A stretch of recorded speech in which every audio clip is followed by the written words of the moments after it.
Testing mic. All right.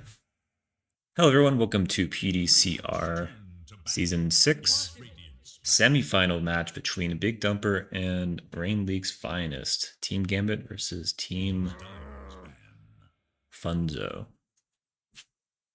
I think it's Math's team, but I was told it was Math's team, but I don't see Math on the team, so I wonder if Math had to get a stand-in for this game. Anyway, I just came back from a long break, so my setup is a little bit messed up right now, so apologies for any technical difficulties we have, including any audio things.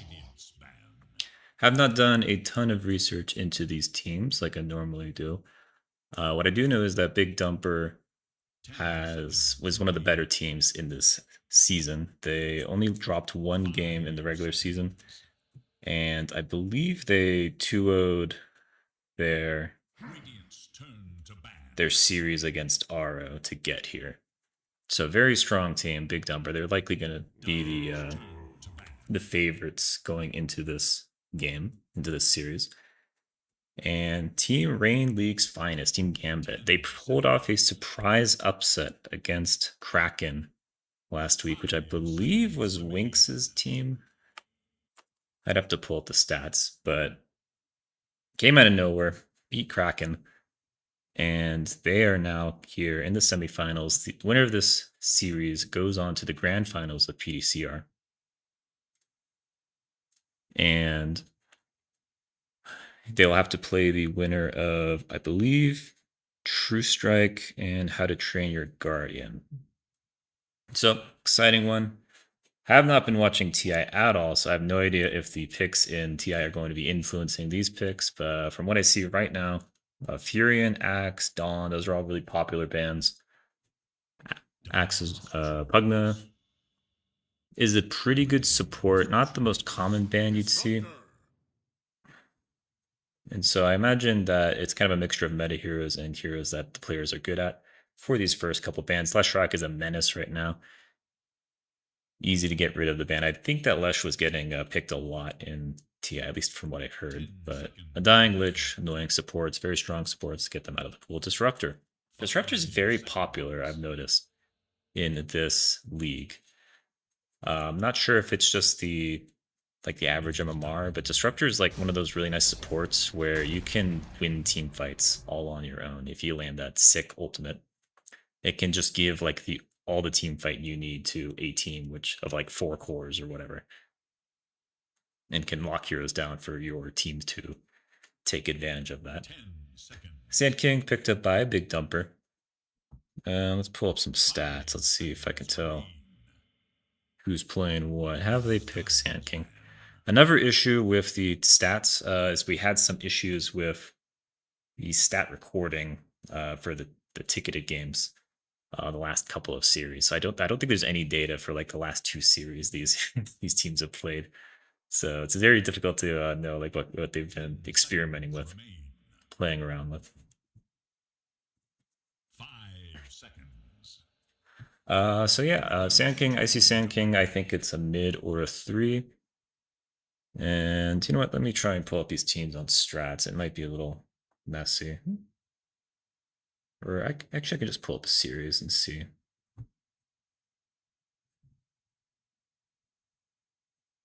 10 seconds.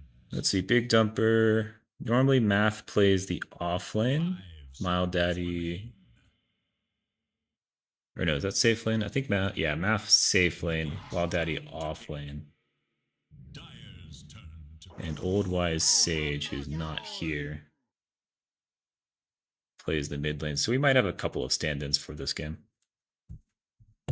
Ogre Magi, you start off the game with, or the draft with 2 heroes. Strength heroes, very tanky, provide pretty reliable stuns, lots of magic damage. If I'm Rain right now, I'm looking at potentially like Jug, Animage, Lifestealer, those kind of heroes, especially Lifestealer.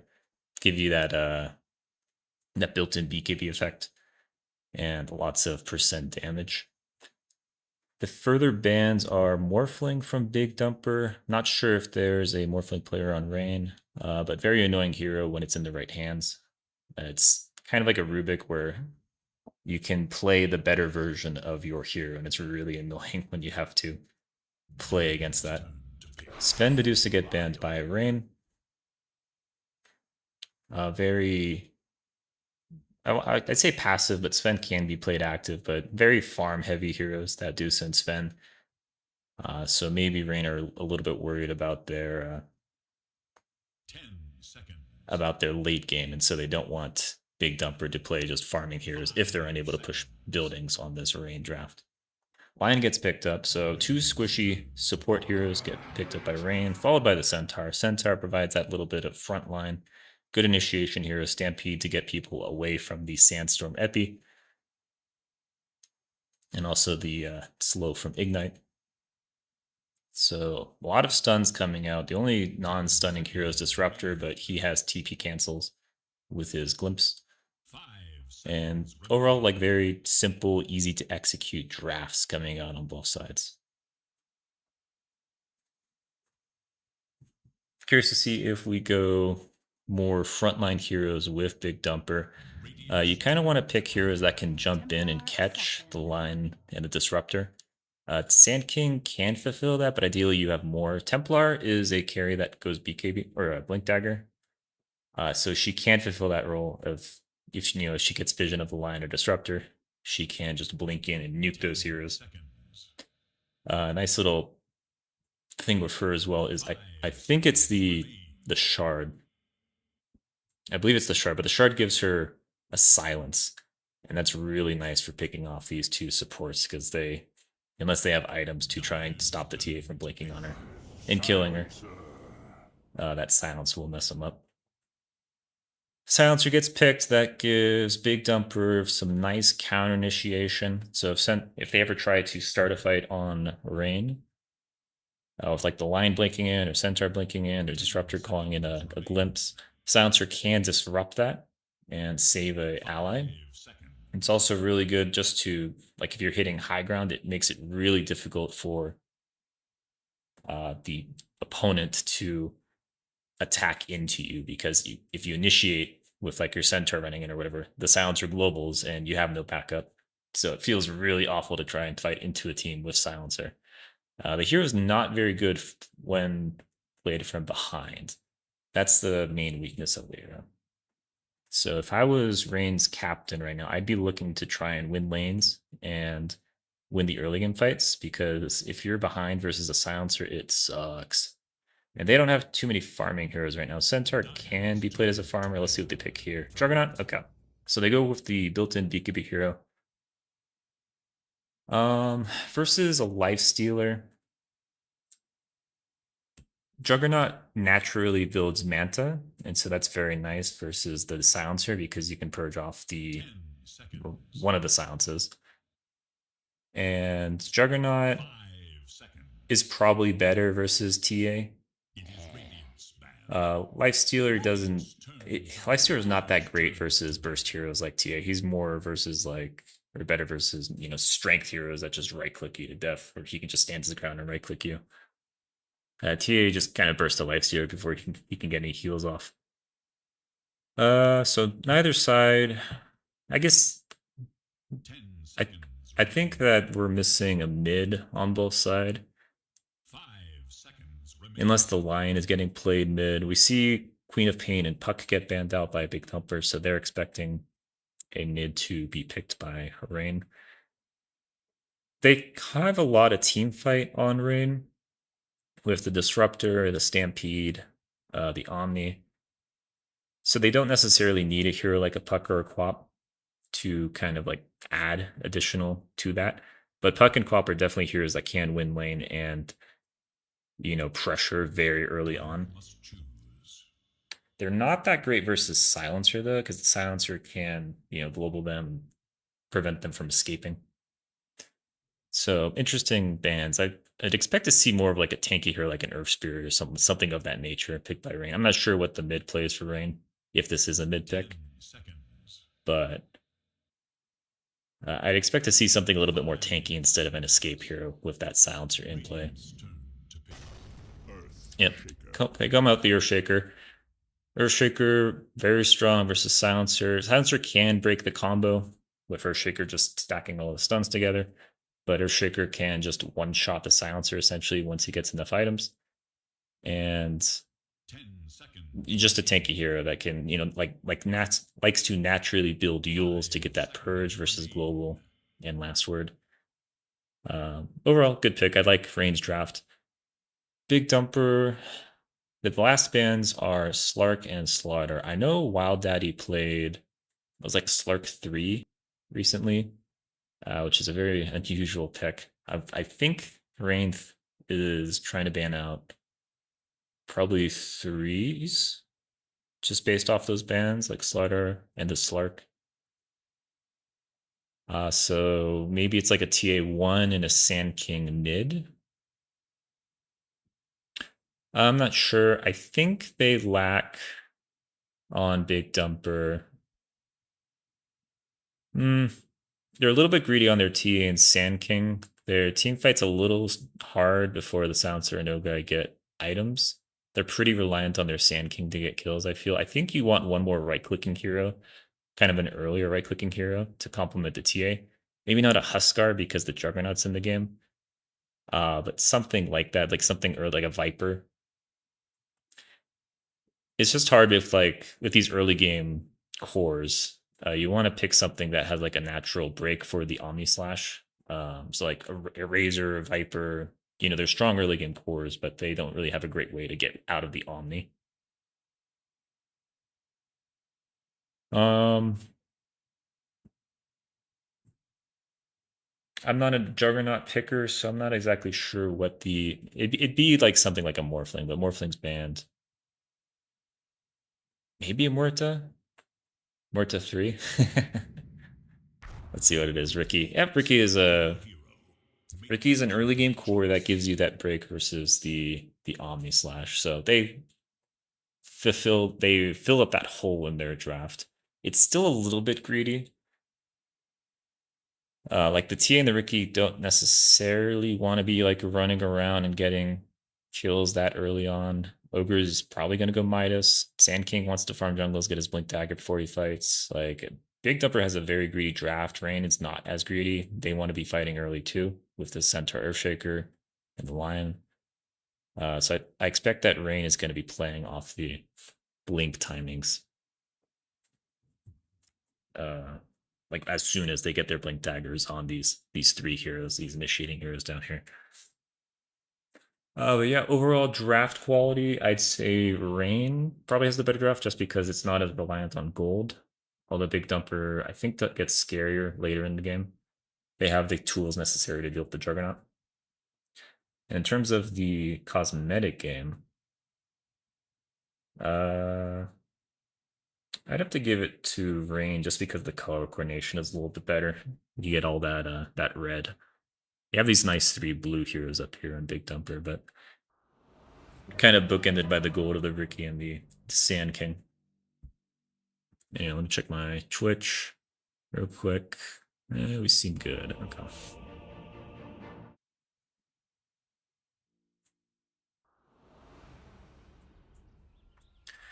That reminds me, I gotta grab my command real quick.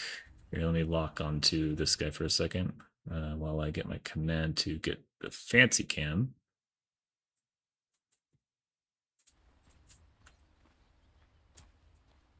There we go. All right.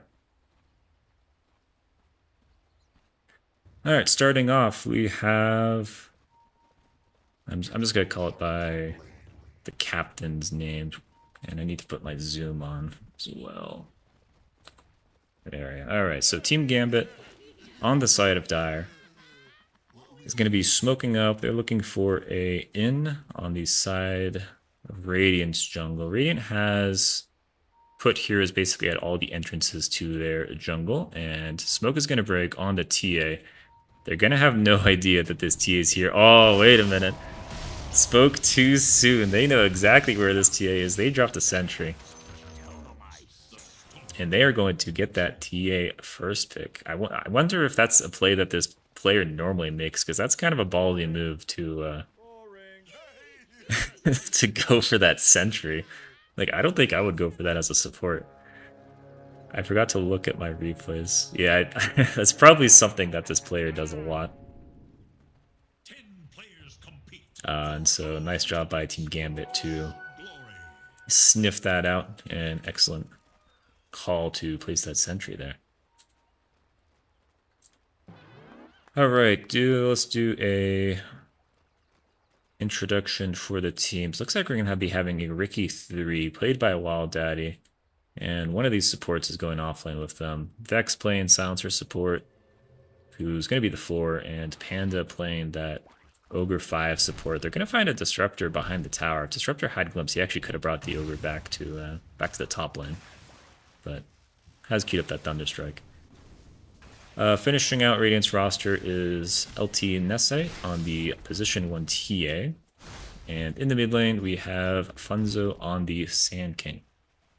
Funzo's going to be facing off against Minoy on the mid Earthshaker. Top lane, it's going to be DYL or Dill on this Juggernaut position 1, supported by Raha-san, who's getting quite low, the electromagnetic repulsion.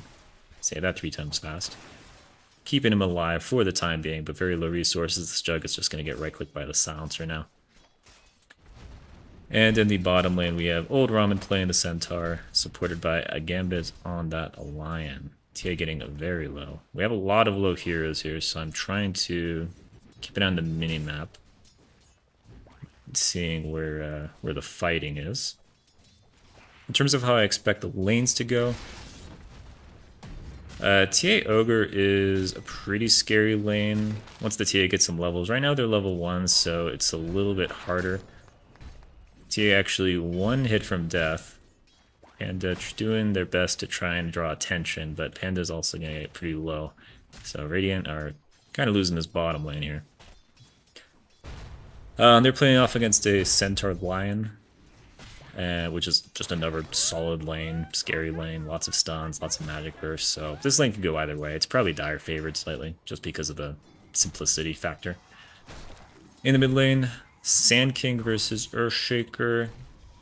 This is probably Sand King favored, but good Earthshakers can basically win any lane. Disruptor getting very low in the top lane, has that Arcane Curse effect, but it's going to chill under tower and try and heal up a little bit. Yeah, but good Earthshaker players can... Oh, bottom lane, Ogre Magi.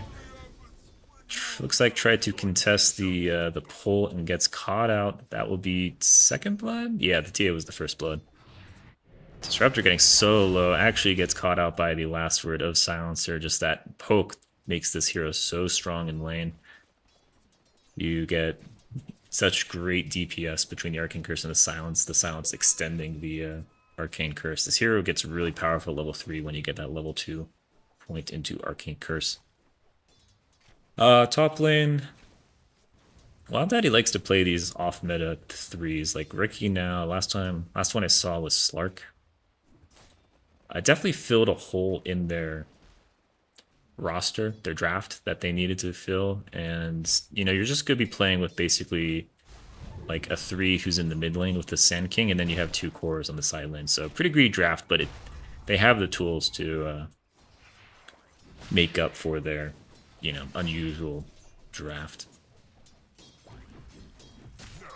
And I expect that Ricky Silencer are going to have a pretty fun time versus this Juggernaut Disruptor. Juggernaut requires kind of like stun heroes. Like Disruptor can get Kinetic Field to lock heroes in place for the Blade Fury. But it's a little bit difficult. You're normally like a stun or a more reliable slow, like Venomancer slow. And what do you do if the Ricky just like does this, right?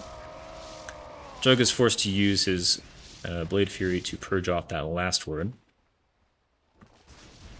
And does not have the healing ward, so he's going to have to go back and farm up the small camp.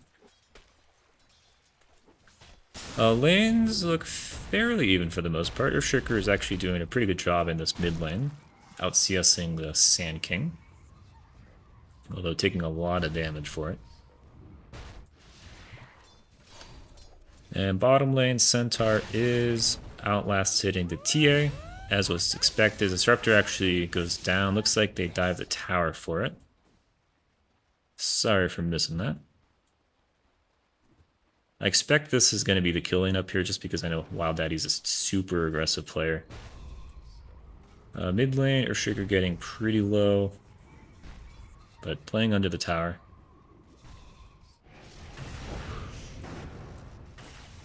Juggernaut getting very low. It's actually double silenced because of the Arcane Curse. That's actually a nasty combo. We have a line rotation to come up here to try and alleviate some of this pressure. Silencer's very low. If this lion catches sight of him, could be a dead hero. Disruptor has that glimpse in 3 seconds, but doesn't have the vision to bring it back. So right now we have a tri-lane. That means the Centaur is all alone down here.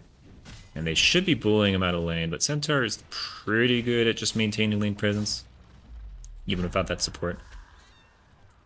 What I was saying earlier is that's a pretty nasty combo. Actually, we have a glimpse back by Ira Hassan on Silencer. That's going to bring that hero down. Ricky's trying to focus down this Lion. Lion's going to get out of there. Jug saving the spin, uses it now, runs after this Ricky with the slow. Ooh, use the dodge last second. Will be able to get out of there. Nice dodge by Wild Daddy to preserve his life.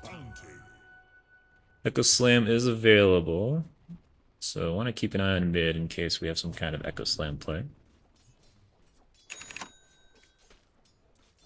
Going back to my point once again after I was interrupted, last word on Silencer extends when you're silenced, and so putting people in the cloud, it slows them and it just keeps dotting them.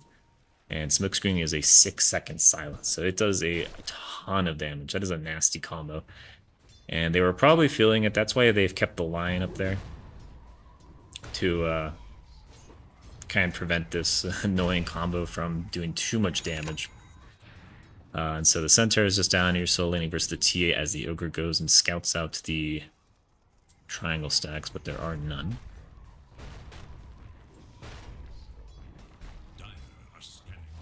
Top lane, Ricky is getting caught out by these supports. Jug is just going to run down the Ricky. We have a TP in by Panda. They're going to try and turn this on the Jug. Has no Blade Fury. They're throwing in Lotuses on this guy. He's one on his own. But he will go down, so that's a nice return kill. Panda drops the Blood Grenade once more, but the Earth Spike from Lion should secure their retreat. Overall, pretty even trade, but I'm sure Juggernaut is not happy about losing his life for that.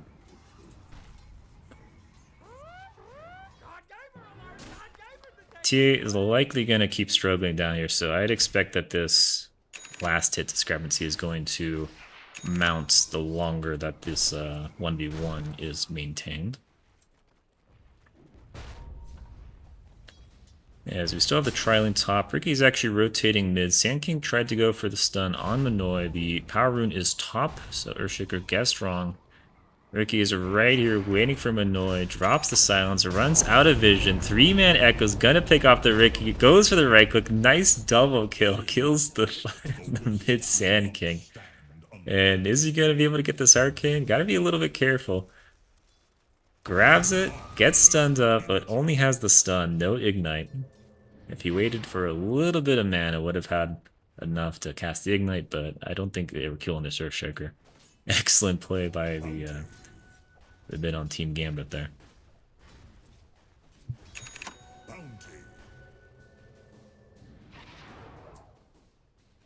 Looks like the Epi was committed to... Ooh, that's never good. So they lost that for a kill opportunity. Sand King doing a ton of damage with the Stinger. Earthshaker comes in to protect the line.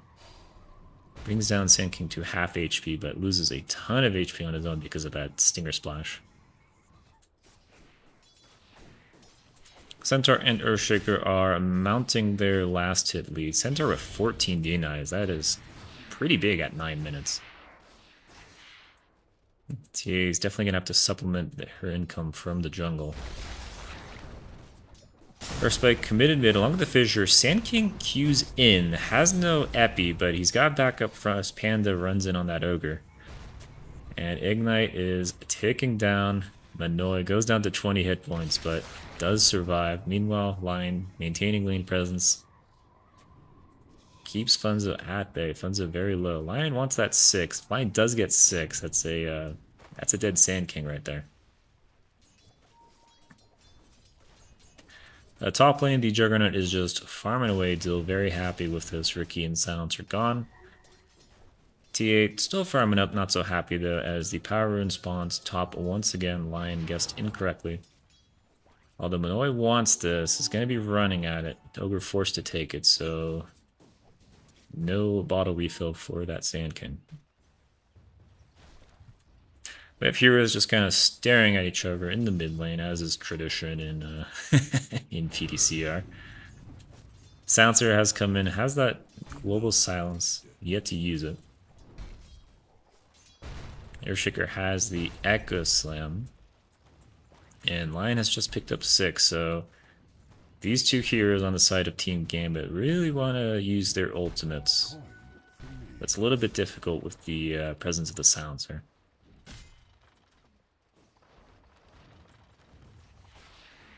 Centaur is going... Actually, we have an invis line, or smoked line running top. They want to go after this Ricky, who has no invis yet. Disruptor is going to... Oh, Ricky used his Tricks of the Trade a little bit too early.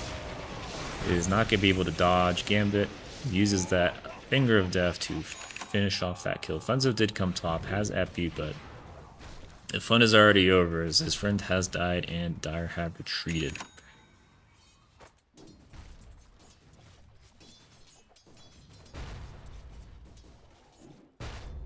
Seems like Dire are doing very well. They seem to have won the last inning game. Wild Daddy a little bit behind. Let's swap over to Net Worth, take a quick look. Yeah, Dire's 3 cores are all ahead of their Radiant counterparts. Centaur, Olderman makes a play bottom, trying to kill this TA. We have a TP in by Wild Daddy on that Ricky, but mass TPs by Dire.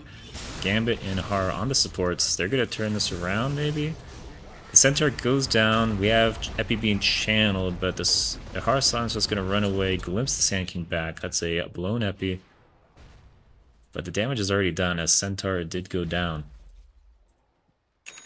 Nice little 800-ish gold pickup there. And that's very nice for this TA to get a little bit back into this game. We did have Earthshaker come down here with the blink. I'm not sure if that was revealed, but Earthshaker's going to want to make a play with this. Silencer, meanwhile, free farming mid, having the time of his life, getting some gold. This hero does very well with gold, getting that Ags and Refresher. We're going to have to go top, Ricky and Ogre, trying to bring down this Jug. It's very low. One more jump by Wild Daddy on that Ricky. It will bring down the Juggernaut. No TP's coming as his whole team is smoked up in the Radiant jungle, looking for something down here, but it is an empty jungle. No one's here. The trees ain't talking. They do pop down a scan, so they know the TA is over here, but TA might be smelling something's off. She's actually going to be taking the gate top lane. As Dire continue running through, smoke's about to expire.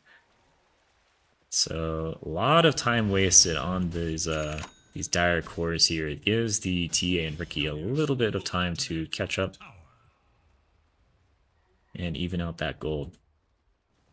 I think I mentioned this during draft, but Team Radiant is more greedy and I think does better later games. So Team Dire probably feel pressured to make the most of these blink timings. It's like Blinker Shaker is revealed at this point as he's under tower.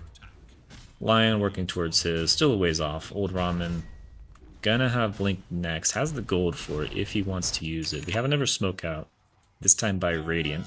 Vex and Panda are running through the jungle, trying to connect with their Ricky, trying to find this Juggernaut, but Juggernaut has retreated into his triangle. So both teams kind of avoiding each other, which is not what Dire wants to be doing. Dire wants to be taking these fights. They have all their ultimates. They want to be fighting and not letting this TA with 0 mana and this Ricky to just be hitting creeps forever. Checking the stream real quick, see if we're still good. 4 viewers, not bad. Still good. Alright. If my audio is bad, let me know. I can't do too much quickly, but from my test, it sounded okay. Team Dire gonna be running mid after taking the bottom tier 1. They want to go after this mid tier 1. Sand King is gonna be TPing in. Has the smoke, has DD, has blink. Not a fresh blink. Has 1,000 gold after that, but they want to turn this into something. They have the global. They're going to commit the Epi and the DD. Drop in with the global. There is no turnaround for Team Dire. This Juggernaut will go down, followed by the center. He gets Stampede off, but will die. Ricky trying to pick off these backline supports. Fissure comes out a little bit too early. Ricky dodges it in the tricks of the trade. And that was an excellent initiation by Funzo on that Sand King. Very well executed with that global follow-up. And surprised that they only got the 2 out of it. That felt like they should have got more, but Ricky was just unable to catch those supports. Does not have Diffusal. Went for Cornucopia, which... Not sure what that's being built for. I'd expect maybe Mage Slayer. Or Orchid? Could be an Orchid. A very strange Orchid. Juggernaut is going to use Blade Fury defensively to purge off last word. His team is right behind him. Wild Daddy on this Ricky, scouting things out. They drop the sentry down, but just a little bit too late. As Wild Daddy's going to skedaddle out of there. They're looking for him, though. They don't have detection. Dust comes out, minus 80 gold, as they do not find the Ricky, and Wild Daddy just gets out of there. Meanwhile, Radiant, the rest of Radiant are going to be hanging out mid. They want this tier 1. Vex and Panda on these 2 supports. Waiting so close to the Earthshaker. Earthshaker's gonna jump in. Minoy commits the Echo. Trying to bring down Funzo. Is gonna get glimpsed back into the fun zone of this Disruptor. Will go down. It took a lot. Took Finger, Static Storm, Echo. But they did manage to bring down that Sand King. As we have a pause.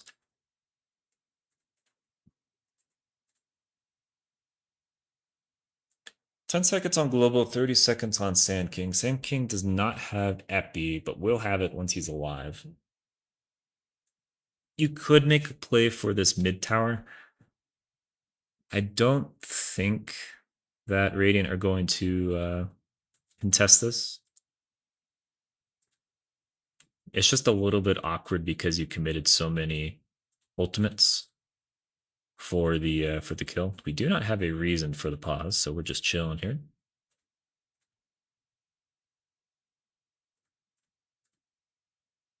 Juggernaut did just pick up Battle Fury off of that. I'm not sure if it was that pick or an earlier fight, but only 200 gold, has the Battle Fury, so the farm will start increasing. He will be able to keep up with this TA now. And that's kind of their late game answer. So they have the Earthshaker. Earthshaker is great late game, but versus like a TA Ricky Global Silence, very evasive bursty heroes.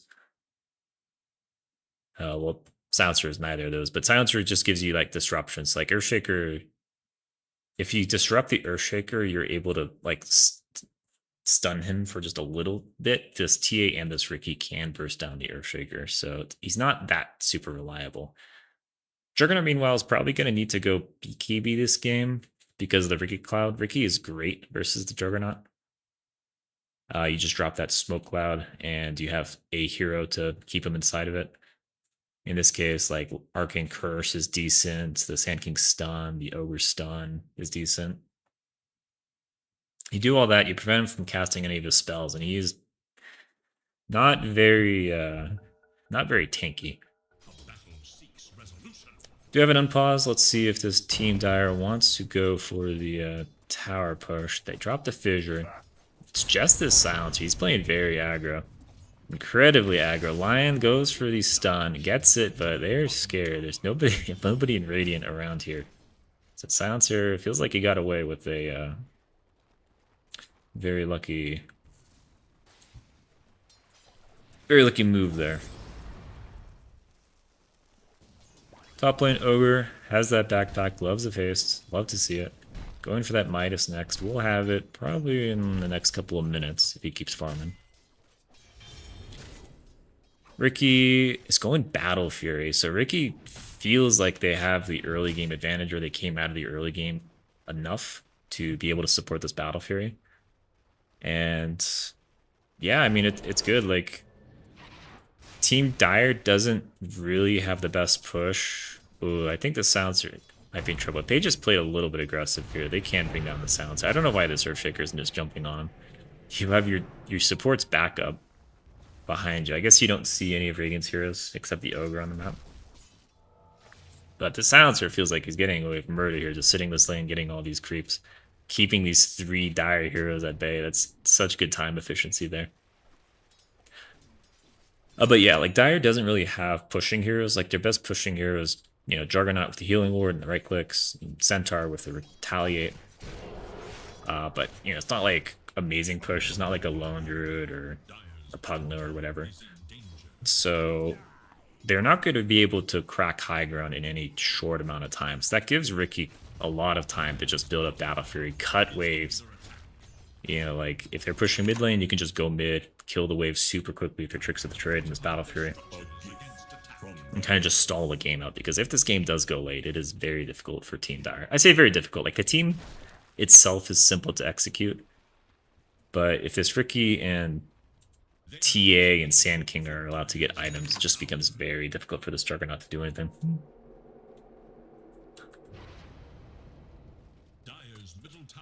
Bottom lane, Wild Daddy is going to scout out Old Ramen.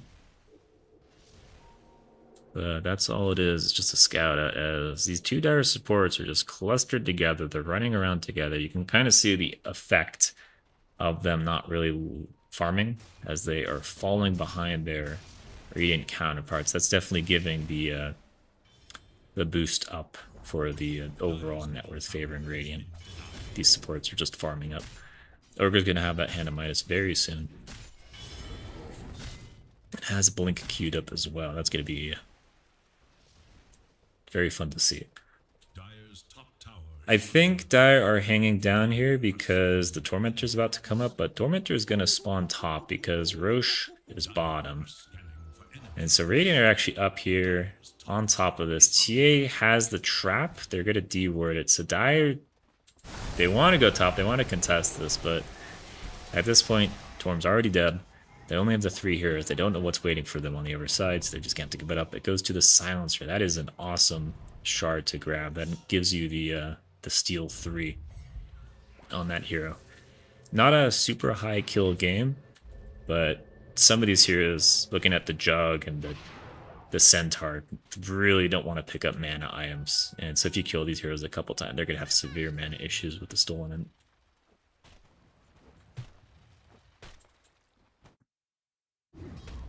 thanks for confirming the audio is good enough. Kind of a slow game. Neither team wants to be the one to start anything in this best of 3 semifinal elimination series. Winners out or losers out. Winner goes on to the grand finals. We have a solo smoke by the Ogre. Might have been warding, but he's going to be found by the Centaur. Old Ramen blinks in, stuns him up. Noi, Disrupt, and Irisan supporting. They are playing very scared. Minoi not committing 0 into there. They're not sure where Radiant is. Radiant are just farming their own jungle, though. Like, this is a game where neither, like, Dire is playing together. They're hoping to find a team fight, but they're just not, like, committing onto the team fight. And I feel like they're playing just a little bit too passive, and I think that this gold advantage for Radiant is going to keep accumulating over time as this Sand King, TA, and Ricky Battle Fury. We have Echo Slam committed, Millie blinks in onto the Silencer, but counter initiation by Funzo. Oh no. He had no support backup that time. They didn't have the damage to break down the Silencer. So he gets out with his life, but Noi goes down, and Echo goes down as well. That isn't good. That's going to stall out your aggression. Like quite a bit. Funzo, feeling a little bit emboldened, is going to cross the river. Start hitting creeps. TA has that Fill Mjolnir now, and the Dragonlance working towards Blink Dagger. So they're likely playing for the same timings. Like this Ogre Blink, this TA Blink. Sand King just picked up Ags. So we have a jump by Centaur onto Funzo. Global's committed to let Funzo get out of there on the Sand King. Ignite gets dropped on the Centaur. Has the full pipe now, so not going to do that much damage. And that's going to be it. If you're Dire, you want to be looking for more as Global is down. The noise going to find the Vex on that Silencer, will bring him down. This is your opportunity, guys. You have Stampede, you have Omni, you have Static Storm. That's all you need. You can force this tier 1 mid, maybe even more. Funzo trying to kill the creeps, but they don't need creeps to kill this tower. Gotta be very careful. Disruptor just has to be nearby to drop the Static Storm, just in case. And Juggernaut can just hit the tower. Wild Daddy's looking for an in. Silencer is coming up, but they don't have the global, so the hero doesn't really do that much. Wild Daddy will try to start the fight, gets instantly Hex and Static Storm. Stampede comes out, they're gonna destroy this Riki. Wild Daddy goes down, glimpse back on Funzo. Was not epiing, so it didn't really do that much. So far, the Riki's the only one that's died. Dire able to disengage. We have the Blink Echo by Manoy, finds two heroes. Once again, though, Funzo comes in with that counter initiation on the Burrow Strike. Juggernaut's going to be a blade spinning in. Brings down that Ogre. Earthshaker did go down, but now it's a man fight. Lion goes down in the back. Funzo, amazing Blink Epi, gets the two supports in the back. Lion Disruptor go down. They're going to mop with this Juggernaut. As the Juggernaut was trying to 1v1 with LT in this site. Did not see how that transpired because of that amazing Epi in the mid lane. But what a great execution. Sand King Funzo doing an excellent job picking off those backline supports and winning that exchange. Invisibility.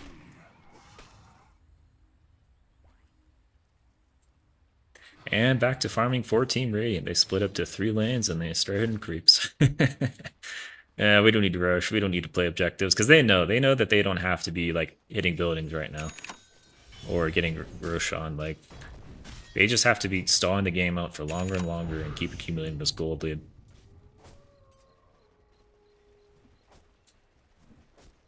Dire's top tower is under attack. So if you're Team Dire, you cannot allow this game to stall out for that much longer. You really want to be fighting on your ult timings. In this case, it's about every 40 seconds for all of your ultimates to be online. So you want to be farming right now, and then just grab a smoke, and then smoke in like 30 seconds once those ultimates are up. Because you want to be fighting on your ult cooldowns. You want to be having offensive vision, looking for these picks, because this team is not going to be playing together on Radiant. Like they're going to be running around, doing this, just farming on all their cores. Like if you see a pick, you can grab a pick, and then if you get a pick, you can turn that into a tower or whatever. They go back to farming. At this point, though, their ultimates are coming up, so this is the time to make a play. Either of the sports, they do not have smoke. Looking at the others, we got dusts on the Centaur, the Disruptor, the Lion, the Earthshaker, and the Juggernaut. Oh, all 5 heroes on Team Dire have smokes for this Riki. That is hilarious. They're taking the Riki threat very seriously. Like, he's not even that strong. Like, he just has a Battle Fury and Ags. Like, he's just pressing E in the fights. Like, you can't really do much about that. Dire have transition top. Scan's gonna come out. So Radiant knows that there's a Dire team in the hood nearby. And it's a little bit difficult for the Sand King to start the fight. He's going to do it anyway. Blinks in on Juggernaut. He's going to get instantly hexed, stampeded, lion fingered. He has that Yule. He's going to stay alive for a little bit longer. Global comes out. T8 blinks in, going after this lion. He has the Ghost Scepter though, keep himself alive for a little bit longer. Sand King does go down finally. Static Storm is going to be doing a lot to keep these Radiant heroes at bay. Echo comes out, but he goes down as Riki with that axe, Tricks of the Trade, doing so much damage. TA goes down, Ogre goes down, Riki doing his best to try and bring down this Juggernaut, but just too much damage, and the Centaur is too tanky. And they're going to be chasing down Wild Daddy. Juggernaut wants more. Dust is expiring. They will drop the Glimpse. Unfortunately, Riki is very good versus this draft. Tricks of the Trade, it breaks both Glimpse and Omni. And he's just going to be able to get out of there scot-free. Jug wants to go for the tower. He's going to get clouded up. Riki drops Tricks of the Trade. I think they used all their dusts on these these cheap cores here, so they don't have any more dust for the Ricky. It's just the Disruptor has the dust. And he's not in the neighborhood to reveal wild that in those Ricky. That's the beauty of having an Invis hero on your team. You just subtract so much gold from the enemy because of all the detection that the enemy is picking up. Like this is significant. This is like 500-600 gold of just detection for this Ricky. Like prior to this fight from all the dusts. Like that's like multiple items you don't have. Anyway, another no explanation silence as we sit back and take this fight in. Looking at net worth, Earthshaker is not farming. Has fallen off a cliff, or maybe it's just this silencer has been farming. He has been sitting mid. Has that full pipe. You do not see that very often. Full pipe ventite on that silencer. You feel like it'd be a better pickup on like this Ogre or the Sand King, but get it on the silencer. And that's going to do wonders to basically kill off the most of the team fight damage from Team Dire. Between like the Finger, the Static Storm, the Stampede, the Echo Slam. So it's a good item. I probably would not have gone it personally. I think that just having a second ult or slowing people down for your TA and Ricky to kill with the Ags upgrade for Global Silence would probably be better because you want to be killing things in Global Silence. And if you're trying to survive the burst, like you don't, if you're playing Silencer, you don't need to survive the burst. You don't need to survive the coordinated team fight. You can just global and break up the team fight and then pick them off during the global. At least you can if you're winning. They are technically winning the gold, not the kills though. Let's take a look at items. Centaur going for that BKB. I feel like every Dire core needs to go BKB in this game. It's just the Ricky Cloud makes it so annoying to fight because you can't stand in it. You have to run out of it. And if you're running out of it, this Ricky, this TA, they're all just hitting you, doing so much damage. Disruptor going for that Yules, wants to have that purge for the global silence. Lion has that Ghost Scepter, Blink Dagger working towards Aetherlens, pretty standard. Earthshaker has that Kaya going Kaya Yasha into BKB, pretty standard. And Juggernaut is going just the default build, the standard Juggernaut build with Ags after Manta Battle Fury. On Team Radiant, we have Blink Dagger, Yules, Aghanims. Yules is the only interesting one. It's basically just to counter the Omni Slash, I think. Because it doesn't get rid of Glimpse. It gives you a little bit of survivability in Static Storm. You can dodge Lion Ult with it, but you're stunned when you get Lion Ulted. And yeah, it's just like it's a good cheap item to have on most initiating heroes. You can like set up your stun. It gives you a lot of mana. Yeah, it gives you that move speed. Anyway, Ogre has that Blink Dagger. Hasn't flown it out yet. As we have a smoke out by Team Radiant. Midas is actually revealed on the mid wave, so if Dyra's paying attention, they know that the Ogre is nearby.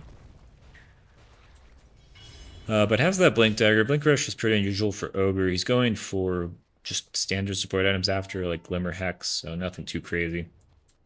We have a Roche attempt by Team Radiant.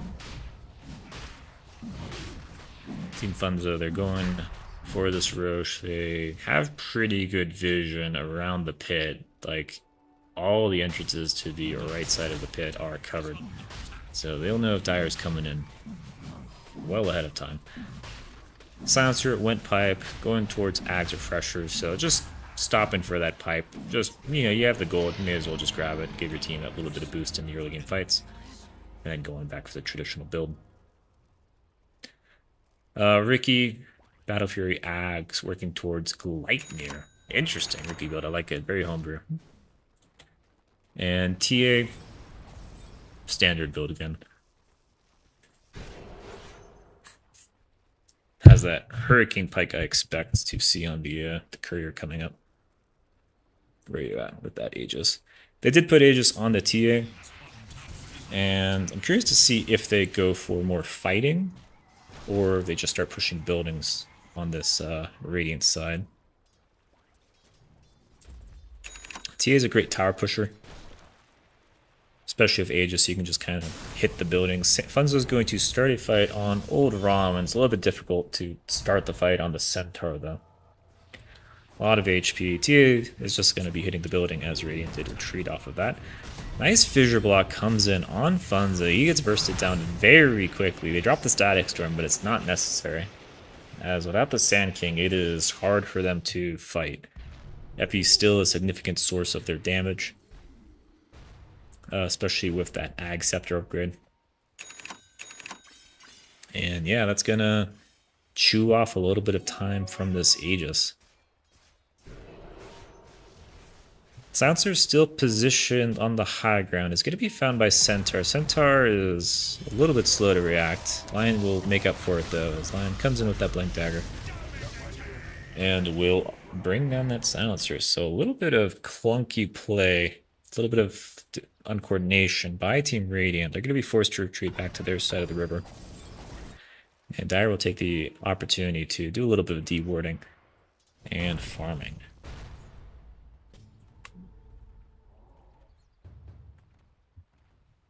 Torm was taken at the 20-minute mark, so it is up, and Dire are going to take the opportunity to go up there and grab themselves a Tormentor. Lion already has his, likely going to go on the Disruptor. It's a very strong Disruptor shard because it gives you increased strikes on Thunderstrike, it increases the range, and makes it a trap, but nobody cares about the trap aspect of it. Ricky actually playing around in the area, looking for some low HP supports, but Jug did drop that healing ward, so this Disruptor is full HP. Have a fairly even game so far. Radiant did build themselves a bit of an advantage, but threw it away with those last couple of picks. On the side of Dire, they are smoked now. Running top lane. Want to probably find a pick before they try this tower again. I don't think they'd try to, go for the tower hit once again, at least not with the Sand King in front this time. And right now it's just these Dire supports up here. The Radiant or the Dire cores are all mid lane. They're gonna run up now. Ricky, I think, was revealed by these wards. They're gonna start the fight on Disruptor. Global comes out. That's gonna prevent any kind of counter initiation. Arcane Curse comes out the last second. That might be enough to kill the Disruptor. He's getting pretty low. It's not going to be enough though. They're going to turn around, fight around on the Silencer though. Nice Blink Stampede stun by the Centaur, followed up by the Juggernaut. We'll get that kill. Disruptor is back in base, farming up. They find the healing up. They find this Ricky, bring him down. Jug drops the Omni, brings down Funzo, who did drop Epi, but it did not do that much. And Radiant are forced to retreat once again. TA, it felt like, did not have that much impact that fight. Yeah, she only did 200 damage there. With that Aegis. And Juggernaut doing the majority of the damage. I guess the Epi did do quite a bit of damage, but it was probably on the Centaur and the Juggernaut. So those heroes just don't take that much damage overall from that. Unfortunate that they weren't able to get the Disruptor. I don't think it would have changed much because Disruptor didn't really contribute to the rest of the fight. Just ran away with 0 HP. But even still, you lose 2 cores like that. Will Dire turn that into some kind of objective? There's no Roche. There's no Torm. Only towers. Radiant heroes are respawning. They've taken up position in the Radiant jungle. Looking for a pick. They're going to find Silencer. Lion blinks forward, fingers instantly. They're good. He's not messing around with trying to get that stack. They just drop the finger. Jug will secure that kill. They actually get a Static Storm, but it doesn't catch the Sand King. Funzo is able to walk out of there. Disruptor used the glimpse early. Ricky, meanwhile, trying to find something in the back. All he finds, though, is the the big rear end of the Centaur. And that's not really a hero that Ricky can kill. And the lion did go down at the end of that. Went down to ogre, so likely some multicasts went in there. Or maybe some TA did a right click to bring that hero down. So support for support global still up though, with Silencer respawning. Dire don't really have the ability to keep pressing forward. Aegis did expire, I believe. I don't think TA died. So we're back to an even playing field in terms of lives. Juggernaut's starting to pull ahead here as he has won a couple of fights without dying, so he's gotten that golden XP lead from merit of being last man standing. And Dire, they have the D. Earthshaker's farm is just so abysmal. He's only gotten like 3,000 gold in the last 10 minutes. It's not very good, but nonetheless, still getting that gold. Almost has that Kaya Yasha. Did get the 9-second BKB. They're gonna find Sand King in the wave. Lion blinks forward, dusts him up, drops the finger, and the Slugger from Earthshaker with that DD will burst that Sand King down. That is a big pickoff. And if they push the creeps fast enough, they will be able to transition this into a tower. As Radiant probably doesn't fight without their Sand King.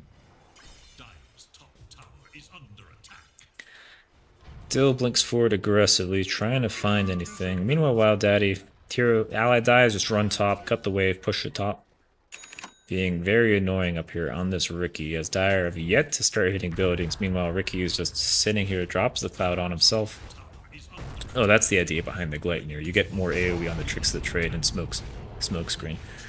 Monoi BKBs, blinks in, tries to find Wild Daddy, but has the backpack dust, so is unable to continue following. Has some resources down on the Earthshaker. Very unfortunate to see that. Ogre's TPing in here. They want to start the fight. Wild Daddy has come back in on the Riki. Juggernaut did Manta dodge global. That was quite impressive. He's going to go back in, drops the Omni onto Panda, brings down that Ogre. The Riki goes down very soon thereafter as the Omni is just absolutely massive. He's trying to bring down this TA, but she's BKB'd, so not doing too much damage. Funzo has come in though. As the Epi, they bring down the Lion, looking for more. Centaur's frontlining has that BKB, but he's taking a lot of damage from this Hurricane Pike TA. And he's just gonna die as he tries to run away. Will go down. Juggernaut is gone. Juggernaut TP top, so this is a lost fight for Dire as TA gets the triple kill. I think we may have forgotten that the TA hasn't really died in any of these fights, and so she's still quite a threat. She's been farming pretty well. She did a lot of damage that fight. She was the lion's share of the damage on her team. Only matched by the Juggernaut with that epic Omni.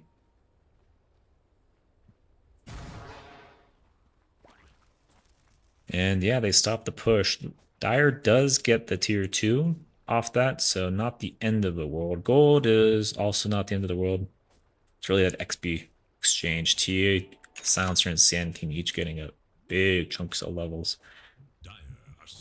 If we look at levels here real quick. TA and Jug are both level 23, and then we have a cluster. All the rest of the core is level 20, and then all the supports are together. Kind of interesting how even it is. Let's go back to net worth. Never pause.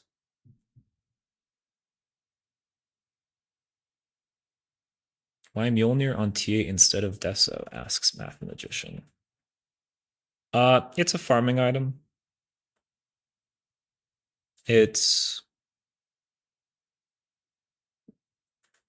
mean, if you don't think you're going to be getting a lot of kills, which this team is kind of dependent on long ability cooldowns to get kills, it's not the greatest because you can't stack the permanent damage stacks on that Desolator.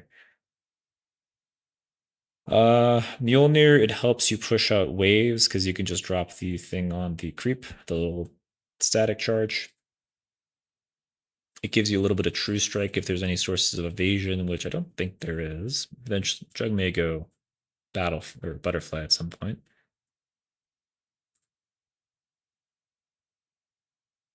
And I think the idea is that TA is less of a burst hero and more of a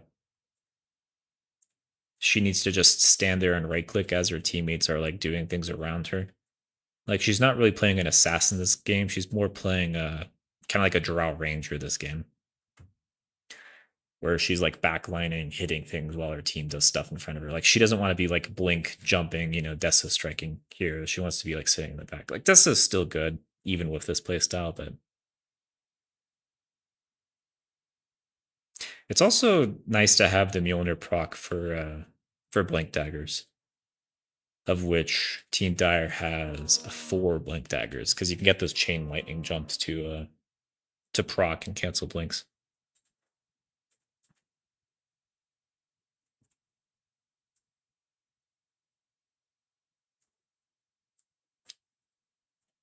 So we've transitioned into the part of the game where Team Radiant has the items that they need to just start like picking off heroes willy-nilly. Like together, Dire is still very strong. The problem is like these heroes it's very difficult for them to kill heroes by themselves. Like Earthshaker can if it's the silencer, but that's like the only hero he can kill by himself. He needs like a Daedalus or something to really get that solo kill potential. Juggernaut does have the solo kill potential, but he's like the only one on this team. Meanwhile, you look at like Team Radiant, you have Sand King can solo kill. A lot of these heroes, Ricky can solo kill, TA can solo kill. So it's a lot more difficult for Dire to be like splitting up and doing independent operations on the map because they can get picked a lot easier with this draft versus Radiant's draft, which you can just cut wave, split push, and if anybody shows up, you can kill them. They're gonna be looking for this Ricky. Ricky probably went blink dagger. Super elusive. Is gonna be running towards the gate.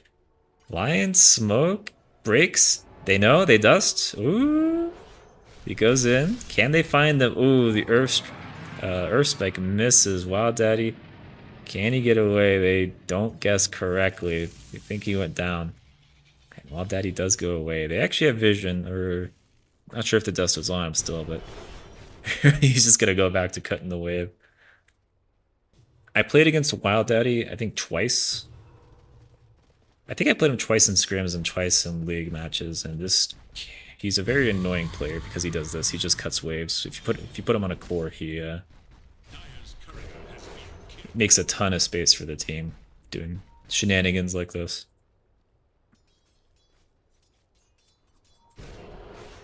And it's very strong versus drafts like Dire's, where you don't have solo pickoff potential. Your supports are very squishy. They want to play with the cores, and so everybody's kind of just clustered around each other. And so if you ever like make an operation in like the enemy jungle, the Ricky's just gonna be here hitting your tower, right? And so what do? It just adds that annoyance to the game. Because Jug's really the only one who can kill him, but Jug needs a support with them. They need detection. They need a lot of things to be able to burst down this Ricky. Roche is up. TA did pick up the haste. I'm not sure if they're baiting or waiting on Radiant. They positioned on their own high ground. Ogre's going to run forward. Smoke breaks. Drops the ward. So they do have the fighting ward if Radiant wants to go in. Roche is joining the fight. He's going to be hitting up the silencer. Funzo on the side. Right-clicking the Centaur. Meanwhile, Ricky is taking a tower, hitting rack, so keep that in mind as this fight progresses. Nobody's gone up just yet. Earthshaker in the back, wanting to go in, but they're just stalling for time. Juggernaut goes in with the Swift Slash. They drop the Static Storm on Funzo. Stampede committed as well. That's going to bring down Funzo. Earthshaker finally goes top to stop the Ricky. And full Omni was committed, so 2 heroes die on the side of Radiant. As Earthshaker went top, they did lose a range racks for that, so that top wave's going to be pushing it naturally. But at the cost of 2 heroes and Roche going down. I think Wild Daddy's actually looking for a little bit of a play here. Ooh, we could see something interesting. They have the sentry out. I don't know. They have a ward out here, so they would be able to see the Ricky come in. Aegis picked up by the Juggernaut. Ricky did not go for it. And Dire are going to have to escort this wave if they want to do anything with this Aegis. Like this Ricky's just, the moment you look away, this wave is going to go go away. TA Trap is going to do a bit of damage. Second TA Trap in position to kill this. Ooh, Ricky kills the wave. They drop dust. They drop the Ghost Scepter. They're trying to find this annoying Ricky here, but he's gone. He's off in his jungle by the time they react. One creep did get through, though. This single hero creep means that Jug will be able to hit that tower and bring it down with no backdoor in play. If you're wondering where the second wave went, Ricky ate it as he goes bottom to kill off the bottom wave as well. Dire's 5 heroes have taken over the triangle for the time being. Earthshaker goes back top to push it out. Their creep situation is just abysmal, as their creeps are just all on their side of the map. They want to play aggressively, but they have no creeps. They need to escort creep waves in if they want to do anything. Meanwhile, Ricky goes bottom, pushes out the tower, and we'll bring that down. Earthshaker's finally doing a bit of escorting, is bringing this creep wave top. It's going to be a long time before these creeps get here, though, and Dire just kind of waiting around for these creeps. Meanwhile, Ricky's in the bottom lane, has double catapult wave, is going to poke the tower, see if he can get a little bit of reaction. Radiant does know that Dire is here, but they're only showing the Jug for the time being. Earthshaker is TPing on the side. Tricks the trade comes out to kill the wave. Ricky is just going to use that smoke cloud to get out of there. Jug did grab the top wave, but they know there's no Earthshaker here. As Funzo's going to start the fight, immediate counter initiation by the Centaur, but another counter initiation by the Silencer. Does not matter. Jug drops the Omni, kills that Sand King, who will buy it back, so gotta be wary of that. Disruptor goes down, I think, to the TA, as the Jug actually did not use the full Omni, uses it now, just gets a massive amount of damage, brings down the Ogre, who buys back, needs to bring down this TH. He does. Ultra kill on Jug, and he has 3 heroes to complete out that rampage. We're watching Jug right now just because this is the most important hero in the game at the moment. He's going to be committing Blade Fury. Meanwhile, in the back, Wild Daddy did kill off 2 supports, the Disruptor and the Lion. They will be able to bring down this Juggernaut. Finally, huge Godlike goes down. Wild Daddy gets picked off by these tanky bruisers on the side of Dire before Radiant can come in and assist. At the end of the day, they lost the tier 2 on Radiant. No damage done to tier 3. 5 heroes die, 2 buybacks, huge gold change. Juggernaut doing the absolute majority of the damage. I think he did more damage than every other hero combined in that fight. And huge chunk of XP for him as well. Almost 12,000 XP on that Juggernaut. But he did go down, and that is huge. If we look at levels real quick, he is 27. TA is not that far behind, has that 25. Let's go back to net worth. And what is Ricky's? Ogre's actually going to be found in the bottom, trying to push out this wave. You are no Ricky, sir. Centaur is nearby. Centaur will go on you. They don't have detection. They do have detection. They commit the dust for it. Silly Ogre going for the Glimmer Cape when you have a Ricky on your team. They will always have detection. Silly Ogre. Anyway, what is Ricky's 25? Basic Dispel and a delay. Dispels... Is that enemy or ally? Rated released. It's okay. You probably go the Cloak and Dagger reduction time.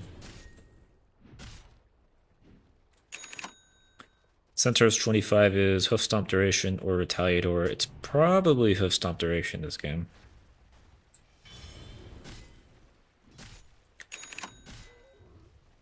With that Ogre down, Radiant are playing a little bit more passive. Ricky is chilling in base.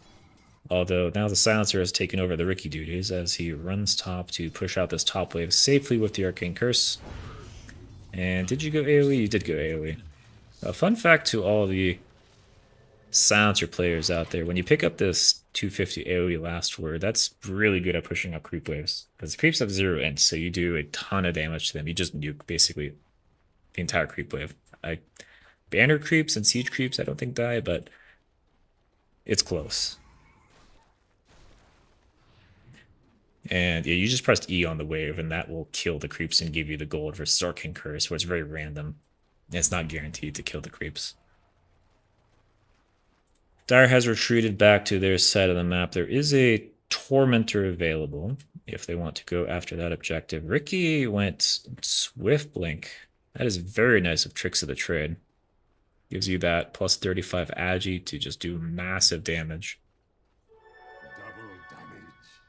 Along with, looks like Octarine, trying to get as many Tricks of the Trade as possible.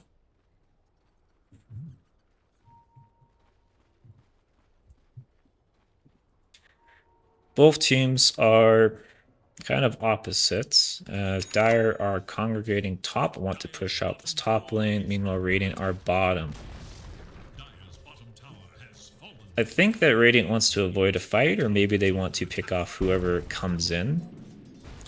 Because we have the Ricky trying to go in on this Earthshaker. Right now Dire is not pushing this top lane, they're just chilling for now. Ricky is going to be working on this range Rex though. Dire just feels like they don't want to commit any more heroes back than they have to. As I'm not sure if Dire is aware of how many Radiant heroes are here. It is the whole team. The whole Radiant team is down here, but they will back up on Radiant as Dire are getting a little bit more bolder. They're pushing the creep waves in. Not hitting the towers just yet, but it's just a patience game. They know that the Earthshaker is chilling in base. He's going to show on the wave in just a second here, so this is an excellent time for the fight to start. Oh no, Ricky's going to run in and find these supports. Or will he? Or will he? Global comes out. They need to burst down these supports, I think. They're going to try and work on Funzo. TA on the back, brings down Disruptor. He gets the Static Storm off. It's going to lock down the Ricky, but not going to be that significant. Meanwhile, Jug, we're going to follow him because he's the big kahuna in this fight. Is going to try and ult, but comes out of it, dies. The reaction, Echo Slam by Minoy, finds two, brings down that Sand King. He is diebacked. Centaur going for the long TP. Will manage to bring it out. As wow, what an Echo Slam by Minoy. Brings down that Sand King and gets his team out of there. 49-minute game. Feels like nothing is happening. Both teams so scared to push buildings. But we had a good fight there. The Juggernaut was trying to bring down, I think it was a ghost. It was a ghost bladed target. So I guess the Ogre. Yeah, and I think he got Yulesed and then stunned out of Yules. But he got silenced at the very end of it. He has no BKB. This Jug needs to get BKB. If you get silenced, you are just, from the Ricky Cloud, you're just dead. Alright, Juggernaut dead, has buyback. He's saving it for now. This TA wants to force it. She's going to be hitting the Centaur. Pretty difficult to play into this dire core for heroes. The Static Storm can just lock you down. It is Ags upgraded, so if you do get caught in it, you are not getting out of it. They drop the kinetic field. Disruptor wants to get one more hero. I think you just drop it though, yeah. They're going to use it on this TA. Oh, they're waiting for the Echo Slam as Earthshaker goes in, brings down the TA. Global comes out, but soon thereafter the Silencer dies. They're going to hunt down this Panda. Dust comes out, does not connect though. Actually it does, but the Glimmer Cape prevented the... Oh no, Lion gives the vision for Disruptor to cast the Glimpse, and that's going to bring him down. Minoy with double kill on that Earthshaker. Jug did not need to buy back. That is absolutely massive. I guess that is a very nice thing with Glimmer, is that if you do get dusted, it doesn't cancel your blink. Which it does have blink. Ricky and Jug passed each other. I don't think that Ricky is interested in contesting this rush, though. They know what's happening. Roche does roar. They actually find the Noi in the mid lane. Ricky tried to bring him down, but Lion's here with that AoE Earth Spike. Stuns up Funzo and Wild Daddy. Ricky getting so low, gets hexed, gets chain stunned by the fissure. Lion does go down because Funzo is able to get that epi off. Just my screen is pulsating because of the Yules plus epi combo, but oh no, runs into a sentry. Gets brought down. Jug wasn't even a part of that fight. And they managed to kill off the Ricky and Sand King. Jug has way too many items. He's asking his team to come pick up the banner for him. And they're going to transition this to a power push. Will we see a set go down at 52 minutes into the game? Silencers canceling the blink of Centaur. We have a buyback from Ricky. TA does come up. Dire is waiting for Jug to come in. Has that Aegis now. I'm not sure who you give the refresher to. It's probably best on Jug. It'd be better if he had a BKB. But you have like so many allies that can make use of it. They're going to give it to the Centaur. Yeah, Stampede is really nice. You get that, 12-second BKB, 7-second Hex, a long duration Stampede. Static Storm is also pretty good, but chances are you don't really need a second Static Storm. Like, you get a ton of damage by dropping them on top of each other, but you generally only need one Static Storm. Double Stampede is just always good to have. Would have also liked to see on Earthshaker, but Earthshaker already has that refresher, so not that impactful. Dire did retreat. They have creeps. They didn't push with it. Sand King was still dead. Not sure what they're waiting for. If they're waiting for a pick, or if they saw Wild Daddy cutting these waves and they wanted to go after him, but Dire has retreated back to their side of the map. They are playing the safe game. As it is now the Sand King, actually, if you look at the net worth, he was fallen behind. And he's now the bottom core. Yeah, if he had Wind Waker, these fights would be a lot different. Funzo definitely needs to prioritize getting that Wind Waker. And save him for buyback. At this point, it might be a little bit too late. You probably shouldn't have gone Ghost Scepter. The Yules is decent enough, I think, to keep you alive in fights. That's good to delay your Wind Waker by quite a bit. It's a great item on that hero. Dire are going top. Torm is available if that's something they want to go for. It's probably just gold at this point. I think that everybody has Shard on the side of Team Dire. Ooh, Sand King's gonna get found. He gets the stun off, so he gets away, gets hexed up, and they will keep dropping spells. Global comes out to try and protect him, but Earthshaker and Centaur drop their BKBs. Purge that global silence to ensure he goes down. He does have buyback. So that is a lot committed for a hero that has buyback. So he will be able to start. You have to be very careful as Dire, like how hard you commit into this fight, because the Sand King will come back and he will jump into you with Epi. Tia is going to do her best to stop this Jug from hitting. Where is the creep wave though? Ricky is cutting top. He's cutting mid. Bottom is the closest wave to be brought in. They're actually going to drop the Echo, looks like. Or no, not Echo. I think it was Finger? Yeah, it was not even Finger. I'm not sure what was dropped there. It looked like a big spell. I think it was just Earthshaker with the fissure and the channel along it. But nobody dies just yet. Panda gets brought back though, has that Glimmer. Doesn't get the chance to use it. This Jug drops that Swift Slash to bring Panda down on the Ogre. Where are the creeps? The creeps are here. Ricky doing his best to keep this, keep these top two waves, or mid and top pushed super far in. You will be able to get this Rax at some point, but Dire are looking to push high ground finally. There is a lot of traps down here. Shield pop one, they all get popped. Finally, they have the creeps, they have the catapults, they are pushing. Ricky will be going after this top Rax, but it's going to get very expensive here. Ricky doesn't do that much damage to buildings, as you cannot backstab a barracks. Rookie's going to Blinking of Tricks the trade. Blinks out with the Swift Blink. So far, it's just a range racks. The catapults are still there, though, covered by the banner. Dire are baiting Radiant in to try and get a little bit closer to those catapults. TA, feeling the surprise, gets out of there before Centaur and Earthshaker can stun her. And they have yet to kill this banner. They can't kill these catapults until they kill this banner. So it's just to keep doing chip damage. But seems like Dire have retreated. They're showing Jug and Centaur on the lanes. They had enough. Too many creeps just hitting their base. And they retreat, and the only thing they get out of that is a range racks. Dire's top barracks are under attack.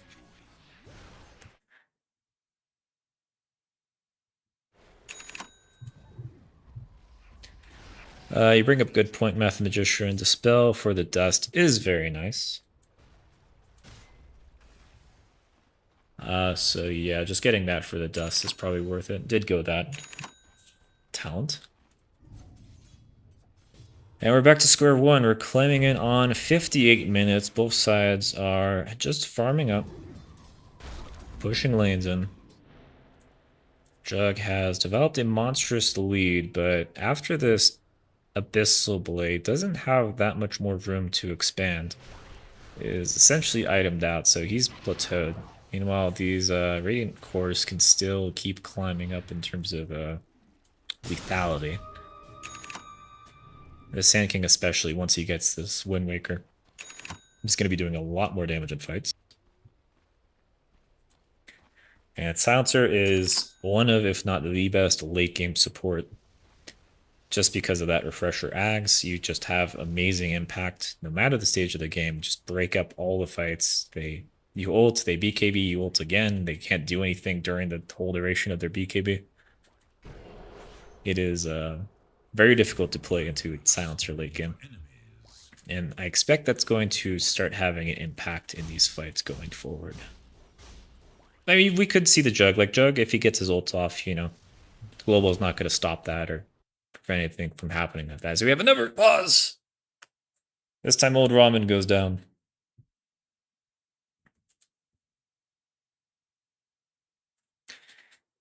But item-wise, like, Centaur basically has his kit. He's not getting any stronger. He has a backpack doctrine. Like, this hero is very tanky, but they have the heroes they need to kill him on the side of Radiant. Like, Silencer at some point is going to transition to a right clicker, and Bricky TA do enough damage to bring down the Centaur. So not... He's a good stun, but outside of the stun, you know, he's not going to be killing heroes. Earthshaker can kill heroes with double echo. Always got to be careful of that. It's just a little bit more difficult with the global in the game. Disruptor ags very strong in the late game as well. If you're able to get a hero within your ult, they just can't get out of it. No items, no abilities, they're just stuck there. So very nice for getting those pickoffs on like these annoying, you know, Ricky heroes or TA heroes or whatever. Lion is always fun in the late game, especially when you get that plus 600 Earth Spike cast range. You just, two R&B players not going to curse at long games. You can do a lot of chip damage with that Earth Spike additional range, and yeah, like all these heroes have like really good late game. I want to say honestly, like the TA and the Centaur feel like the worst late game heroes. Maybe Sand King, but Sand King scales with his right clicks now with the Epi. So even that's pretty good. So I don't know. I think we're at like Dire have a 20k net worth advantage. They're not pushing because this Ricky hero is just being so annoying, pushing out these waves, cutting waves. They just never have creeps, and when they do have creeps, the Ricky's hitting their backdoor, or they're hitting their base. And yeah, it's a long. It feels like an unnecessarily long game. I think Dire could have put this away a little like a while ago. They're just a little too scared of the Ricky. It just doesn't do that much building damage. You don't have to be that afraid of him. I'm gonna go grab a glass of water. I'll be right back. Masterful mark.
I return.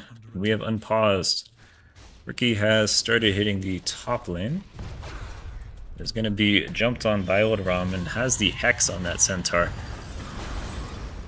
But they're going to counter jump him. Ricky really wants this Rax. It's going to get punished though as Minoy jumps in, drops the Echo, drops the second Echo. Wild Daddy goes down that Ricky. They're going to try and bring down Panda in the back line. Centaur focusing on Vex. Ogre goes down. Silencer drops the global refresher global, but not enough as Sand King comes into the fight a little bit too late. With that epi, they're able to bring down Disruptor, but that's the only pick they get as Old Ramen, excellent initiation. Picking off those priority heroes. Juggernaut comes in, leans up, and the nice Echo Slams as well by Minoy. Picking off that Ricky, who is a huge part of their team fight. I think they needed to use Global, double Global a little bit earlier. Keep that Ricky alive. Because with him dead, they just don't have any ability to fight. Ricky and Silencer, no buyback. Let's go to buyback status at this time. Everybody on Team Dire has theirs, and it's just Silencer who doesn't have his now, as Ricky did just get enough gold to grab his. Juggernaut is working on this top lane. That will prompt out the Ricky buyback. Meanwhile, Lion Earthshaker pushing bottom, Centaur pushing mid. We have a three-way push coming coming Radiant's way as the bottom Rax is the first to fall. Ricky doing a bit of chip damage on the Centaur. Does not have the heart, but just has naturally insane regeneration, coupled with the healing ward. It's gonna start the fight. Orneron blinks in. Sand King buys back, so they gotta be a little bit careful. No epi for 15 though. Ooh, TA gets solo. She died. That would have been massive. She does have the buyback. She does go down. Buys back immediately. Jug is just picking off these heroes. Just the discoordination on Radiant are real. They don't have the epi. They don't have the global to bring down these heroes. Epi comes out the very end, but it's a little bit too late. And I just don't think they have the damage to kill this Jug. They have a global now. Lion is going to blink in onto the Silencer, has the Ghost Scepter. Nullifier comes out a little bit too late. I'll keep the Lion alive. Jug tried to go in there to get the pick off, but was thwarted.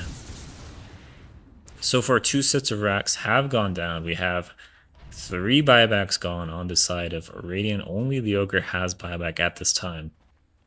So TA and Silencer have to be very cautious about where they are in the fights. And it seems like Dire are just gonna retreat. They want to go for the Roshan. Ooh, we're at 60-minute items. What do we got? We have nothing on Team Radiant because they've been hemmed in. Helm of the Undying on Juggernaut. And that's it. Nobody's been farming. Everybody's been fighting. Okay.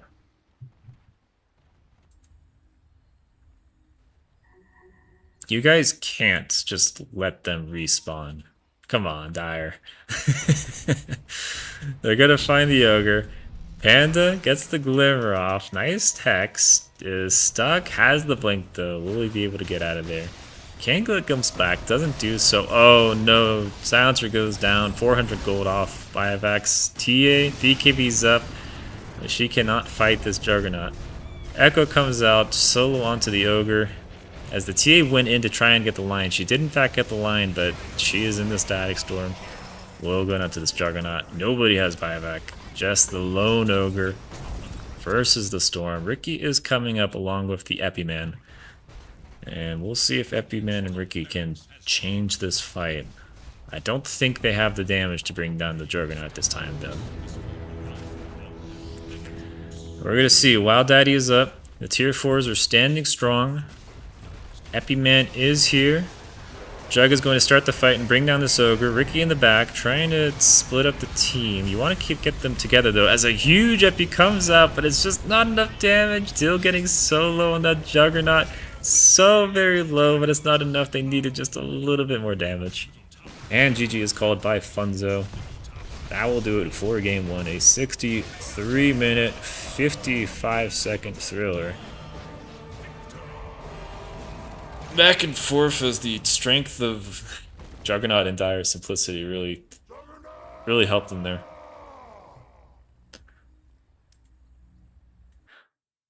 I find that just having easier to execute drafts gives you a significant advantage in these in this kind of skill bracket because it's just so hard when you have to like coordinate the epi with like double globals and your other heroes going in like lion blink stun disruptor sees the heroes ults centaur will press r and people run around like earthshaker just goes in whenever like it doesn't really matter like there's not really you don't need any coordination with this team that much compared to this team where you're so reliant on getting pickoffs or saving heroes with the global.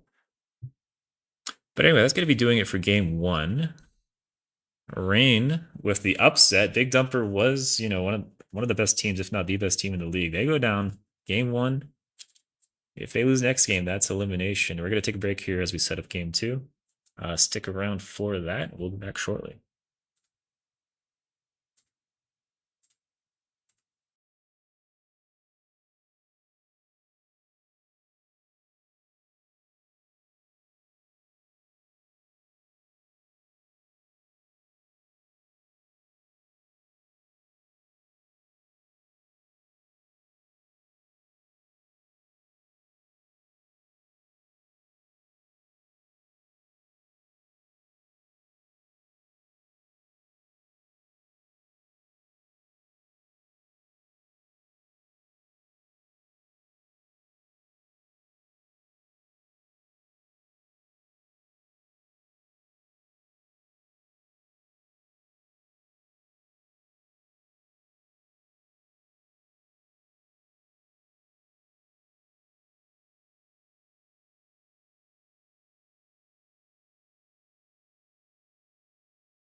Testing, testing. There we go.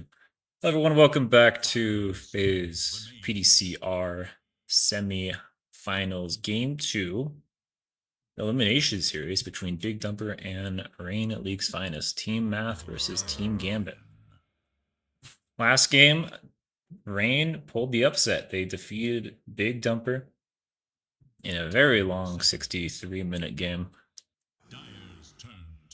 And that was very exhausting to watch. That game was stalled out for a long time by Wild Daddy running around, cutting waves, just making it impossible to push. But in the end, the Juggernaut prevailed, and the simplicity of Gambit's draft prevailed with their ability to just, blink, stun, kill a hero. Anyway, I'm surprised or curious to see if we have any bans come out. It didn't really feel like there was that much in the way of problems. I think the biggest problem that game was leaving the Juggernaut in the pool to get snapped up when you have the Sand King and the Ogre already on the field, and the TA. I guess, yeah, the Sand King, the Ogre, the TA, and the Silencer were all picked. Juggernaut is excellent versus all of those heroes, and so not banning up at hero and going with that draft was definitely very difficult, set them up for a very difficult game. So if they do want to try a draft similar to that, they probably want to get rid of that Juggernaut. Anyway, ban-wise, similar bans. We have one ban from referencing the first game. It's Disruptor out of the pool now. Everything else was banned in the game 1. Rain likely, doesn't feel like they need to change much in terms of their bans. Like, they had a very solid draft. Disruptor's gone, but he's easily replaceable. The Animage comes out as well, and they're gonna pick up Medusa. Holy moly, that's probably a Wild Daddy Medusa, position 3. That is ballsy to start your drafting out with that. You get rid of the Animage Medusa. I mean, that that does like limit the heroes that Rain would want to pick. Like, you wouldn't want to pick like a Lifestealer or a Doom or an Ancient Apparition into Medusa, right? But you can, pick heroes that are gonna deal with this Medusa pretty easily. But they stick with the Lion. They had that game 1, and that's gonna give you mana drain, which is really nice versus Medusa in the laning phase, and it also prevents it from getting picked up by a Big Dumper because it's a very strong, what do you call it, pairing with Medusa, because you can give the Medusa mana. Common picks with Medusa are Keeper of the Light. I don't know if Big Dumper picks that hero, but if you have a Keeper of the Light with the Medusa, you just keep that hero, that Medusa, topped off on HP for forever, for the entire game. Very difficult to see. I played a league game where the enemy first picked Furion, and we just like picked super anti-Furion heroes. And the enemy team was like, okay, we're just going to give the Furion to a support. So I wonder if that's kind of what Big Dumper are going for. Dusa isn't like the best standalone support, but maybe they're hoping for like a big reaction to it. Like, you pick all these heroes that are good against it, and then you just relegate it to a support role. But I mean, Dusa's strong hero. Like, she got nerfed from her heyday as like the best position 3, but she's still good. And like, it kind of limits the carries that you want to pick versus it. They're gonna ban out the Juggernaut on the side of Big Dumper, so they can go with like kind of similar heroes, which they did last time with like that high magic damage, kind of disabling heroes. And Rain, I'm not sure what you ban here. They actually banned out the Medusa second phase last time. They banned out Sven. They go with the Quap this time, which Big Dumper bans third banning phase in the prior game. And I'm curious to see what they do on a Big Dumper. I assume that this is a hero that's picked up often by the team, if they're going to be first picking it, and it got banned the second phase last game. I suppose I could take a quick look. Yeah, let me see. My stats are not up to date because the ticketing messed up for like the last 4 games that this team played. But I'm not. I see one game that they played 2 months ago. So I'm guessing that the hero was played recently for them to have banned it in second phase last time. Radiant must choose.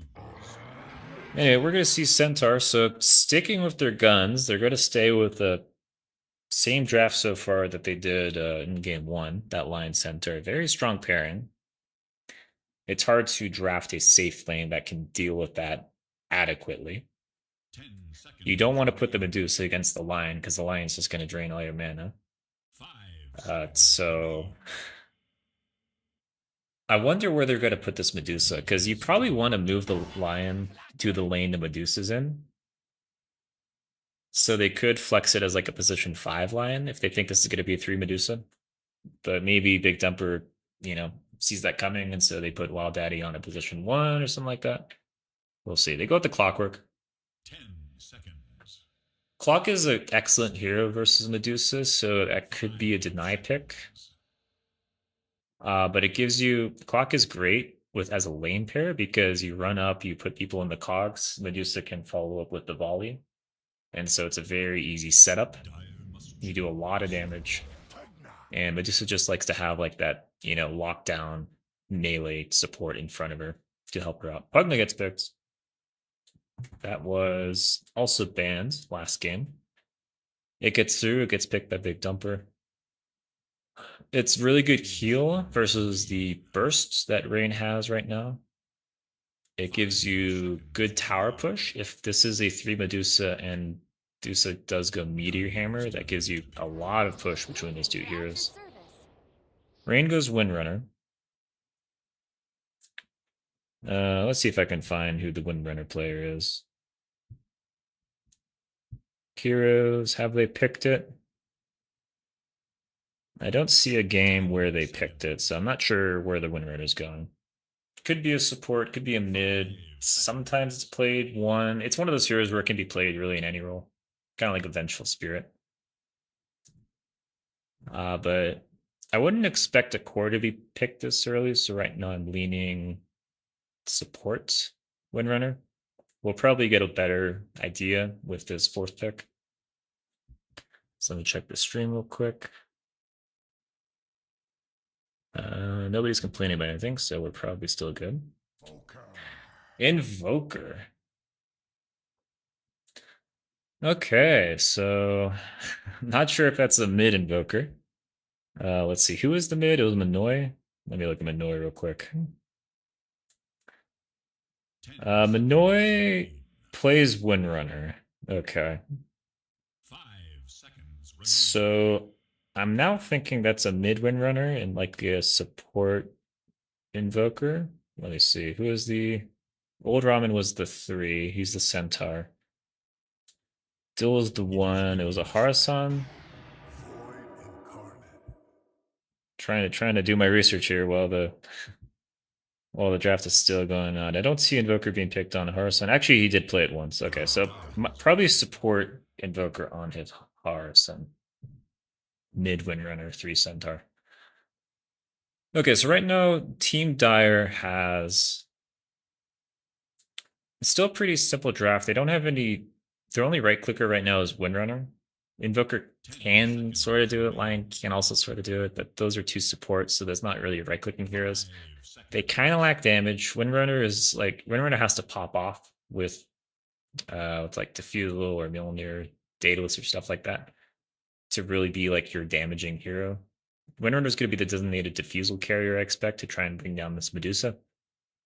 Void Spirit is a pretty nice hero to have versus Windrunner. Good lockdown. You can dodge a lot of the bullshit that Windrunner has. And they are lacking lockdown for the Windrunner. Void kind of fixes that a little bit, but his lockdown is, kind of slow. It's not instant. So right now, Big Dumper kind of have some issues with pinning down this Windrunner. This clock is going to have to land some really good hook shots, I feel, if they want to bring this hero down. Kind of depends on how the laning phase goes, if Windrunner comes out of it strong or not.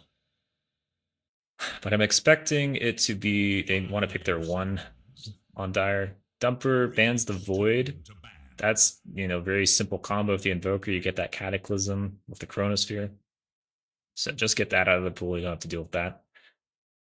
And Rain, yeah, I would think that you don't see the 3 either. I mean, this could be like a Wild Daddy 3. He plays every hero, 10 seconds as far as I know, but Tusk, Tide Hunter, those are traditional 3s. Wild Daddy doesn't really play traditional 3s, though. Axe and Dawn are out of the pool. So there's still a plethora of good 3s that they could pick for him, like Night Stalker. What else do they need? They need damage and right click, basically. It's like, yeah, Night Stalker is pretty good. Primal's decent. Mars is decent. Actually, Mars wouldn't be too bad on Rain because it gives you that lockdown with the Invoker. But they're going for the one. One Mars could be something. Yeah, Big Dumper, I feel like they need a right clicker. Maybe just a tower pusher. Tower pusher could also work. Just like damage. They need damage on Big Dumper. It's any kind of damaging heroes for the 3 position is really good. Like DP. I could see like a 3 DP or a Necrophos or something like that. On Rain, I feel like they just need one more right clicker. And that's a solid team. They have lots of stun, long range spells, stuff like that. I could see like a Spectre, honestly, to like kind of snag heroes, Windrunner power shots, Invoker Sunstrikes. You just like to have that global presence for snapping heroes up. But yeah, you can just pick like any kind of one that goes in and gets on top of this Medusa, this Pugna, and ideally something that buys Nullifier would be really nice to deal with the Pugna. So yeah, any kind of one is good, and a Big Dumper, I feel like they just need some damage right here. So they have 9 seconds left. Let's see what they go with. 5 more seconds. They go with the Sand King. That is damage. That is damage. That damage comes at the cost of long cooldown, though, and kind of hard to execute. So they're gonna have to be pretty reliant on this Deuce and Void to be dishing out the damage that needs to be done. And that's going to come out pretty late, I feel. They're going to be very reliant on this Pugman Sand King to be getting kills in the early game on Big Dumper. I guess Rain also needs some items to be doing equivalent damage as well. Like Centaur, Windrunner, Invoker, they can do pretty good early game damage, but it gets a lot better when they have items. So I expect we're going to see another slow opener. Big Dumper may try to go with like the early push with Pugna Medusa if she goes the Meteor Hammer build.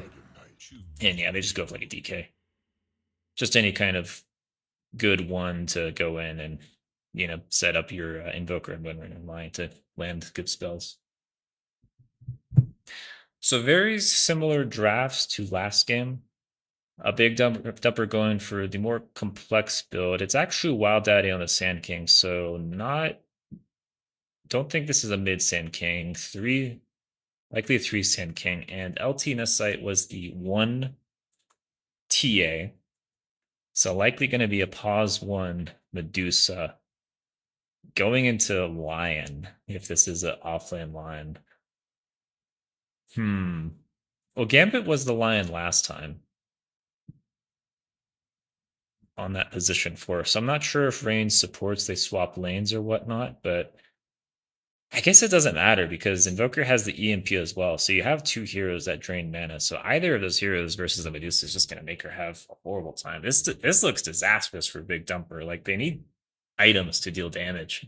They're relying on the Sand King for their damage, but it's just super long cooldown. And your Medusa is just it's counterpicked by the Lion, Windrunner, and Invoker, where they do so much mana burn. Like how how do you play this game as Medusa?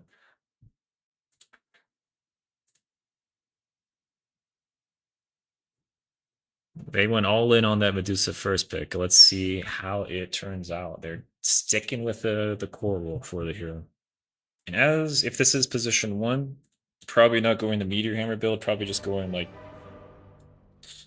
traditional right-clicking items like Manta, Butterfly, Mjolnir, stuff like that. So your mana is not like super important, but it's gonna get drained very quickly. All right, is this still good? Yeah. Whoops, come on. There we go. All right. And once again, we start off strong with a pause. A little banter go back and forth. And what is that? Zoom. That's stuttering. Interesting.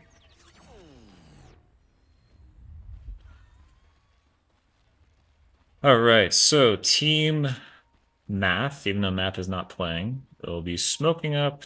Team Gambit also smokes up. They're going to be running at each other in the mid lane. Probably want to be getting wards down as they're all chatting each other. Both transitioning top, so we might see a fight here. Clock smoke breaks. Both teams aware of each other. The clock is not going to go in for that power cog, so we'll just retreat. Pugna did run up.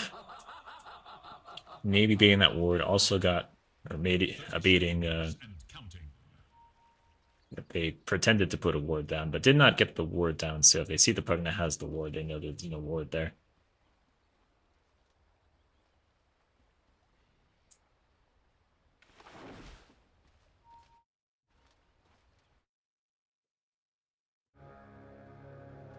And yeah, we just have a quiet opener. Sand King is coming over. There's only these two dire heroes here. Wild Daddy scouts it out a little bit, sees Dill on the DK, but nothing comes out of it. And we have no fighting. Just 2-for-2 bounty runes as the players go to their respective lanes. All right. So what do we got lane-wise this game? We got Wild Daddy on the pause 3. Supported by a Vex on that Pugna. Very a lot of magic damage in that lane. Very nice to have versus a DK. Their mid on Team Radiant is going to be Funzo playing the Void Spirit. And in the bottom lane for Radiant is LT Nest Knight on Medusa, supported by Panda on that Clockwork. It is going to be Lion on the... They're facing off against Medusa, so... Expect to see a lot of mana drains. Clock is very nice to have to disrupt those mana drains, though, because you get the cogs, you get the battery assault. Pretty easy to break the mana drain. They're going to be facing off against Old Ramen once again on the Centaur and a Lion, but this time played by Harasan, not Gambit. In the mid lane, it is Minoy on the Windrunner. And top lane, Dill on the DK, supported by Gambit on that position 5 Invoker. I think it's going to be pretty difficult for Team Radiant. Invoker doesn't do much versus these heroes. They don't have like super strong combo on that dire safe lane pairing. And Radiant just has a lot of magic damage for these two heroes. Pugna gets that Nether Ward, and it's really hard for Invoker to do anything because all his spells cost so much mana. And they have the magic damage necessary to bully out this DK. So I think it's going to be a very strong lane for Radiant. Let's get the last hits up as we check out the laning phase. Mid lane, Windrunner, Void Spirit. Could go either way, honestly. I think it's Windrunner favored just because of power shot and the ranged aspect bullshit. But I think it just depends on, which player is better. Bottom lane, Centaur gets caught out without a creep wave. Panda running him down on this Clockwork. The Medusa volley comes out, but does not connect. Both these dire heroes get very low. They're forced to run away. And I think this Clockwork is going to save this lane, as top lane, Pugna getting very low. It is a very fast hero, though. Base 330 move speed. Able to just run away from this slow-ass Invoker hero. Okay, I think Clock kind of saves this lane because Lion's going to be the one doing the most damage to Medusa, and Clock can just cancel the Essence Drain, the Mana Drain. Very easily, and then you always have to be scared of that combo. with the clock clogging you, followed up by the volley, locking you in position and just doing tons of damage. So excited to see if the or how the lanes go.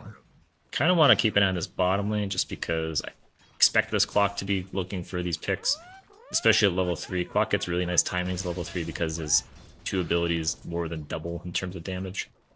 Pugna top gets low. Looks like Invoker just found with the cold snap, DK found with the stun. They're able to bring that hero down.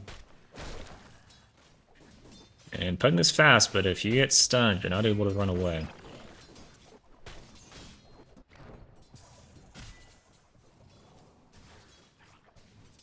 Upper lanes, Void and Windrunner are kind of tied. Void is leading in terms of denies though, so slightly winning that lane.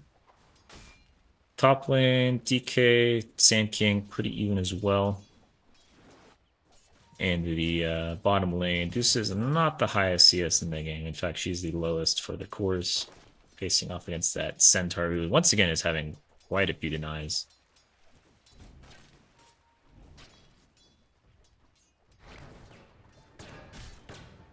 It's so annoying playing as Clock versus this line. You have to use the trees to break the vision. Because if you run up the line, you're just going to be losing all of your mana. It's very important to preserve your mana as Clockwork, because you can't kill heroes if you don't have any mana.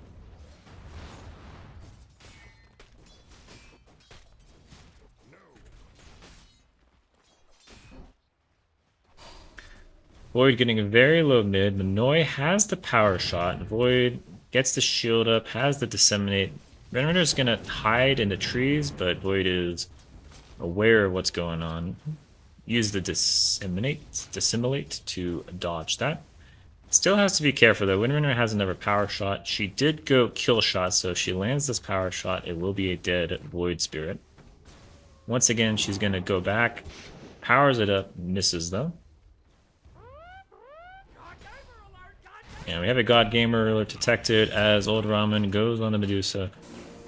Bottom Clock comes in with the cog. It's a little bit too late. Panda, you gotta hit the cogs. Hit the cogs, Panda. Push them into the line. I play Clockwork a lot in my league games, so I'm gonna be a little bit critical as to what what this Clockwork does.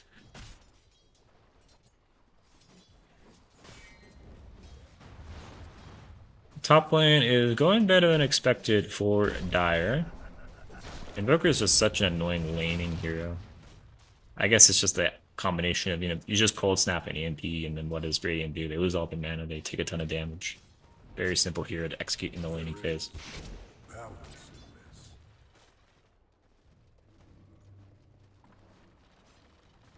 Bottom lane Lion snags the Lotus. That is very important when you're playing against Medusa. You do not want to give the Medusa the Lotus Sword because Lotus is one of the best burst mana items in the game.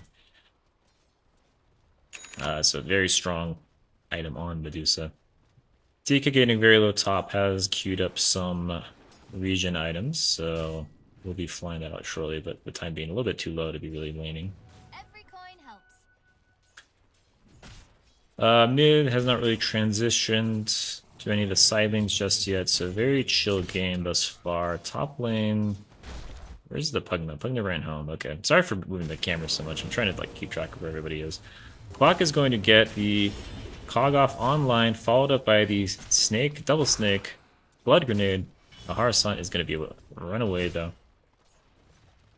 Centaur, yeah, not in too much danger. This is very low HP. Very low mana, so she can't really afford to hit the Centaur too much more. So it's really just this Clock that can bully the Centaur out of lane.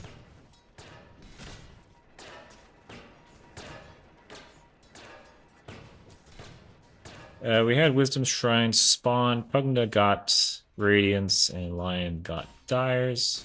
So nothing too exciting happening so far in this game. Like, even with the mid ults doesn't really... You might have something top. Yeah, as I was as I was saying, even if like the mid's getting their ults, they're not necessarily like great like get kill ults. This bottom lane Panda getting very low. Ramen trying to run at him. Medusa can't really do much though. She uses the wand, but she's gonna get sucked dry, and so can't really contribute that much. Just getting chunked down. Lion did go down top as Kalak did manage to survive. We're gonna have a turnaround about Wild Daddy. Tries to get on the Invoker. He's trying to get to the trees to get the epicenter off, but the Vision game, they will get Vision, and the Tornado by Gambit will secure that kill. So nice kill on Lion. That did go to Panda. Medusa just got very low though. It's very hard for her to lane. Has that null Paladin, but she needs to fly out some mangoes. She wants to keep laning. Flying out the Clarities instead. It's okay. Yeah, nice pick off by Sand King in that top lane.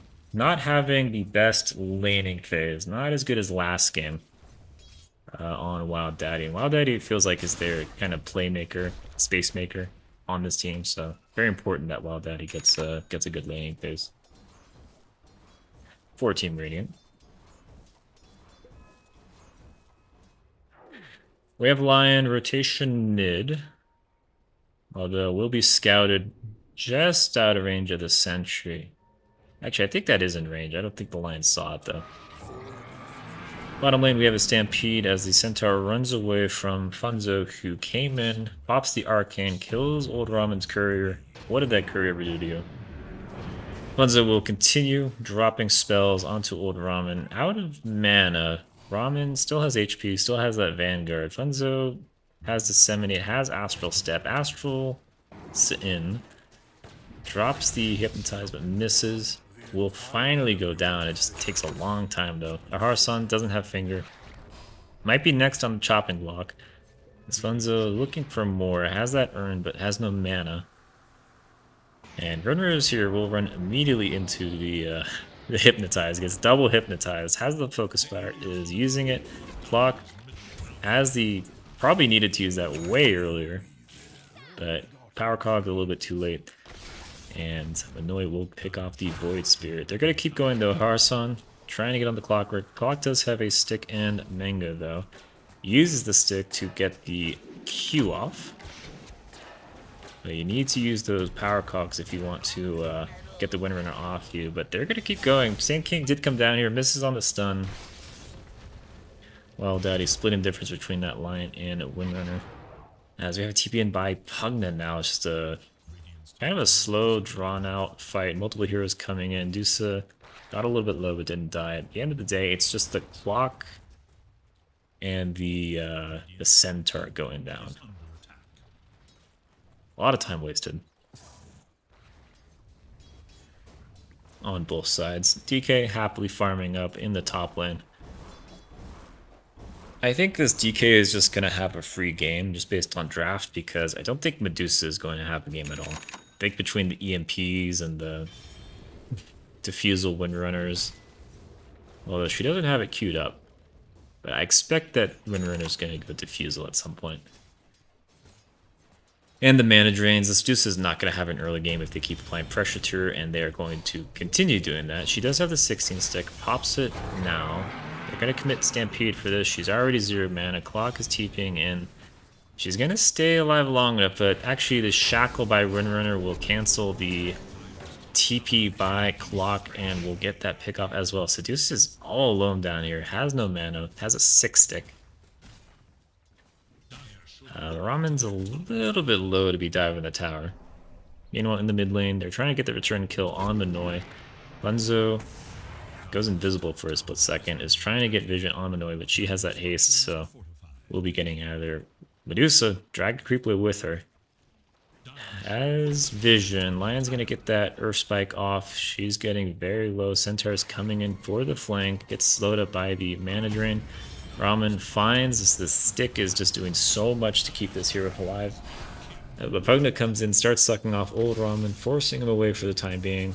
Medusa is just standing her ground, gets mana drain, but they just don't have the follow-up damage. They drain her mana, but they just don't have the follow-up damage to bring her down. Mystic Snake keeping her topped off. Meanwhile, in the mid lane, Dragonite trying to do some damage to the tower, but Wild Daddy misses on the stun again. As they're going to keep chasing. Clock does not have cogs just yet. Dill is standing under the tower. Where's the TP support, guys? Invoker's right there, has the Ghost Walk, but that's not going to do enough to save her. As bottom lane, they did finally pick off that Medusa with the help of the Windrunner. That's the damage they needed to bring down that hero. And we're going to have a go mid. They brought the dust along. They start on Gambit. Cogs is off mark. He's going to get the hook shot off. Actually threads the needle, but there's no follow-up because he used that Cogs a little bit early. Going to have a tornado come in, try and keep this fight alive for a little bit longer. As Dyer's not sure what heroes to go on. Lion runs high ground, but at that point, Radiant are gone. Importantly, DK did survive that. So, still farming, still alive. Still able to keep applying pressure to this tower. And the name of the game for Dire is just prevent the Medusa from getting any kind of items, because you have the heroes right now to just delete her. Like, she cannot fight at all. For all intents, for the math, for the calculations, Radiant are down a hero this game until this Medusa gets like 3 or 4 items. So they have that timing where they can just apply a ton of pressure on these Dire heroes to take buildings and whatnot before the Medusa comes online. So if they play their cards right, they should be, you know, just push, push, push. And in fact, after taking that tier 1 mid, they all run bottom to start pressuring this bottom tower, I expect. If DK pops ult, we're probably going to see that push begin now. Windrunner will find a Vex on that Pugna. He will... They will go down.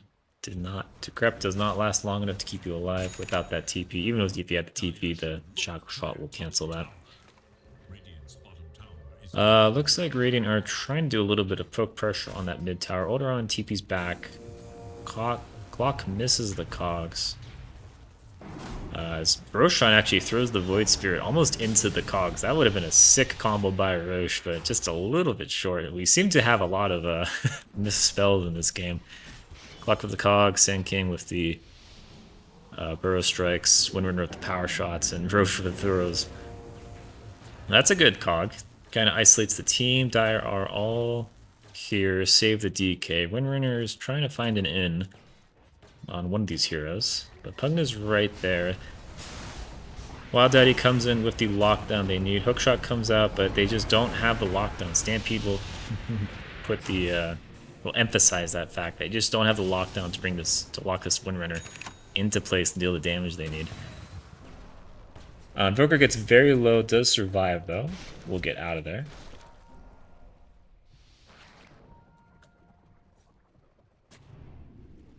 As they... It feels like they need to wait for this Void Sphere to get some items. I don't think he went the right item build. Like, I think you need to go just like...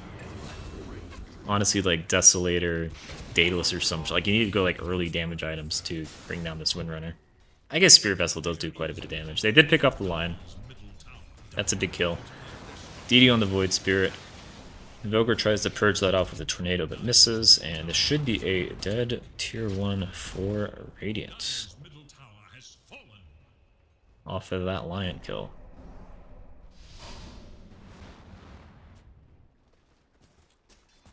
That was just fun. Medusa has that Yasha working towards Manta. That'll be item number 1. 1 out of 3 or 4 before you start getting scared of her. Radiant are rotating heroes top. They have the Clock in the back who has hookshot. They want to collapse on this Centaur. Centaur shows in the wave. Throws out the flare to slow him. This is kind of a hard pick. You have to basically just use the cogs to lock him in place. They finally bring the guns in to bring down that Centaur. Wild Daddy and the Vex bring the necessary magic damage to bring down that Centaur. Invoker in the back trying to bring down the HP mana of this Medusa, but EMP will miss. Meanwhile, Void in this very split up fight is trying to bring down Windrunner. But Windrunner is going to be able to get away. Ooh, that Decrep power shot brings down that Sand King as Clock finds another nice cogs onto the Gambit, brings down the Invoker. DK trying to find any way to contribute to this fight, but just everybody's avoiding him. As another power shot comes out onto Panda, gets him very close to kill threshold range, but not fast enough. As the DK is forced to run away with his 2 supports dead. Nice golden XP swing for Team Radiant there. 1200 for both.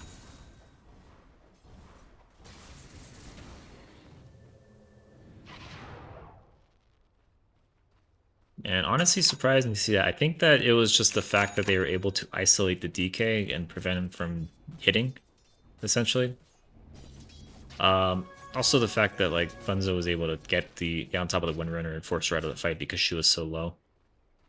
That allowed them to basically focus down the support heroes, which are really the only heroes that they can focus down. Invoker, Lion, very squishy heroes. Everybody else is a little bit too tanky. I guess they brought down Centaur, but it was a little bit too late. Hookshot comes out, misses on Gambit. Void Spirit does not miss with the Hypnotize though, as the Stampede comes out to try and bring down, try to save Invoker, but the Stampede is going to cost him his life. He keeps running into the cogs. Will go down. On Invoker once again, and I don't know if Dire necessarily push. They have the Pugna. It's kind of mana expensive though, and it's pretty slow if they want to keep pressuring this top tower.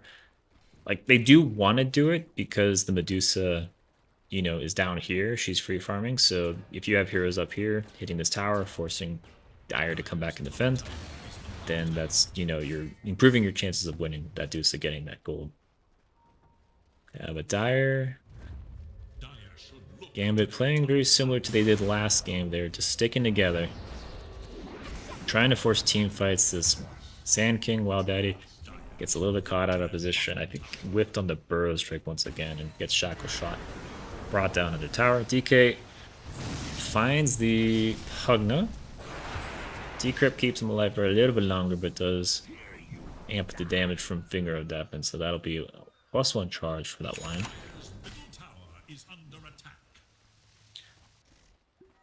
Two heroes going down the side of Radiant evens up the score a little bit. Speaking of score, let's look at net worth at this point. So Dusa is top net worth. Love to see that. Now, although DK just got a little bit of gold from somewhere. And that will improve when they get this top tower. Wild Daddy is here, has the level 1 epi, doesn't do that much damage. It's good enough to kill supports, but it's not good enough to bring down the Centaur or DK. You really need that level 12 and the amp from the Decrypt. And name of the game for Radiant is really just play away from your Medusa, let her farm, let her push out waves of Manta. Like, you want to be playing on the top part of the map if she's on the bottom part. And you really just got to be making space for her. They're going to smoke out and look for stuff. Oh, Daddy really wants to creep the... Oh, Stinger doesn't cancel smoke. Interesting. I didn't know that. But the supports for Radiant are running near the gate. I'm trying to find picks, but Dire, they're mid. DK's in the triangle. They have center bottom showing. Like, they're just on the complete wrong end of the map here for this smoke play. They will be continuing to pressure this tower, though, as they shove in the creep wave. And Dire are doing somewhat similar. The Centaur just hanging out down here. Has that Blink Dagger now. Working towards pipe. Let's take a look at the other items. DK went that Mjolnir Dragon. It's very similar to the TA's build from game 1. Going for Blink next, so we'll be able to pick off these squishier heroes on Team Radiant a little bit easier once he gets that item. Invoker, Invis, scouts out the Clockwork. They drop the Stampede to get a little bit better position. They bring down the Clockwork and will find the Pugna. Pugna wants to get that ult off, decraps, but Power Shot just does so much damage. I forget, does decrap do... Okay, it doesn't do ally increased magic damage. But it is still quite significant when your hero only has a 1200 HP. Power Shot does like 500 damage. Like, you're going to be taking a lot of damage. Still, On the DK, it's going to be found. Has no BKB to get out of this. Pops a Mjolnir on himself. Spirit Vessel bringing him down. That is a dead Invoker in the back. Void Spirit will find Bill. So they get the turnaround picks on that important core hero. Second highest net worth in the game goes down. They're going to find more. Wild Daddy finds the line off of the vision from the Medusa Manta illusion. And just kind of swingy, just back and forth game. Like, Dire got a little bit of advantage. Radiant came back a little bit. Now it's kind of evened off. Very, very scrappy.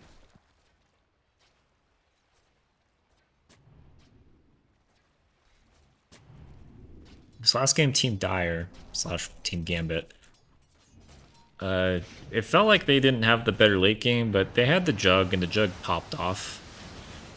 DK has a harder time popping off versus a jug, just because you need items versus the jug. Jug, you get a couple items, but most notably, you need a BKB on a DK to really pop off, whereas Juggernaut doesn't need that. Juggernaut kind of got just blink ult. DK has to be right-clicking heroes positioning, and in order to do that, he needs like BKBs and blink daggers and stuff like that.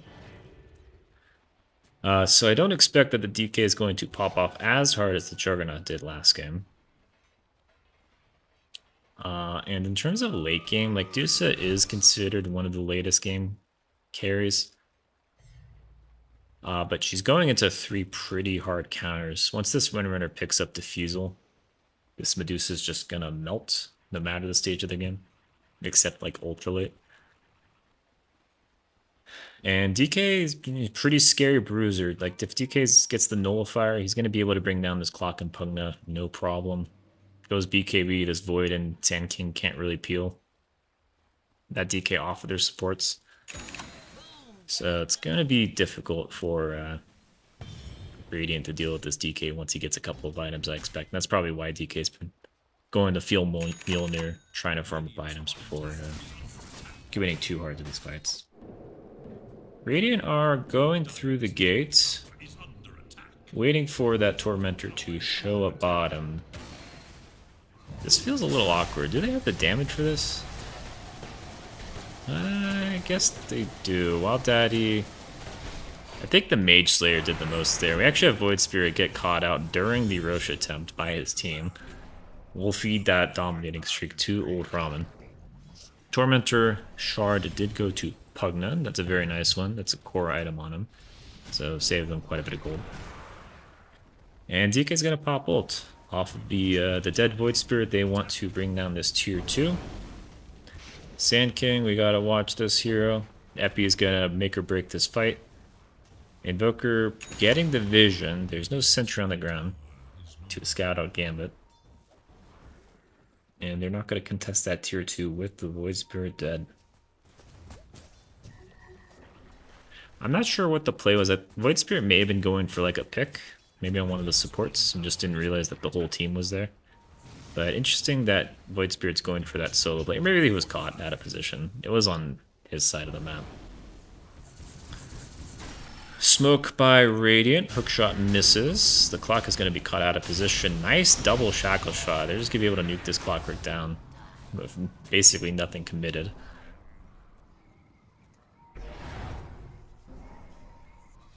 And Clock is not integral to your victory plan, but you probably don't want to start a fight without him.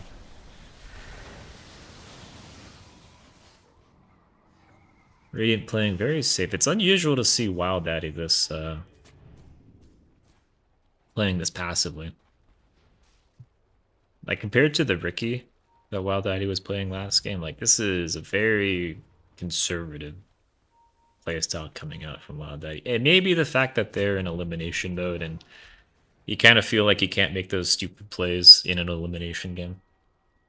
Because if Radiant lose this game, they do get eliminated.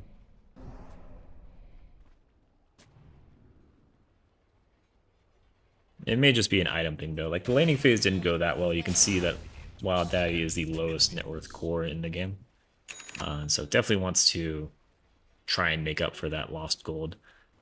Going for the Mage Slayer Ags build to try and apply Mage Slayer to everybody. Ooh, they're gonna find the Medusa. EMP just completely drains all of the HP. Power Shot comes out. If that landed, that probably would have killed her, but misses. And Radiant gonna try and turn this around. Clock shot. Clock gets the hook shot on Dragonite, isolates him. He has no BKB, so he's just gonna have to stand here and take it like a man. As the Pugnet in the back finds the line, brings him down. DK still goes down to the Medusa, just without that BKB, unable to fight. And old Ramen trying to do anything. At this point, his allies are dying or dead, and the centaur doesn't do enough damage. Wow, that he picks up the triple kill. So much damage coming out from Radiant. Like, a lot of good highlight plays to point out. Pugna finding the lion, isolating the lion, just killing him solo was huge. The clock able to get on the DK and just completely isolating him to because without that BKB, just has to sit there and tank with Medusa hitting. It was almost good. Like, they almost got that Medusa at the start of the fight on Team Dire, but the Radiant team were able to mop up with a couple of very well executed plays and teamfight positionings. It reminds me of a game I played in a league where I was playing Clock versus DK, and we knew that our game sucked late game, so we were trying to end as quickly as possible. And we ended the game in 20 minutes. And my job in the fights was just to get on the DK and cog him. Because he didn't go BKB, he went this kind of the same build of Mjolnir Dragonlance. But if you're able to isolate the DK, just the DK doesn't have a game. He has to kite to do well. Especially in a draft like this where Pugna can suck him, or Medusa can hit him, or whatever. Yeah, Clock is very nice hero to play against DK. Before the DK gets BKB. Once the DK gets BKB, it's not so fun anymore. Not so nice. Radiant have gathered a bit of a gold advantage with that one team fight, and they're going to try and transition it into a tier 2 top push. The tower is only a quarter HP, so unless Dire react very quickly, they're going to lose this tower. And they do not, so that tower does fall. Roshan does move south because it does become daytime, so there's no easy turn to Rosh play off of this tower. And there are no creeps mid, so they can't really go mid either. The only play they have is push top. There's not much they can do left in this top part of the map unless they want to try and crack high ground. Meanwhile, Dire have pushed the creep wave to the tower, and so Manoy is going to be able to grab this tier 2 in trade.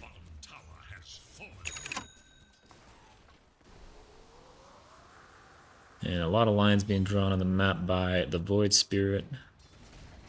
I think the Void Spirit wants to be pushing in all lanes. I'm not sure what exactly the play is here right now. Medusa, item check. Went the Kaya and Sanj after the Manta style.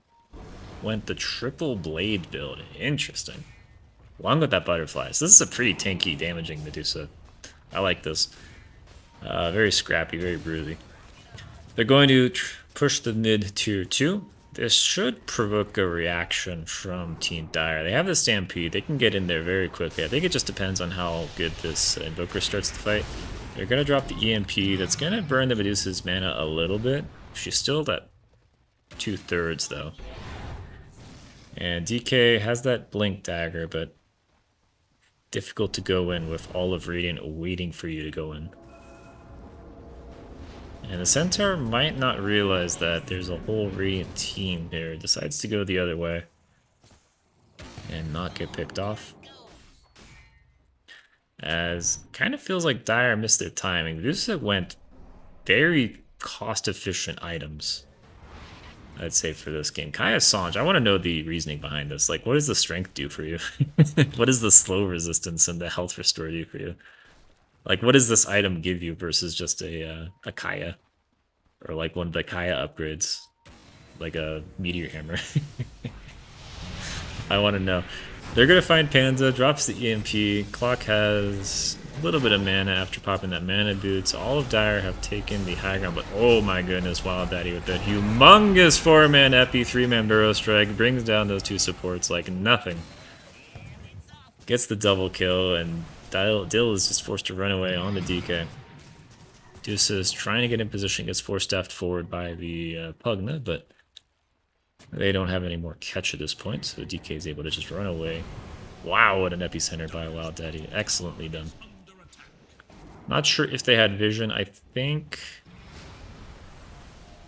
yeah, they had vision here, so Wild Daddy may have had an inkling. I think they just had vision from like a hero high ground or something, but very well done. That Ag Sand King does wonders versus these squishy Lion and Invoker heroes. DK gets a little bit too far forward. Is going to get force-staffed out of the cog, so will survive. Centaur actually does a really nice job of linking forward and stunning to prevent any kind of follow-up on the DK, so the DK is able to return home to Fountain. Deuce is going to get EMP'd. She is half mana, getting mana drained, and she's almost drained out on mana. Running with the meatball, you never want to do that. Fortunately, it's low Exort, so it doesn't do that much damage. The Lion does go down for a second time. Void Spirit picks up that kill. Old Ramen now getting isolated. Funzo gets the double on Old Ramen. And this is the nice thing about having a Pugna when you're winning, is you just have that infinite sustain. Life Drain keeps these heroes topped off. They don't have mana give for the Medusa, so she's not going to feel too comfortable in going high ground. Because I don't think this gives mana. Yeah, I think Life Drain used to give Pugna mana when he was full HP and he was doing it here, but that doesn't do that anymore. But with the mana boots on Sand King and Clock and Pugna, they're able to sustain this Medusa's mana a little bit more. Did he go Wex Invoker? Yeah, he did. So we do have the pole EMP to try and get that Medusa locked down and drained of mana. It seems like that's going to be the high ground push for Radiant, though. Roche is available. Invoker, passive Midas. Invoker, no! Use the Midas. That feels tragic. Radiant, and they did a little bit of high ground damage. All of Dire's ultimates came up, so they probably just want to go for this Roshan. It is up, it is marching north. It's a little bit difficult for Dire to be able to get up there and contest. I'd expect to see Radiant try and get some vision down to intercept any kind of Roche plays by Dire if they want to go for this Roche. But right now, Medusa and Void have like completely abandoned the side of the map and have gone back to farm their own jungle. Interesting decision. I feel like they could be playing a little bit more aggressively around vision, but they're not. It's going to give space for these Dire heroes to farm up a little bit. DK working towards that MKB, because that was an extremely early butterfly by Medusa, so it's pretty difficult to deal damage to her after the mana's drained.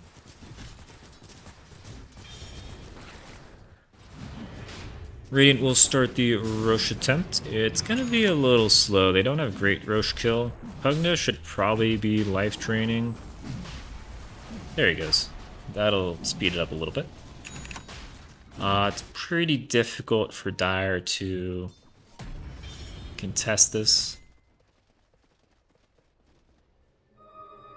They just don't have any kind of TP sources nearby. This is all worded to hell. So it would be a very difficult in-vision battle to get to the Roche pit. Your heroes are pretty slow. And they'll just give it up. They put on the Void Spirit. Surprised to see it on the Void Spirit instead of the level 22 Medusa. That tells me that they want Funzo to be like starting fights and like breaking high ground by starting a fight so he can go into a compromising position where he may die, but you know, it sets it up for the Epi Man. Versus the Deuce, where if you put on the Deuce, she like hits the building, they hit her, she gets low mana, and then what do? Do you just suicide to get your mana back? It's a little bit more awkward. Anyway, Old Ramen goes out of the base to try and kill the creep wave, will get chipped down a little bit, half HP, blinks out of there. DK pops ult. Dill starts right-clicking the Void Spirit Illusions. We're working on the tower along with the Medusa. Ultina's sight.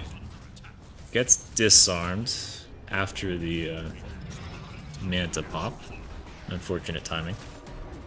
Centaur blinks in, Old Ramen stuns up Funzo, who goes in aggressively. We have the Epi. This time it's only on one hero, the Invoker, who dies but immediately buys back. Funzo getting very low, will pop that Aegis. Deuce in the back, just hitting the racks. She will Stone Gaze to make sure Funzo gets out of there alive. Old Ramen gets a little bit isolated from his team, from the Stone Gaze.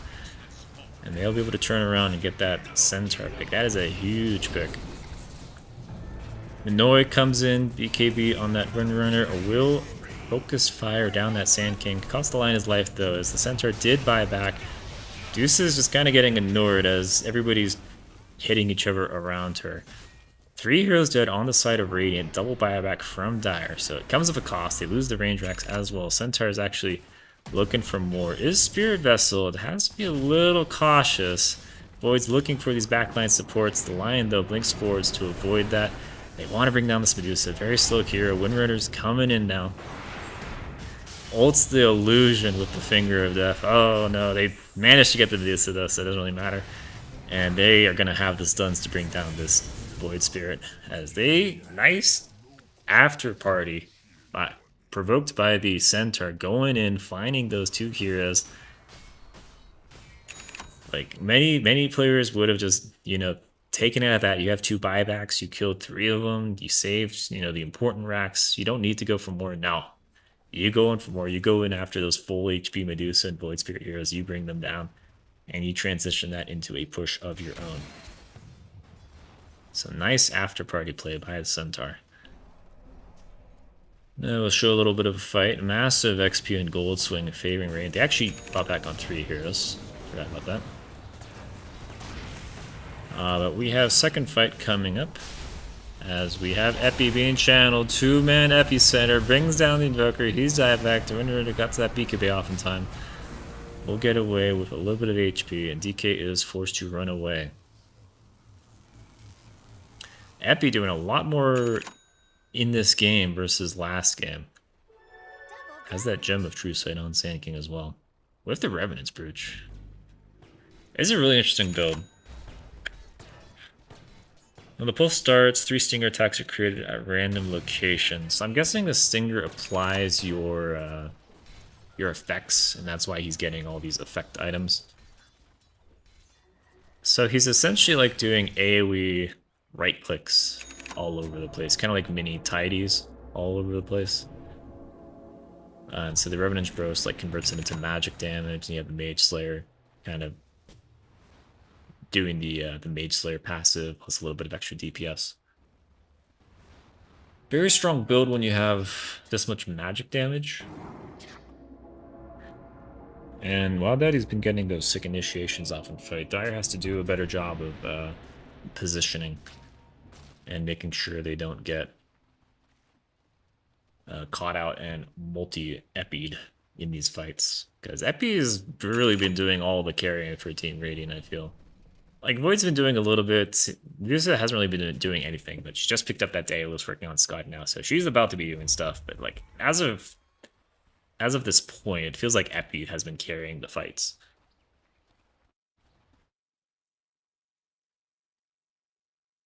Checking stream. Stream's still alive. Cool. Alright. Dire have retreated back to their base. As Reading have smoke, they're kind of split up. Clock is going to be found by the Centaur. Centaur is not going to commit the blink for it, though.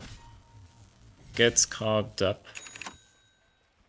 And Invoker's looking for more. Has the speed from the Ghost Walk. Radiant have taken a position on their side of the map there. Looking for a good initiation. This Void Spirit has smoke, has just expired though. He's going to go in off of the Vision of the Dying Obs. Goes on the Centaur though. That's not the hero you want to start out. And Stampede is going to be committed. Windrunner in the back finds an excellent 2-man shackle on the Void and Sand King and brings the Sand King down. This is disastrous. If you know the Sand King, how do you do damage? Meatball comes out, kills the Panda. DK in the back, kills off the Pugna. And Medusa's getting isolated. She's 0 mana as the DK is just killing every hero except the Medusa. Void Spirit is going to get out of a sliver of HP. Managed to get into the pit. And now Eltina's sight is not going to get away. DK has that stun. They got to be careful about the illusions on the lion. And is Gambit going to go down? No, the illusions were doing so much damage there. And yeah, if you don't have your Sand King, you can't win fights. Deuce is doing the damage now, but he's still reliant. An excellent target prioritization by Team Gambit there. DK basically going after every hero except the Medusa. Bringing down that Pugna. And Clock running with the meatball. Good job on Invoker with that meatball play. And just really the clutch play with Sand King dying there at the very start of the fight. Like, you're able to bring the Sand King down without his Epi. Like, Radiant cannot fight without him. 42 minutes already. Time flies. It feels like this game has been going on it's been going a lot faster than game 1. Although we are starting to get into the late game. I really hope this isn't another hour-long game and we have another game 3. This is I did not sign up for this. I don't expect Dire going to do that much pushing. We might have a Windrunner like push the mid lane, try and force some buybacks. It's a little bit difficult though with Pugna and Sand King on those short respawn timers. Clock just about to respawn. She does not have BKB, so it's going to be a little bit difficult for her to try and force anything without her team nearby. You might have to content yourself with just fixing lanes and trying to establish some pressure. But like without the DK ult, you don't really want to fight. They still have Epi, and they can win fights with just Epi. So they got to be very careful of the Epi men.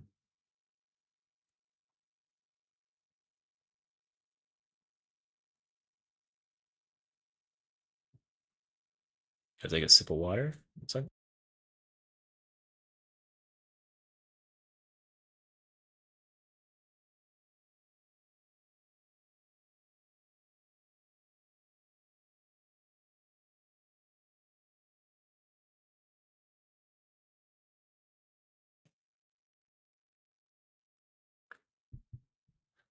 Both teams G. Are we gonna have an unpause? We have an unpause. Let's go. All right. The true heroes are the ones who wait all the way. I don't even want to look at like when I started this this series. It's been a long one between all the pauses and the length of games. But we'll see. Team Radiant are fighting for their lives. If they lose this, they get eliminated. Windrunner's gonna try and find the Clockwork. Even if the Shackle landed, the Pugna would have gotten that decrep off. So I don't think the clock dies there. It would have been close. Maybe with the power shot, would have been close. Medusa is spawning in 15 seconds. DK has no ult. Actually has the ult now. So we might see a little bit of a push top. The creep wave is all the way over here though, so instead we may see a Tormentor play. All Dire is running north. They really need to get like a here or something to push out this lane. Because without the range tracks, that's just going to be pushing in naturally with those super range creeps.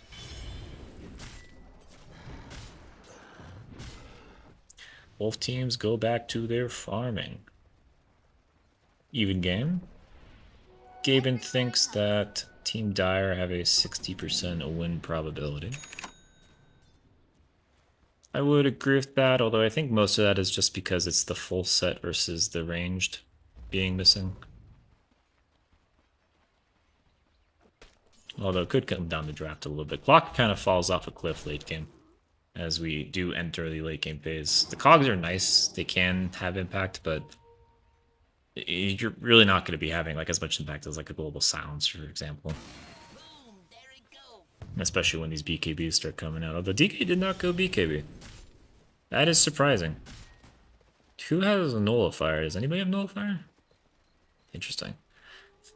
I guess the game plan for Dire is just if the Pugna W something, just don't hit that target. Kind of a little awkward if you need to bring down like a Sand King or whatever. Windrunner will focus down the top tower, as Radiant don't seem too interested in fighting, while Daddy wants to push the mid lane. Has his allies behind him. Dire, meanwhile, are just camped up in the enemy triangle. Both teams doing everything possible to just avoid fighting each other.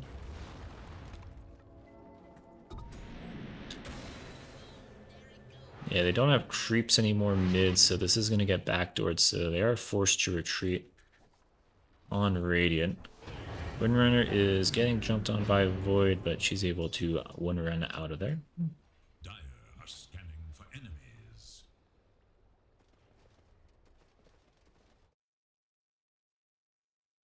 Radiant are scanning for enemies. DK mid lane gets found by Pugna. Invoker's right there, completely whiffs the meteor push combo though. So Pugna's just gonna walk out of there. There was a clock nearby to hookshot in if that did land. The Pugna did need help, but so far nothing happening. Roche is not available. Can respawn within 1 minute though. That's likely what the teams are both considering right now. Clock, you don't need to face tank the pit. You can just rocket flare. What are you doing? Where are you rocket flaring? Mid lane?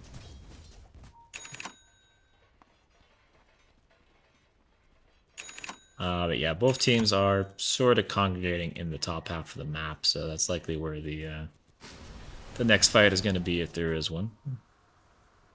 Roche taking its sweet ass time to respawn. 20 seconds left remaining on the timer. Looking like it's going to be a max respawn time Roshan.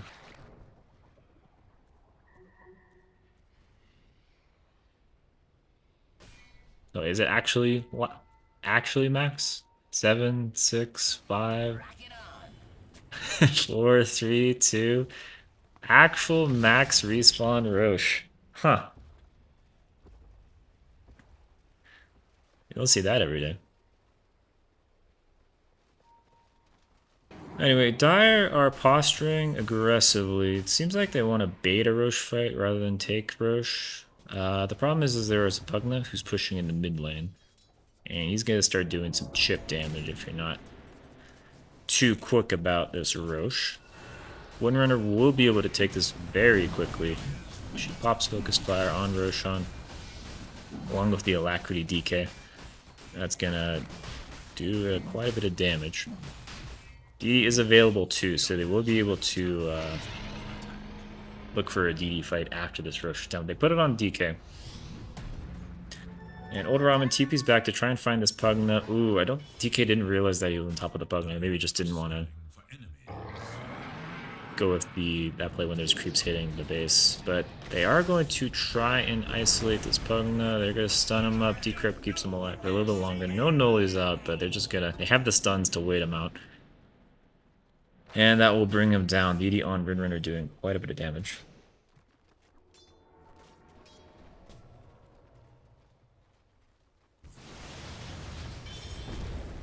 And Dire want to shove out waves. They're escorting waves. They learned their lesson from game 1. Don't let Wild Daddy, who's camping this top lane, just cut the wave. You got to escort them in. Ideally, multiple waves in. Because you're going to have like one chance to push the high ground before all your creep waves vanish.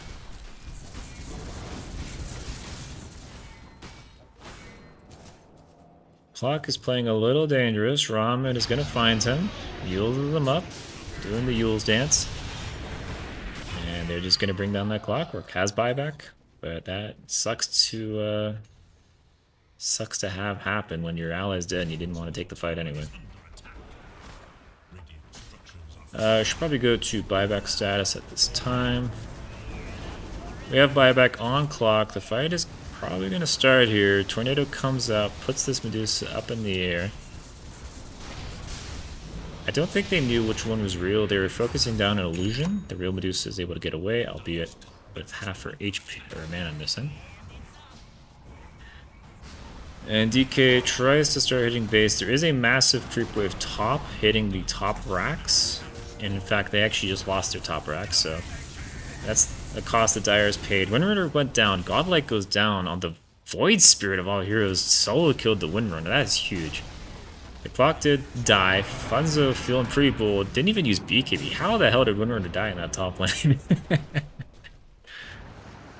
Did go down. So Funzo pops the BKB, runs at this line, gets stunned, gets CMP. He's going to dodge out of it though. TP on Invoker. We'll get out of there. Along with the rest of the team. So pretty disaster fight by Dire. I want to know how the Windrunner died in that fight.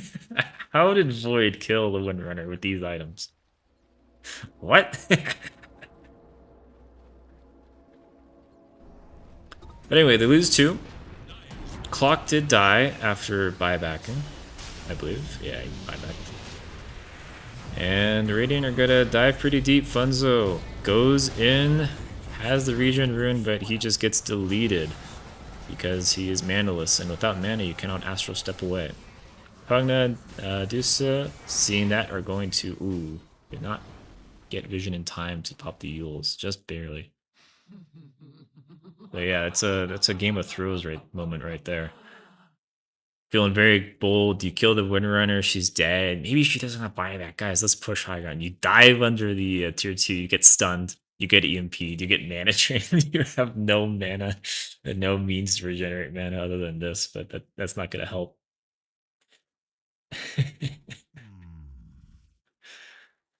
Not a play you want to be seeing if you're on the side of Radiant. I think we're going to have a long pause here. I think they're going to the bathroom now.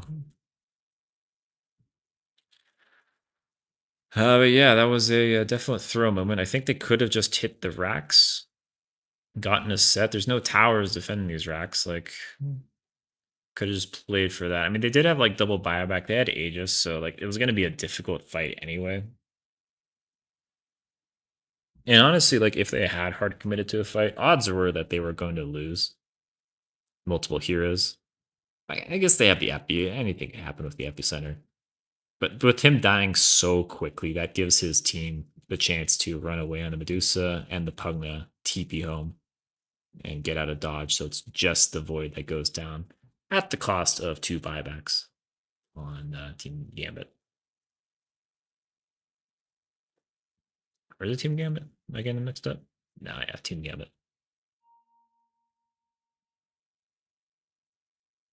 Let's just pull up items real quick.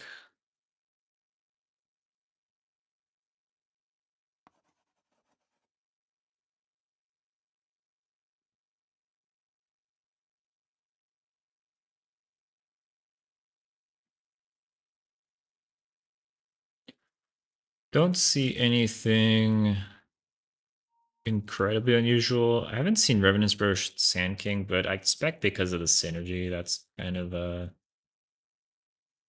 core. I'd say that Solar Crest feels a little weird on Panda. Just because like the barrier doesn't do anything, and you're giving, I guess you're giving attack speed to like Medusa, but does she really need attack speed?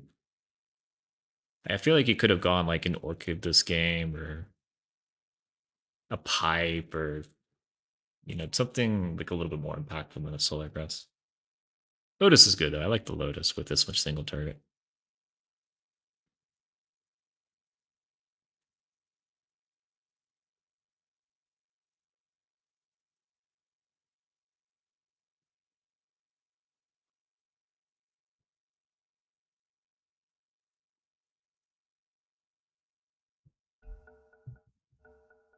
We have unpause. Alright, we are back. Mental reset. What happened last time was the Void dive tower and died after Radiant won that team fight. So now Dire are running straight down the mid lane, way ahead of their creep wave. You guys, you gotta escort the creeps, guys. You're not gonna. I guess the creeps were down here breaking backdoor, but like the shit is gonna be backdoor by the time you get here. Nobody is cutting the wave though.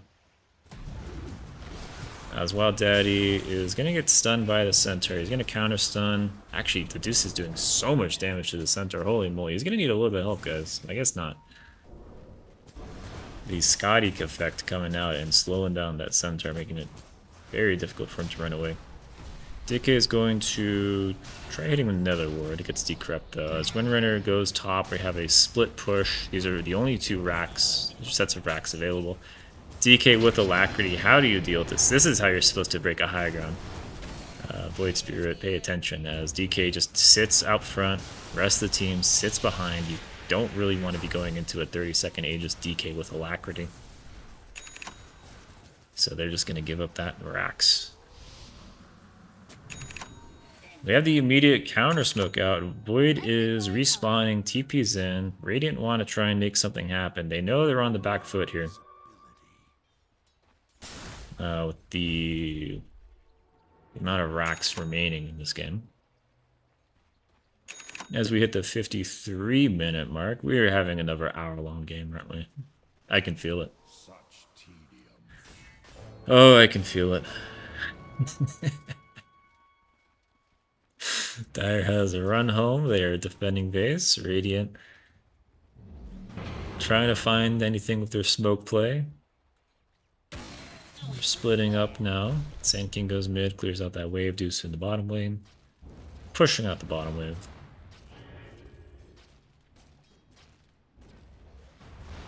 And I feel like if each team had perfect knowledge, I think that Team Radiant would be trying to just break high ground, just push with this Medusa. She's strong right now. She just hit her power spike. Like, she does not have buyback, and that's kind of terrifying. But honestly, she's so tanky. Like, if you just have like a little bit of lockdown, the clock is able to get a a nice cog off, or you get a nice burrow strike off. This Juice is going to be able to deal the damage you need. It's going to be very difficult for them to bring her down. And the creeps are here. Juice is here.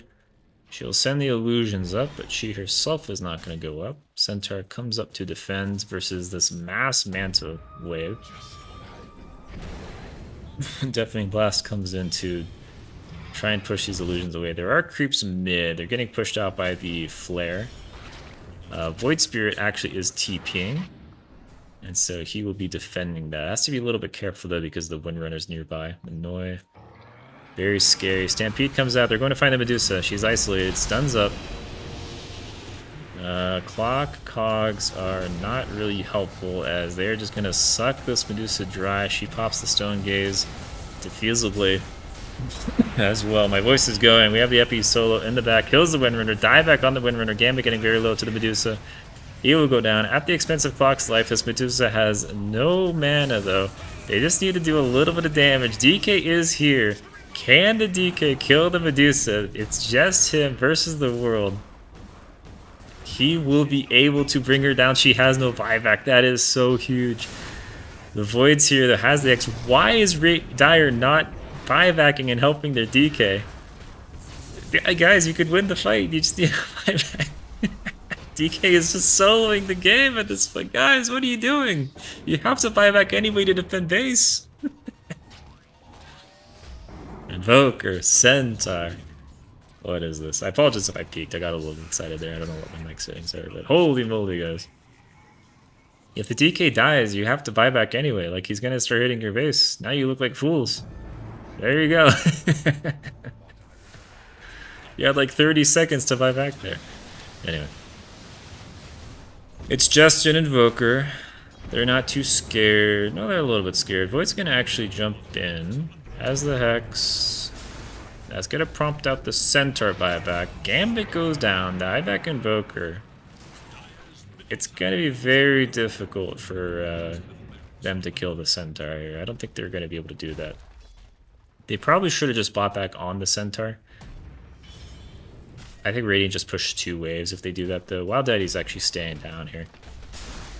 And Centaur, you gotta come back, buddy. Let the tower deal with the waves. You gotta come down here and, keep the racks alive. 11 seconds left online. He'll be respawning. 20 seconds on Windrunner, 30 seconds on DK. So Ramen is a long time before he has any kind of allied support. He is going to be trying to defend this Rax with his remaining breath. They can't kill him. They're just trying to ignore him. And the respawning of the Lion and soon-to-be Windrunner will cause Radiant Heroes to run away. At the end of that, we had 2 buybacks and a Rax go down. because these heroes did not buy back to support their DK. Feels bad. Anyway, back to square one. Teams go back to farming. Evoker's dead. Centaur no buyback. Actually, DK is the only one with buyback on his team, so Dire probably don't feel too confident about forcing the fight, especially since all of Radiant have their buybacks. Radiant will take the opportunity to go after Arosh. And I don't know how they defeat the Dusa with Aegis. If they do put it. I think they're probably going to put it on the Void Spirit again. Because they probably think this Medusa is unkillable when they're all five together. But I think they should put it on the Medusa. In fact, they will put it on the Medusa. Void did drop the bottle. I was expecting him to grab it, but grabbed the Refresher Shard instead. And yeah, Deuce is your tower pusher. Deucer can just sit there and hit these last remaining racks. And you have to go through a lot of HP to kill this Deuce. And like Windrunner can do the damage, DK can do the damage. The question is, will the rest of the team survive long enough for them to do the damage? Because they got to do, like right now, like, what is this? It's 60%. I guess it's per point. Yeah, so she has equivalent like 6,000 HP ish right now. She dies, she respawns. That's never 6,000 HP. They can do it, but if she's hitting everybody the whole time, and you have like epis going off, and you know, nether wards and void spirits hitting you, it's a question of will you survive that long. LT in sight will go high ground, start hitting old ramen. EMP comes out and do a little bit of chunk damage. Invoker is a great hero to try and prevent heroes from hitting your racks with the tornadoes and deafening blasts. They're going to start throwing out some spells. Void Spirit is going to jump in with the BKB. All of Dire are just going to run away, though. Excellent disengage by Team Dire. That doesn't mean, though, that the Rax is exposed. And Deuce is just going to be hitting. We'll take down that Rax. Second EMP comes out. And that will drain her completely. She's still very scary, though. She does full damage, even without any mana. DK trying to bring her down. Finger of Death comes out last second. Huge epi, though. The Lion gets out, though, so it doesn't actually do that much damage. At the very end, though, after the Sand King dies, this Gambit will go down on that Invoker. Dusa respawns with that Aegis, starts right-clicking, DK getting very low. His ult is expiring. And they just need the Windrunner to heal up and get the Focus Fire back to Focus Fire Medusa. DK's actually going to go back in. Centaur with the Windraker, trying to buy as much time as possible. Windrunner comes in now with the Focus Fire. Void Spirit keeping her alive, though, with that Hex. They're going to be able to isolate her down. Oh, she goes down. This is very bad. Oh, nice Sand King stun will bring her down. She instantly buys back, but at the cost of Centaur line going down. They don't have buybacks. This is getting down to the wire. Windrunner buys back. DK dies, buys back. All of Radiant still alive. Looking quite dire for Dire. As Medusa just goes for the racks, they gotta wait for DK ult. I feel it's coming up right now, but there's just so much disable on the side of Team Radiant, and Medusa just does so much damage. I don't think you're able to do anything. Void Spirit will start the fight. Sand King stun comes in, bro strikes DK. They are retreating back to the Radiant, to the fountain. Dusa is just hitting the base though. They don't have the damage to bring this Dusa down fast enough. Windrunner goes down, Deal will be focused down before the game ends. Nope, will survive, but the Dire loses big dumper. They don't go down without a fight. They will not go 2-0 into that good night. They stay alive for one more game 3 after another goddamn hour-long game. Dusa got to late game, folks. That's all I can say about that game. Nobody fought. Then the Dusa got 8 slotted and then ended the game. And a couple of nice epis kept Team Radiant alive in the early game. But yeah, that's not a whole lot we can say about that. Envy. Yeah, the players don't even want to play. We started this stream at actually I think OBS told me. Yeah, we've been going 3 hours, 12 minutes. But we got one more in us, right, folks? Right? Surely. Let's see. Did they make the lobby? Not yet. Yeah, I'll keep the chat up just in case there is no lobby, so you guys are in the loop. And if there is a lobby, I'll cut to commercial break. But yeah, I can't really say much about that game. Just teams were too hesitant to fight each other. Dusa got to late game, ended the game. That's the story of that game, really.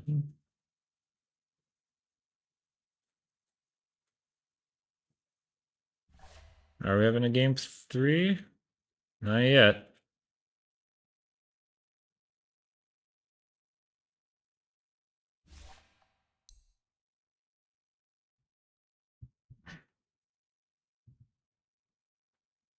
One thing I will say, just as like a hindsight thing, is I feel or I we sometimes in our league games played the same draft, like game 2, game 3. And I felt like we had a bigger chance of losing the game if we played the same draft. Because I feel like our enemies got used to like playing against our draft, and so they were more able to like itemize and select heroes, etc., to play against this. Like this draft is very similar to the draft from game one. Like it's not identical. Like you have an invoker instead of a disruptor, a DK instead of a jug, a windrunner instead of a sand king. But you know, these two heroes are very similar, and overall it plays fairly similarly. So it gives the enemy team just a chance to, you know, respond and adapt to what you're trying to do.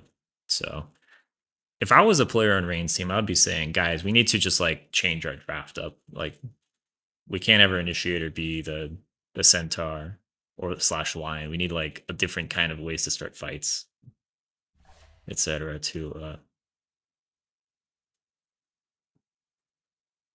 kind of put the enemy team on the back foot.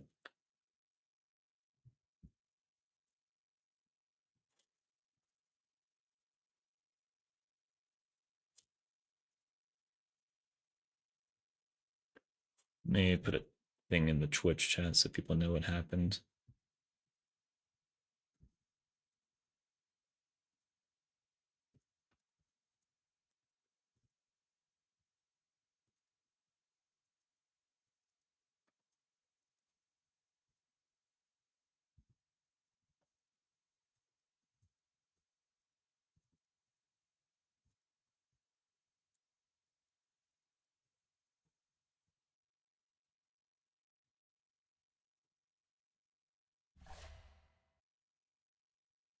We have a lobby, folks.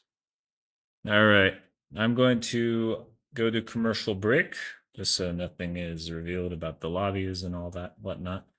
We'll be right back for a game 3. Stick around. See you soon.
Testing, testing. There we go.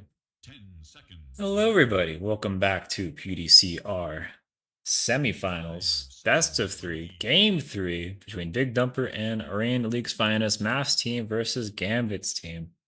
We've had 2-hour-long games in this series so far. We are at 3 hours, 21 minutes, 43 seconds recording time. I can't wait to see what happens in game three. Oh man, I'm so excited.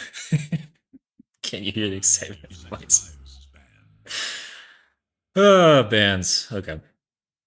So just to recap to people, if you weren't here for the whole 3 hours and 21 minutes, game one, hour-long game, back and forth. Big Dumper got upset by Rain. Big Dumper was the favorites coming into this just based off of record. Rain did beat kind of the best team in the league though in their prior series to eliminate them. So not a bad showing by this team. Not like the biggest underdogs in the world. But regardless, Rain took the lead. They had a very simple draft. They picked Jug into like 4 really good heroes that Jug counters, and they were just able to ride that Jug to victory. Game 2, they got first pick Medusa, and somehow the Medusa got to late game and won. They just weren't able to draft a team that was able to win the game early. They picked supports like Lion and Invoker, but those heroes don't really push towers that well. I guess Invoker can Alacrity a DK or whatnot. They got Sand King. Sand King really kept the win alive for Big Dumper in game 2 with some really nice eppies to win those early team fights and give advantage or give Medusa enough space to build up her items. And then like ultra late game, they really didn't have the heroes deal with Medusa.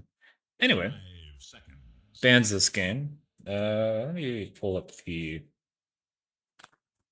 bans from the prior games. Let's see. Radiant's turn to pick.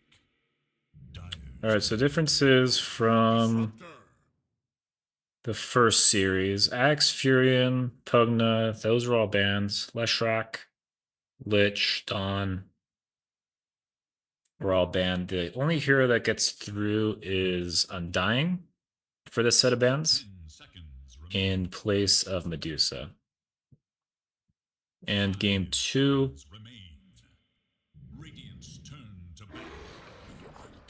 Disruptor did get banned game 2. It gets through this time. They pick it up on Big Dumper.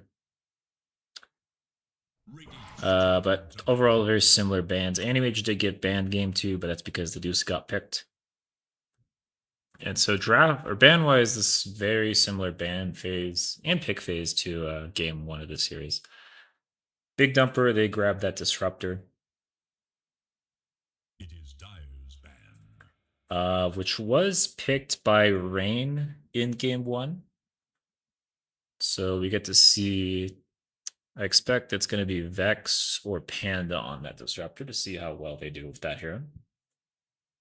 And Undying, which did get banned game 1, did get banned game 2 as well. Hang on. No, didn't get banned game 2. Did not get banned game 2, but didn't get picked. I think just because the Deuce got picked, it kind of threw the draft into weirdness. But it gets through this game, so we're going to see 2 pretty powerful supports this game. Good team fight supports. Juggernaut gets banned, Morph gets banned. Sand King, we will have a game without a Sand King. Gets banned as well. And Snap is going to get picked. That's most likely to protect the counter pick, because Snap is a natural reaction to Undying. I don't know if my voice is going to survive. I'm going to be honest. It's getting scratched to hell. Snapfire is commonly picked against Undying because you get the fast shooting versus the Tombstone.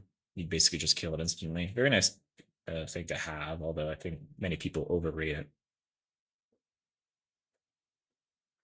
Overrate how good it is because the heroes don't combo too well. I mean, it's okay. It's like it's a melee hero that you can cookie in. Ideally, you want like lockdown though for the Mortimer's Kisses, because Mortimer's Kisses is you're playing it support. It's the big reason why you play a Snapfire.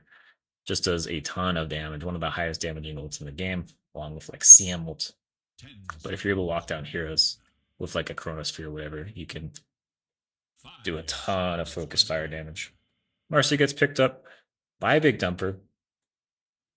Not sure who that is going on. This is a new hero. I could see it on like Wild Daddy. They've been picking the one fairly early in the draft for Big Dumper.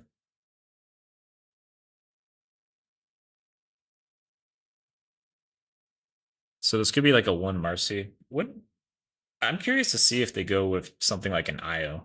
Dire's Because Marcy IO is very strong lane. Of It's kind of fun. high skill. You have to have very good positioning and you have to like actually, do stuff with the space you make because it's not amazing late game or even mid game. They go with the Queen of Pain instead. Queen of Pain did get banned games 1 and 2. That gets through, so gets snagged picked by 5 Big Dumper. seconds. I know it was very strong before TI. I don't know if what the meta is after TI, if people are playing it or not. But people play it 3 these days. You can flex it mid. You can play a 1 quap. Like it's a very versatile, tanky, hard hitting, elusive core hero that farms very well. And having that blink is very nice versus the Undying because you can't get like locked down, surrounded by zombies. You can kind of just blink out of there. Same with the Snapfire. If you're getting kissed and you're not getting like hard lockdown, you can always just blink away from the kisses.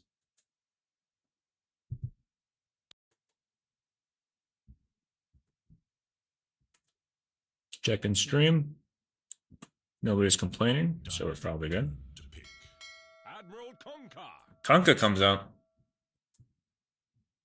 I feel like this hero has been getting played for like 3 or 4 patches now, like major patches. 10 This hero seconds. it feels very strong. It's a good laning phase hero. 5 seconds remain. If you throw it mid, it does very well versus most other mids. Not like perfect versus Quap. Versus Quap, you generally want either Dispels or Regen, like a Necrophos, to just deal with the constant magic damage. But like Kunkka is so tanky that you can just kind of sustain long enough. If you get a bottle, for example, you can do pretty well in lane, just sitting there, right clicking the creep wave, just like show up, hit the wave once, torrent it or whatever, to get the creeps and then run away. To let the quap, do her thing without you being there. It gives you very good catch for the Queen of Pain and the Marcy. Like you get that X, the Marcy, if this is a support Marcy, can't drag people away if one of them is X'd. If Marcy goes in with an ally, you can torn both of them. You can draw boats on people who are getting gone on. That gives them a lot of durability. Just a very strong team fight hero. It gives you catch, team fight, tank, frontline. Just a lot of things. 5 seconds. You go with the Earthshaker. I think it was. Yeah, I believe Rain picked Earthshaker game 1. So they're going to go with that again. They played it on Manoy in the mid lane. So we could see this as a position 1 or a 3 Kunkka.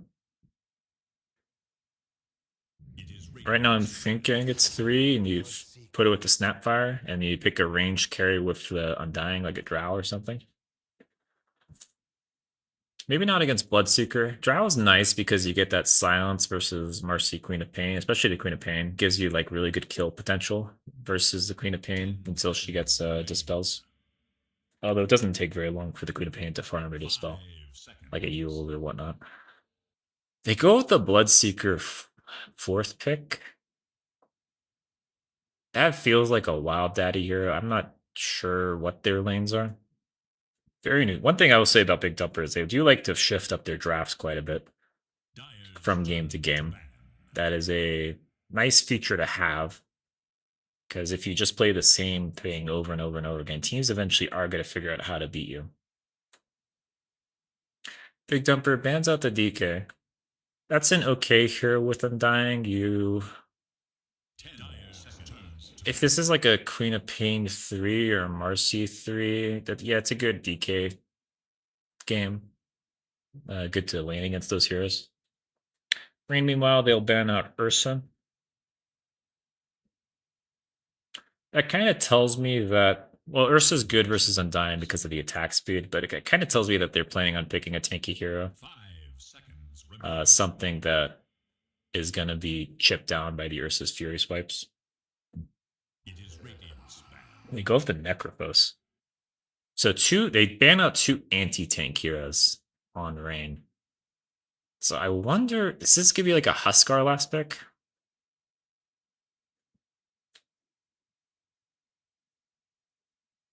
Not sure, but I'm expecting it to be a kind of tanky hero on Rain. The supports are pretty early game on Rain as well, so I would expect it to be like an early game tank hero. I could see Huskar. Maybe a Viper, I'm not sure what else it could be. Big Dumper goes with the Lifestealer for their last ban. They have about 50 seconds to think of what hero they want to pick. Right now, you're looking into like 3 very tanky heroes. You could pick up like a Timbersaw if you wanted even more damage. They do lack a little bit of lockdown. Right now, it's just a Disruptor, which is a lot of lockdown. But ideally, you have something that like keeps heroes locked down in an area for the Bloodseeker to do. Silence the Queen of Pain to be jumping around, right clicking. Because right now you have like a lot of jumping, but you don't have a lot of ways to like keep heroes in position. Yeah, they go with the Timbersaw. Okay, so great call by me to see the Timbersaw versus 4 very tanky heroes. You do not have lockdown though, which I guess you don't really have like evasiveness on Rain. 10 seconds remain. Like it's just the Earthshaker. If the Earthshaker goes Ags, that's really annoying. But this is a pretty sick Timbersaw game. I'm not sure what you picked to counter it. Go with the troll. All right. I wish I had my co-caster Granola here because he plays both Troll and Bloodseeker, and he'd be able to tell me what the matchup like that. Maybe if Granola's in the chat, you could let me know what's favored, Troll or Bloodseeker. I think the Troll is favored just because Bloodseeker never really wants to 1v1 an actual 1v1er. Like Troll, you kind of want to kite around.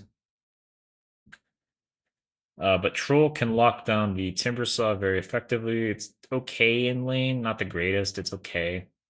It's a ranged hero to combo with the Undying. It's just those heroes kind of lack damage. So you can. It's going to be hard for I feel like it's going to be hard for those heroes to get kills in the lane if you put them together. What is that Snapfire set? Holy moly, that thing is ugly.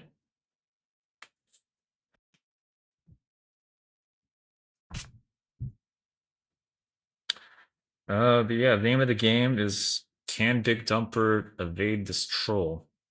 Can Dild carry this game? Like he's gonna be like they have pretty good lockdown between the Earthshaker and the Kunkka already, but I think they're gonna need the roots for locking down Bloodseeker, Timbersaw, Queen of Pain. Especially since this is a support Marcy going Fleeting Fury. I forget. Just gonna take a quick look. I forget on Marcy is the pick me up. Yeah, okay. So the pick me up is the facet I was thinking of on Marcy. You normally see it on support Marcy because you can drag heroes around. I think because there's a Kunkka in the game, they decided not to go with that. Just because, you're never gonna get the hero away if they just get X'd.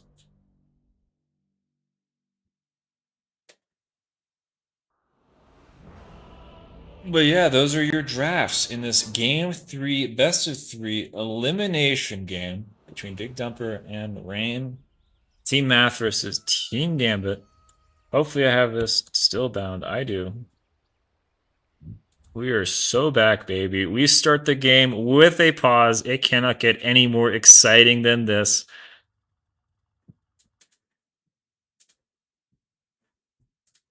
as is tradition. Team players are begging to go back to Minecraft and RuneScape as they wait for the troll to load in. But the teams are ready and we are off to the races. Team Radiant has smoked out a base there, running down the mid lane. Queen of Pain running by herself to the top lane is a magic wand Queen of Pain. Interesting. Meanwhile, on Team Dire, we do not have a smoke out. They do have the smoke on the Undying, but choosing to hold on to it. Maybe they want to make a late smoke play. Radiant have taken up positions on their side of their tier 1 mid. Meanwhile, Team Dire have smoked, so yep, they're going to be trying for some kind of rotation. Dill a little bit late to the party, though. They got to wait for him. But they're going to run high ground, not going to get the smoke pop. They're going to do a little bit of exploring. Try and find a payoff. Vex has got to be a little bit careful. It's going to break smoke. They're going to find Vex. Kunkka uses the torrent. Ooh, miss on the Snapfire. Scatterblast. Fissure comes out. Has the big Bloodseeker blood rate. One more axe from the troll will bring down Vex. First blood going to your positional troll is always fun to see. Yeah, I'm amazed that the Kunkka did not get X there. I feel like that was like the best X opportunity. I I mean, you want to go Tidebringer for lane, but come on now, he's trying to secure the kill. Anyway, other than that, we just have normal 2-for-2 bounty runes, and nothing too exciting. And we're gonna have a mid Timbersaw versus Earthshaker. Ooh, I think Timbersaw wins that. On bottom lane, we have looks like Ramen and Gambit trying to block the wave, get it under tower, but Bloodseeker should have enough time to keep the wave in position. Yeah. You're a little bit disadvantaged when you do this because the Radiant hero can just hold the creep wave. I'm not sure if they can see my pings. Maybe I shouldn't ping. But they can just hold the creep wave in position there. And it's really only good if the enemy carry is not there and physically can't like hold the creeps. Anyway, that's jibber jabber. Let's get these players introduced and these last hits up on the board. Top lane, we have Funzo playing the 3 Queen of Pain, supported by Panda on that position troll. Marcy, they are playing off against Dill on the 1 troll, supported by Harasan on the Undying. Mid lane, we have Manoy on the Earthshaker, facing off against Wild Daddy on that mid Timbersaw. Roll swap. Love to see it for the, the matchups favor Timbersaw mid versus that Earthshaker. Meanwhile, on the bottom lane, we have Old Ramen on that position 3 Kunkka, supported by Gambit on that Snap. And they're playing off against LT Nesites on that Bloodseeker position 1, supported by Vex on the Disruptor. Curious to see how the Bloodseeker pick goes. It is pretty nice to have versus these tanky heroes. They have 2 very good anti-tanks on the side of Radiant between the Timbersaw and the Bloodseeker. Bloodseeker does need to get that Aghanims though to become like the true anti-tank. And Timbersaw is gonna tide them over in the meanwhile before Bloodseeker gets that item. It's very nice to have this much pure damage on your team between the Sonic Wave, Timbersaw, Bloodseeker. As Undying gets pretty low top. They commit to Tomb top, throwing out axes. I think Troll could have kept going, did a little bit more damage, but Undying actually gets a little out of position. Gets pretty low, has that thirst. What I was saying is, it's pretty nice to have this much pure damage on your side, because it means you just have like guaranteed damage that items are never going to negate. I guess Mage Slayer negates it, but like Pipes, Glimmers are not going to negate the pure damage. We're going to have a fight on the bottom Lotus. Disruptor, Bloodseeker, probably favored because of the blood right, although Snap and Kunkka do a lot of damage together. Bloodseeker is going to get the kill and run away. Very fast hero. Disruptor wants to just hang out on this Kunkka, just trading right click. Bloodseeker wants to help, but he needs mana. Needs to stay in the area for the magic stick. Is actually going to get the Lotus because Kunkka is committing for the kill. Disruptor uses Mango for that little bit of mana for Thunderstrike and will secure that kill. Excellently played by Radiant there. Kunkka probably should have stayed on here and hit the Bloodseeker, but with him in. Nice chew for O pickup down there. Wild Daddy, I expected Timbersaw to just demolish this lane, although Manoy somehow has almost double the CS of the Timbersaw, so go figure. Manoy seems like they are a very good mid player.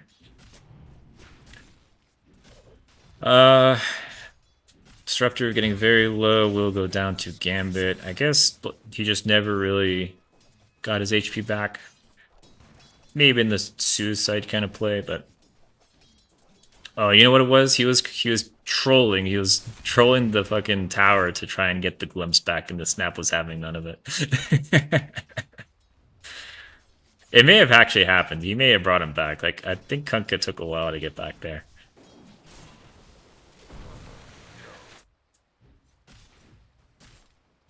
In fact, that's probably what happened. But regardless, I think that Bloodseeker is favored down here, although he's currently dying. Blood Rate does do a lot of damage, but so do Kunkka and Snapfire. It's very difficult to survive against those two heroes without a kind of sustained support. Top lane, Marcy Quap, very unusual off-lane pairing. I'm not sure what the synergy is between these two heroes, if there is any. They're going into a Troll Undying, and Undying just wins lanes. Troll, it's a very strong hero. Ideally, you want some kind of like stun with the Troll to lock heroes down. They're going to drop the Tomb, Axes come out, but not enough to bring down that hero. Funzo on that Quap. And so they'll be forced to retreat.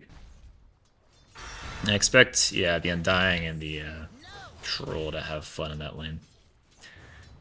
Minoid still edging out in terms of the last hits, as Queen of Ping gets very low, trying to get that Tomb. Marcy actually might be in a little bit of trouble. Zombies are getting killed by the tower, though. And so they will be able to get out with their lives. Timbersaw, meanwhile, has that 6. Both mids have that 6 now. Probably going to see rotations by either of them. Expecting Earthshaker tries to go top. Secure that rune, but it in fact spawns bottom. And we'll go to the jungle to get that bounty rune. Bottom lane Disruptor very low. Bloodseeker wants to go for the kill. The Snap has no mana, has the 2-stick. They can't really get any more off of that.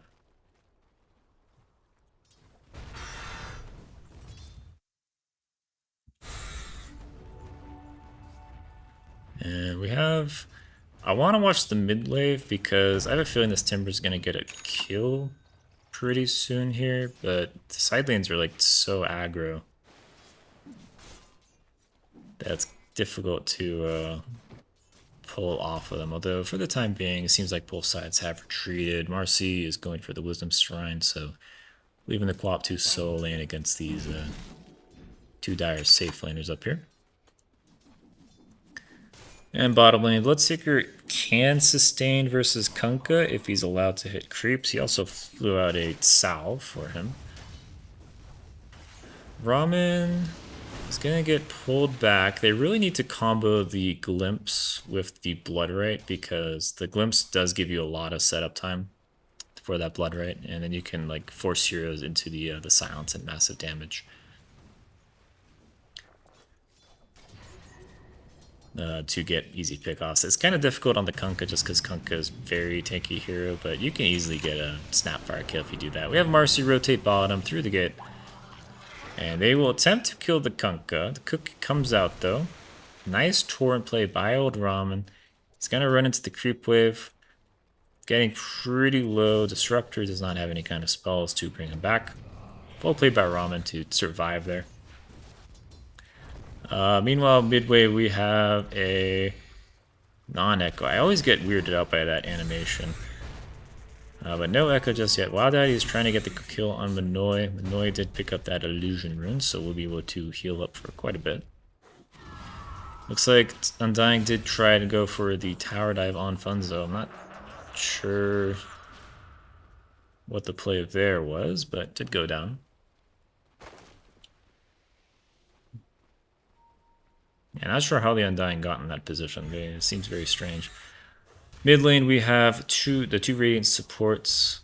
Vex and Panda have come over to try and kill Manoy, but Manoy is playing very precisely, very conservatively. You can't really play aggro into a Timber Saw, and so just, you know, going for these last hits, going for these little strategic denies, and not really in position to get gone on. Although gone on he does, as he will get jumped by the Marcial. This is reminding me of game 1, where they tried this 3-on-1 Earthshaker play and just gets immediately demolished. Manoy with the delete button kills those two heroes. Support and a mid go down. That is a huge pickup. Solo XP swing for the Earthshaker. That's going to give him a nice little boost for the early game.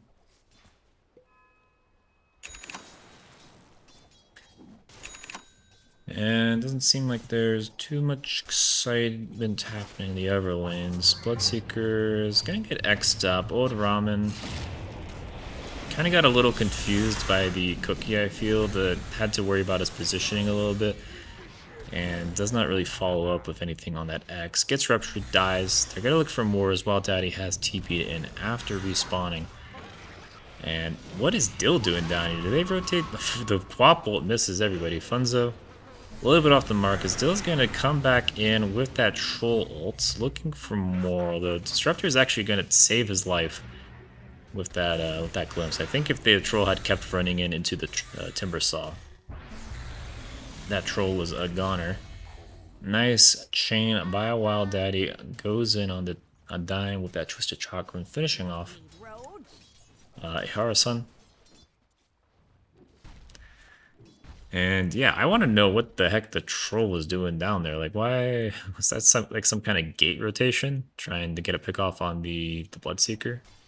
Like, Bloodseeker is very pick offable, but you know, you got to be careful about the TP rotations. You're not like a Weaver where, you know, you can kind of just like see if it's good. You can go in and out.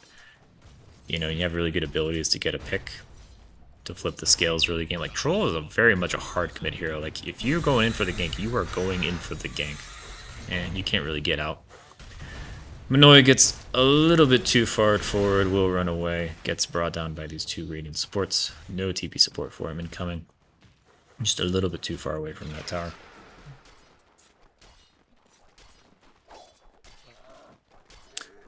And the last hit denies at 11 minutes. Troll and Earthshaker are leading the way, although pretty closely followed by the rest of Radiant cores. Kunkka is really the big loser core at the end of the laning phase.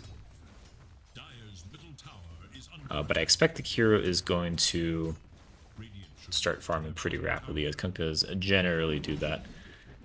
Dill has come mid. It probably wasn't... He has a lot of golds. I'm wondering why he's not just staying top. Like, is it just because the queen's up there and the queen is just gonna Q you? She did max Shadow Strike. So maybe Dill just doesn't want to have to deal with the constant harass. Have big rotation by Dire. They're all running bottom. Earthshaker is gonna turn back to the mid lane though. He wants that XP, as Dill has come bottom, looking for farm. And we have a kill on the Marcy. Looks like that was the blink reveal. I'm watching bottom like an idiot when I should be watching Manoy. Gets the nice solo play. Gives himself a nice little net worth advantage now. 400 ahead of his ally, the Troll. And Dire are going to take advantage of that pickoff, and they're going to take this bottom tower. I think Troll is the first, like, true tower pusher that we've seen in the position 1 role. I think, like, Tia can push towers, but she needs items. Like, Troll is a... You know, if you leave him alone, he's just gonna delete, like, your entire base. He's like on the same caliber as Luna and whatnot. That's the problem with picking Quap early, is if you get, countered by a hero like Kunkka, you just die really early on.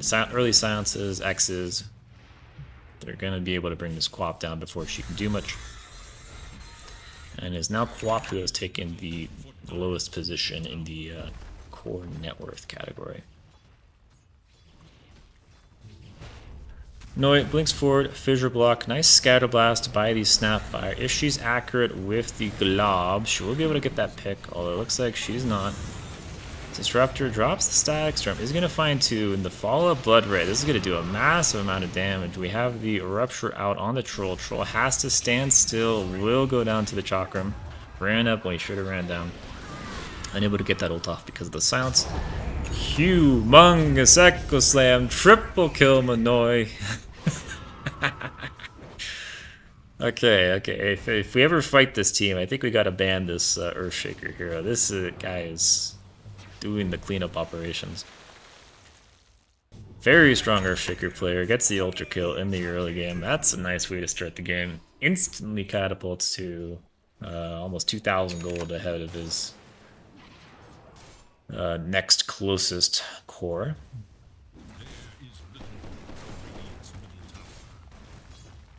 And yeah, you love to see the early game 3-man echoes. Just a blink dagger. Here it is a lot, just a blink dagger. Gotta be so careful with your positioning on one big dumper here. Timbersaw is a very tanky hero, but is not so tanky versus the sheer magic damage coming out from the Echo Man. I expect that Radiant are going to be a little bit put off by losing that fight and probably just want to farm up. That's not what they should be doing, though. They should be trying to get aggro vision up and looking for a pick, because without the Echo Slam, the hero's not that scary. He does have a haste, so that does complicate the math a little bit, because with the haste rune, this hero still does quite a bit of damage. Can just run at you. Camera going crazy as Wild Daddy tries to get the tower, gets denied in front of him by Gambit on that Snapfire. But it is a dead tower nonetheless, and there's only one tier 1 remaining on the side of Dire. It's in the bottom lane, and Radiant are going to be running down there looking for that pick. And actually, they're going to be turning. They get a ward down. They're going to see Trolls very low HP. Gotta be careful about the Echo Sand. The Echo is just about to come up. They're going to start the fight on the Undying. Wild Daddy will be able to pick off that hero very quickly. Echo Man is gone from the triangle. So it's going to be the only pick off so far. And there weren't really that many stacks. Radiant are going to stick around and try and fight them. Kunkka's going to come in. They're going to bring down Panda on that Marcy. That's a big pick off. Kunkka has that blade, and they're going to be doing quite a bit of damage. This is not the hero you want to be focusing, guys. The Echo Man is around. You got to be so cautious of that Earthshaker. They're not able to bring down the Kunkka. You'll just be able to walk away as they respect the Earthshaker being alive and nearby.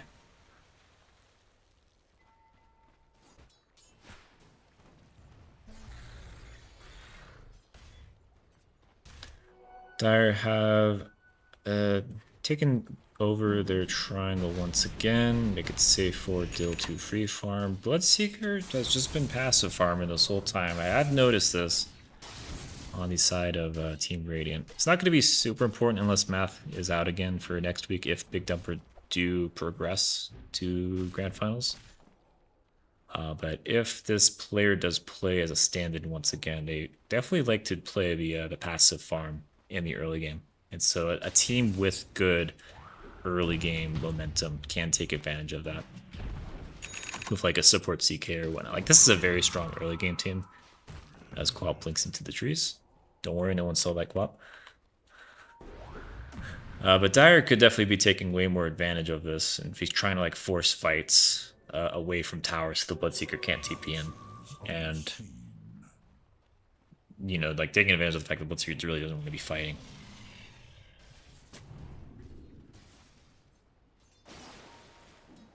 Kunkka is showing in wave. Radiant are nearby. They drop the Rupture on him. Funzo comes in as well.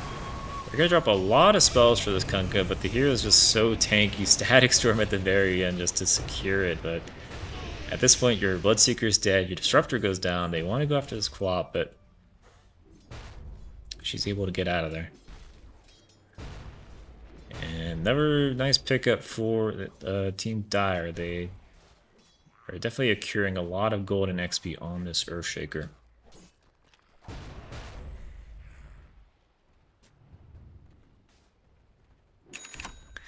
Radiant does have answers for him though. Rupture does a lot to deal with the hero. Queen of Pain, you know, if he has ever ruptured, you have like Timber and Queen of Pain to just run around him and deal damage to him. So at some point, Bloodseeker needs to start only rupturing Minoy. Minoy's been doing an excellent job of just hiding though, and not showing. He probably knows that the only way he dies is if he gets ruptured, so he waits for the start to fight or the rupture to get committed, and then goes in. Funzo just gets a little bit out of position, doesn't notice that most of Dire's heroes are gone, including the Earthshaker, goes up to farm the wave and just dies. To Minoy. Minoy is just feeding on these Radiant heroes.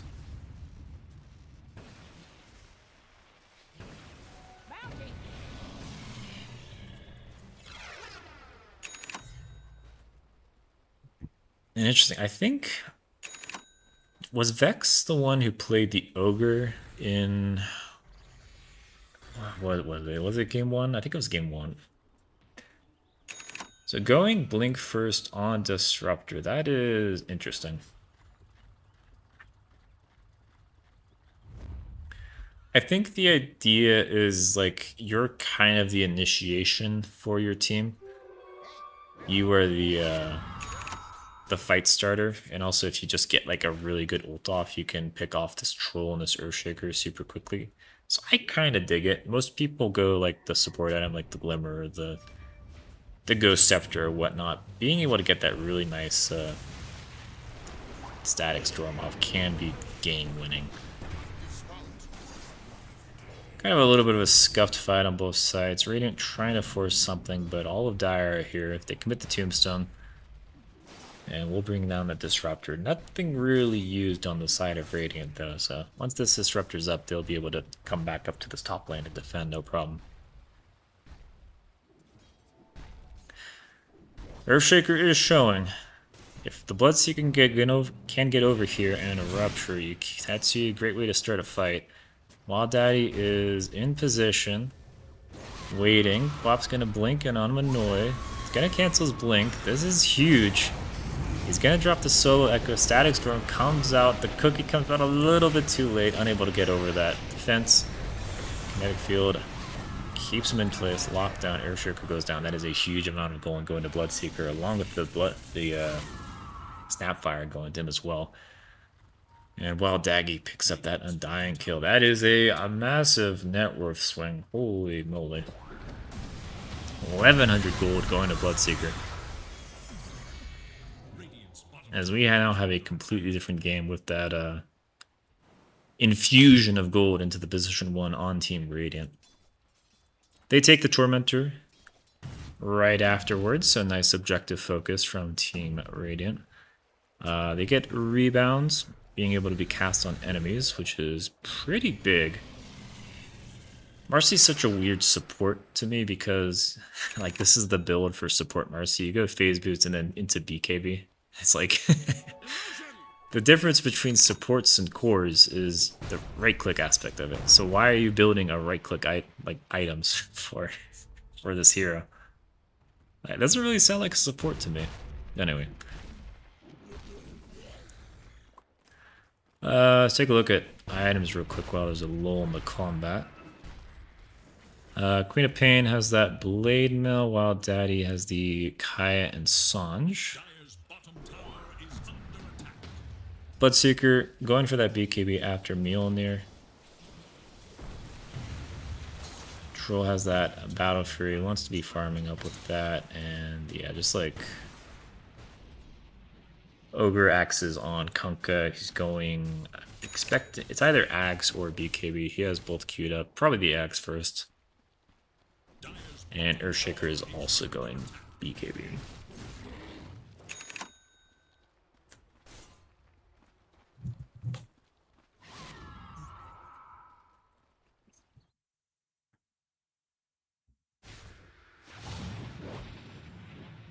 Quap gets out of there just in time before the Kunkka can X.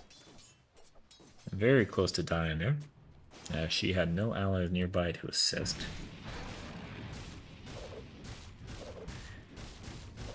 I think that Dyer's draft is really going to come down to either A, sick echoes, or B, Dill getting enough gold to where he can just like 1v5. Because Radiant don't really have the CC or kite to be dealing with the troll. Like they, you know, like Timber and Quap can run around. Bloodseeker can probably get away if heroes are low enough and he gets the move speed, but if the Stroll is able to get items, he's able to just get on top of a hero with like a Blink Dagger or whatnot and just bash him, root him down. We actually have the X coming out by Kunkka, BKB used on Bloodseeker. We'll pop that 9-second. They did commit the boat for it though. But without that boat, probably not a fight you want to be taking now. Did Kunkka pick up the axe? Yes, Kunkka has that axe now. Does upgrade that ghost ship to Ghost Fleet. Kunkka's going to be running mid, trying to get within X range of this Marcy. Will not be able to catch up though. As once again, both teams just playing cautious. Not trying to like 5-man force anything. They're going after their items first. Waiting for heroes to show up in vision when they're nearby and it's convenient to stop farming and then go for those picks.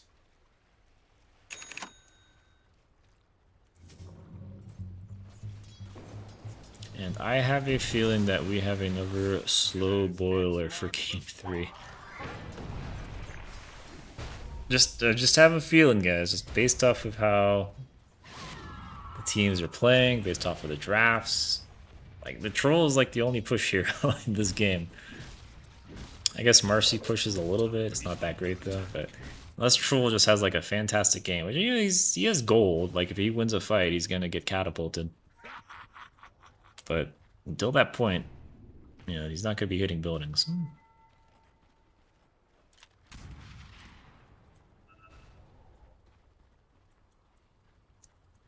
Raiden have taken up position on the dire high ground jungle. Want to begin pressuring this tier 2 top. As we have another pause, let's go. We get so much time to theorize. Take a look at the strats. Good when ready. Alright, we're back. Disruptor did pick up that Blink Dagger, so we should see some sick Disruptor plays. Yeah, I'm gonna follow the Disruptor for the time being, unless there's like a big off fight happening. Because I want to see this Blink in action, see how good it is. Because it's honestly kind of a nice item to have, if you're, especially if you're the only initiator on the team. And you're playing off against like super annoying survive heroes. Or heroes that rely on abilities to stay alive. It's really nice to have that option. It also gives you, a ton of mobility in the fights themselves and escape. And ideally, you'd get something like a Glimmer Cape to keep people alive, but you know, this game maybe the Blink Dagger is going to have more impact. Quap is going to get found by the Earthshaker. He has the BKB this time, so Static Storm is not going to bring him down. And they will be able to bring down the Disruptor. So surprise the Quap stayed alive. Kunkka is going to get caught out. He gets put inside the Tombstone by Undying. Undying sacks his life for it. Kunkka will just go down. He kisses at the very end of the fight. You gotta lead him a lot more than that. Snap will be off mark. So Disruptor does go down, but at the cost of Earthshaker, BKB, and 2 of his friends dead. Will this transition into a tower push? There's no Echo. There's no Earthshaker BKB. Come on, guys. You could take Roche. You could take tower. What do you do instead? You hit creeps. Oh my goodness. DD bottom too. Alright, back to farming. Bloodseeker goes top, working on that axe. That's gonna give him the omega damage when he's right clicking. You generally want attack speed when you're before you get the axe, but this game there's so much tank that just having it is really nice. Gives you a lot of just gives you a lot of damage. Just period, just a lot of damage that your team doesn't necessarily need. Like fucking having Marcy support means that you're covered in the damage department.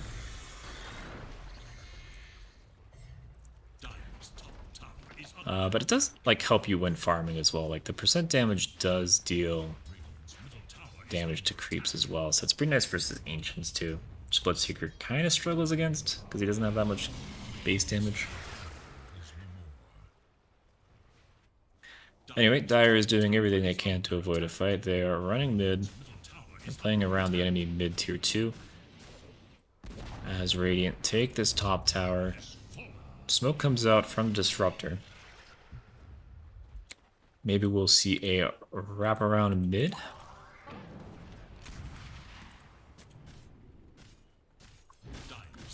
Potentially, Trolls farm the jungle looking for not much. Dire's just kind of like hanging around, keeping their keeping their position on the map, playing around their vision in this jungle. They're pretty secure on the sides here. They're gonna see enemies come up. Disruptor is gonna blink forward, catch the Snapfire. Nice play to get the pick up. Undying Tombstone will go down, but with the Marcy there, that's Tombstone's gonna go down very quickly. Snap is getting chased down by the Marcy. She will go down. There's not who's going next to fall. Dill is trying to bring down the Marcy, but it's very evasive here when you don't have lockdown. Dill is going to get kinetic field up. He has the ult and the BKB. How much punishment will this man take before he does it? He will BKB and ult. He's trying to bring down this Timber Saw. Blood Rate is coming out. That's going to not too much as both these our cores are BKB'd.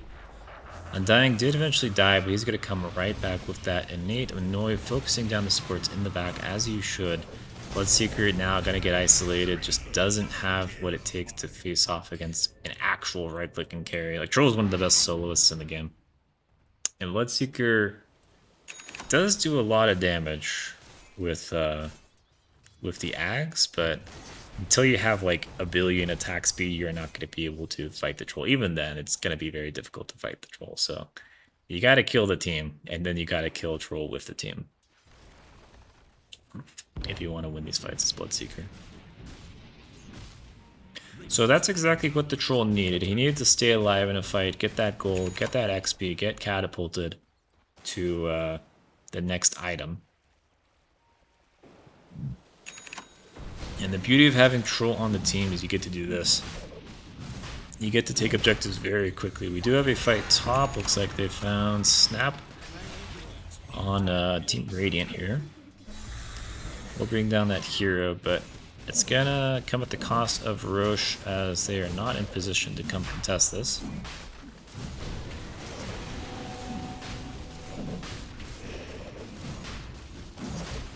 Dill will finish off the Roche. Earthshaker's coming at the very end. Are they gonna put the Aegis on him? No, they're just gonna give it to Dill. Makes sense, he's your tower pusher. And they only really kill him if they burst him. So having that just means he's unburstable. Radiant want to counteract that Roche kill by taking Torm. They're going to run top. They don't have the Marcy ult, so it's going to be a little bit... They're lacking a little bit of damage. Although the Bloodseeker's here, so Bloodseeker will just come in and finish that off very easily. Yeah, Tormentor is very tanky because Tormentor has a lot of armor. If you do mostly pure damage, you're not going to... You know, the Torm's not going to survive that long. And so between the Timber Saw and the Bloodseeker, just so much pure damage just really chunks down that Tormentor.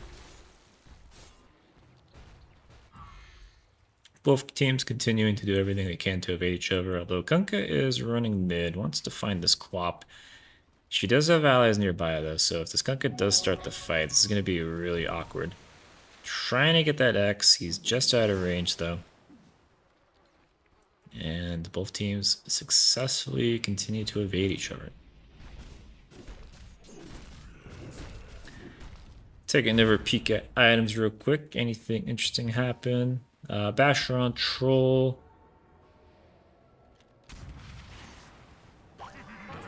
Going Octarine on Minoy. Gambit is going... What are you going, Gambit? Oh, you're going Axe for the Gobble Up. Interesting. I guess that's for the Timber Saw or maybe for a save? I'm not sure. Disruptor going the Axe. Gleipnir Timber Saw. That is very interesting. I gotta get out of this. Get out of this! Click the button. Okay. As we have a smoke play by Dire, running mid, standing behind the Troll Warlord. They want to hit this building. Blood Rage's just gonna chunk them down to half HP. That is a lot of damage. You don't want this Aegis to pop for nothing. It's gonna get glimpsed back, but Radiant do not want to commit on this Troll Aegis. Timbersaw and Marcy in the bottom lane, shoving this tier 2 while this is going on, so this isn't happening for free. We have a tip out by Troll Warlord, not sure what that's for. Quap is gonna blink forward, that's dangerous. They have the X, she's gonna Yules herself up, be able to dodge that X. And she's just gonna get out of there scot-free. Both teams playing very safe, waiting for the other to react. Marcy's just gonna be hitting this bottom tower though, so the longer they wait, the worse off Dire is.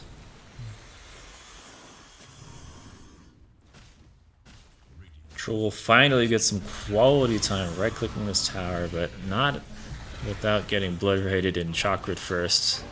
Gets the cookie save, but pulled back. Fissure comes out to prevent any kind of follow-up by the Disruptor.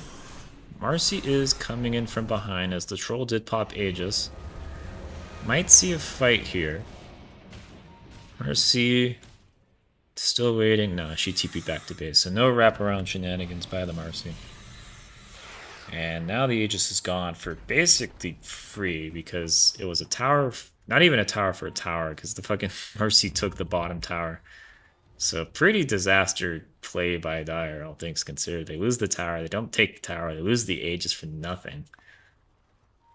And now Radiant are going to come out and make a smoke play. They do not have vision. Are my hotkeys set up? Oh god, hang on. Fog. Wolf teams, F1. Oh god. And anyway, okay.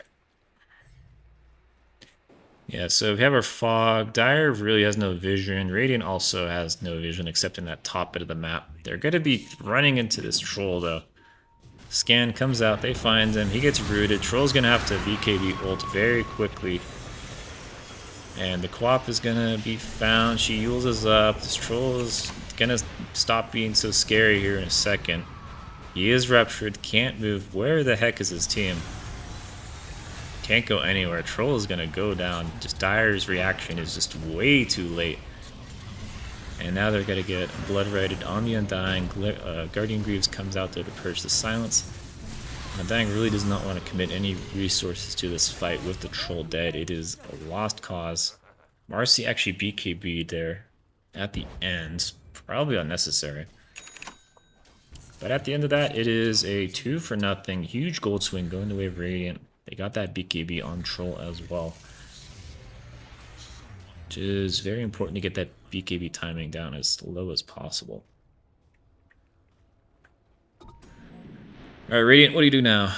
Troll's dead for 40 seconds, no BKB, no ult. You go back to your own side of the river and farm. Okay.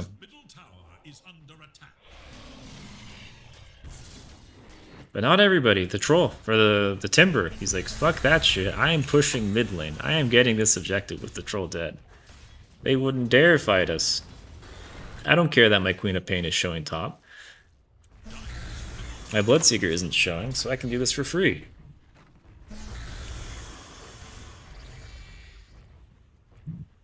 honestly pretty ballsy, because he has no Yules for the X. If he did get X there, it would have been a little bit embarrassing.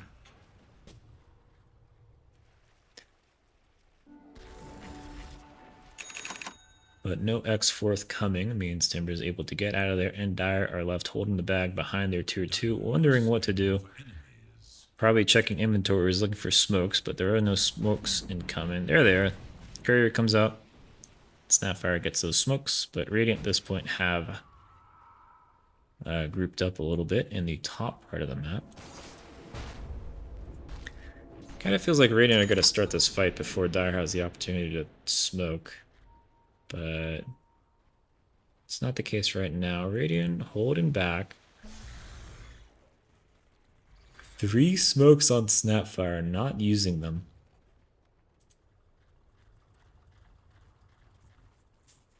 At this stage of the game, I'd say the most impact heroes have been Bloodseeker's been pretty big. Timbersaw's been pretty big.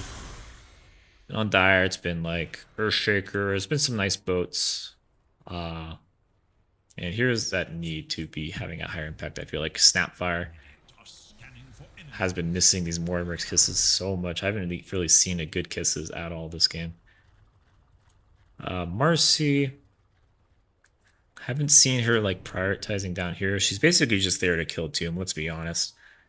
But she could be doing more to bring down these heroes. We have a smoke play by Dire. They've taken over their own triangle and are camping, waiting for Radiant to show up on this mid tier 2. This is the only tier 2 remaining on the side of Dire, so it's the natural objective for Radiant to try and take. But Dire going to retreat. They're hugging their troll. He's pushing out the bottom wave.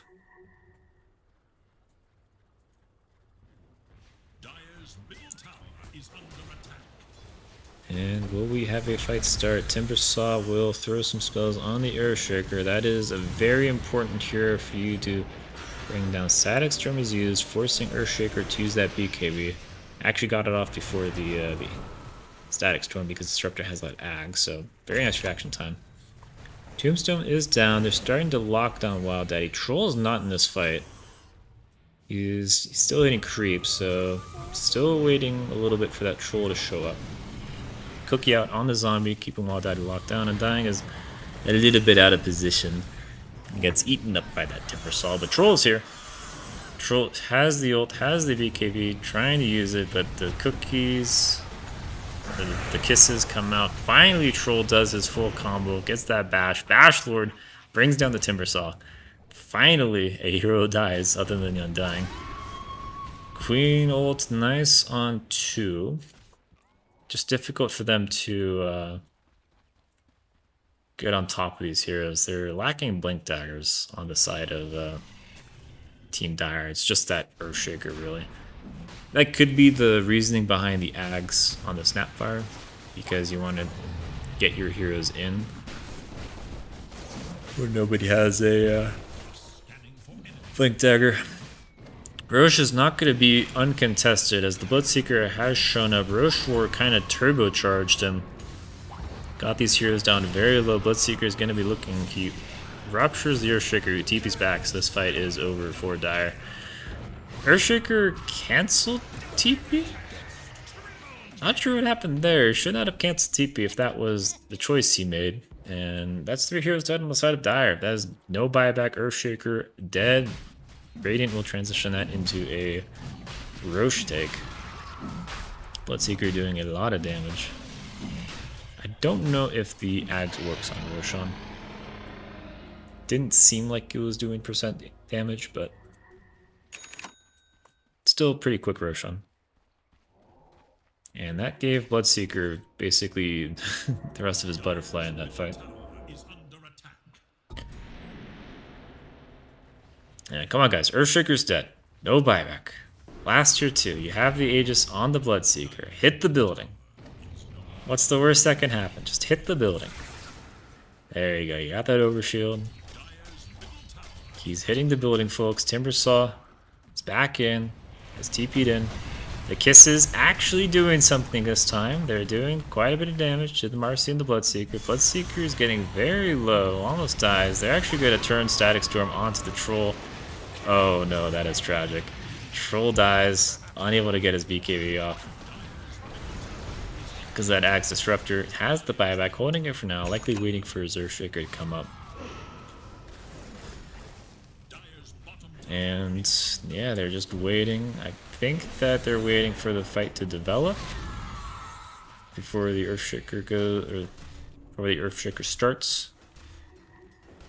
You probably need to start with boat combo like bo3 on one of these non-Yules heroes like this Bloodseeker or whatnot. Because you need to get heroes clumped up for the Echo Slam. Because Echo Slam is how you win this fight. You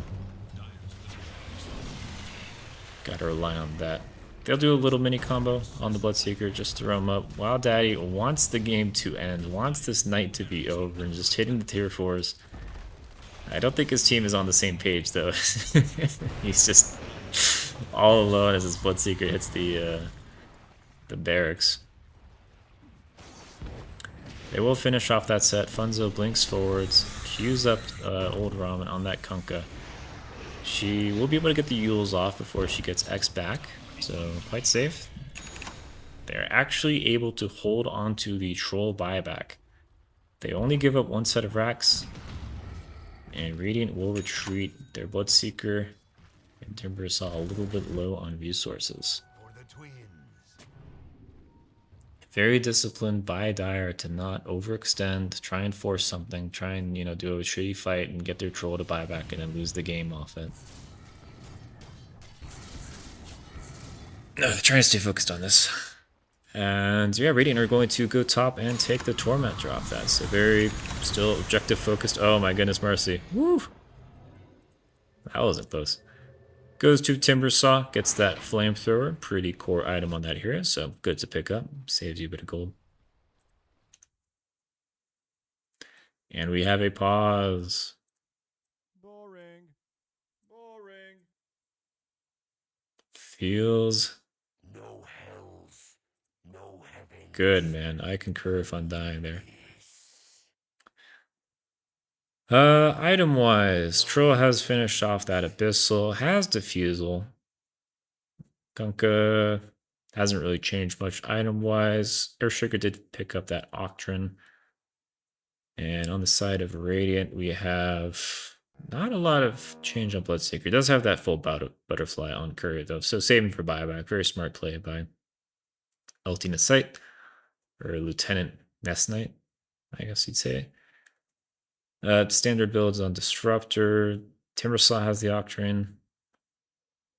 Kaisange, Gleipnir. Gleipnir is kind of strange, but it's nice to have the lockdown, especially versus Troll, because you can pin him in place during his ult. And pretty standard items on the rest of the heroes.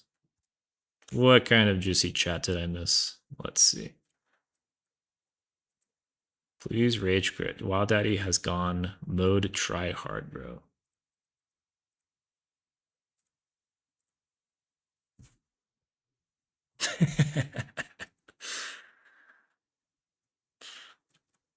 A little bit of banter between the players as the Queen of Pain has DC'd. How far are we into the stream? 4 hours and 24 minutes. What did I get myself into? I did not want to spend my Sunday evening doing a 5-hour stream, but here we are. Queen of Pain does return. Will we have an unpause?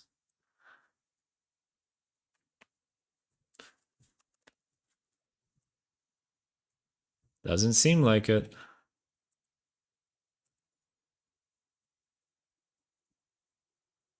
Good one, ready. We're back, folks. As a recap, mostly for myself rather than others, Dire did lose to Troll. They lost the set of racks, but they managed to keep the Troll buyback. And Radiant still have a 2-minute Aegis. They probably want to do something with it. Keep going. If I was on this team, I'd be pressing my teammates to just end this game and go for the racks. You got 2 minutes Aegis, right? That's reason enough to go high ground. But no, they're gonna be chilling, hidden creeps, slowly making their way. I mean, there is a creep wave is a little bit far back. I think the creeps died to fissure. It's kind of hard to push high ground versus fissure. Fisherman, he just presses 2 buttons and deletes the entire creep wave. Although they have the siege catapults this time around, so those are a little bit more durable. Flamethrower comes out, gonna be doing a little bit of damage. But nobody's starting anything right now. It's pretty difficult to start the fight. You basically have to go with the X ghost ship. Yeah, it's just awkward because there's 50 seconds left on Aegis. You don't want to start. They're going to throw in the Kunkka. He will pop BKB. He goes into 2. You probably don't want to have both of those things. He pops Blade Mill, but he's already dead.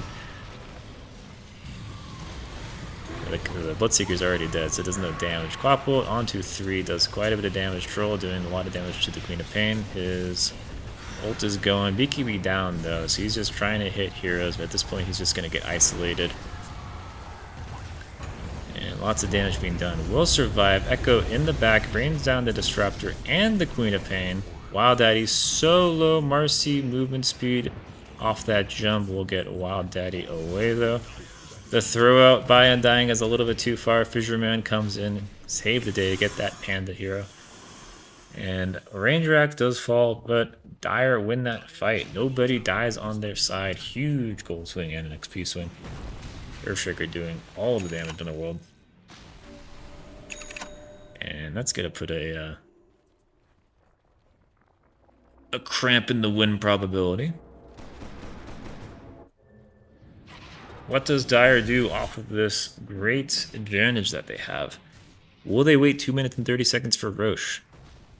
Will they run bottom and wait at the Tormentor? Will they fix creep waves? Oh, we might have a fixed creep wave coming here. Off this amazing teamfight win. Wild Daddy's in the area though, what do you do? Guess just stand there, I guess. Surprised to not see Aghanims on the Troll Warlord. Seems to be pretty good versus a lot of the bullshit that we didn't have. Quap Q, Timberslug Lightmere. I guess it doesn't really purge anything on Bloodseeker. So, it's okay. Just having the Dispel though, and the lower mana costs is pretty nice. Although he's not really playing like the kind of the magic damage build, like the casty build troll. He's more so doing the pure right-clicking build with these items. Going, I think that's a Scotty next. And yeah, we don't really have a objective take. The best we have is the outpost was taken back off of that fight. Come on, guys, you got to play to win. You got to establish map presence, get aggressive wards out. Look for picks. There are heroes dead. That was your opportunity to look for more. But now they're all alive and you are cowering in your base. So I know this is elimination game, right? And I know you have a better chance of winning sitting the high ground, but like you can take that opportunity to look for more if there's like 3 heroes dead. Not Scotty, actually went Lincoln Sphere. Fascinating. Is that just for the glimpse? Or no, the rupture. Ah, okay. The problem is that Mr. Bloodseeker has 2 ruptures. And he has a single target ability. And he has a Dagon. So I don't think it's that great versus that hero. Plus, if you can just rupture other targets, like Minoy is probably a far worse rupture, target than the Troll Warlord. Like if Earthshaker gets ruptured, he just does nothing. I guess, he just has to play safe and then go in with the Echo Slam. Once you're in, it doesn't really matter if you're ruptured or not.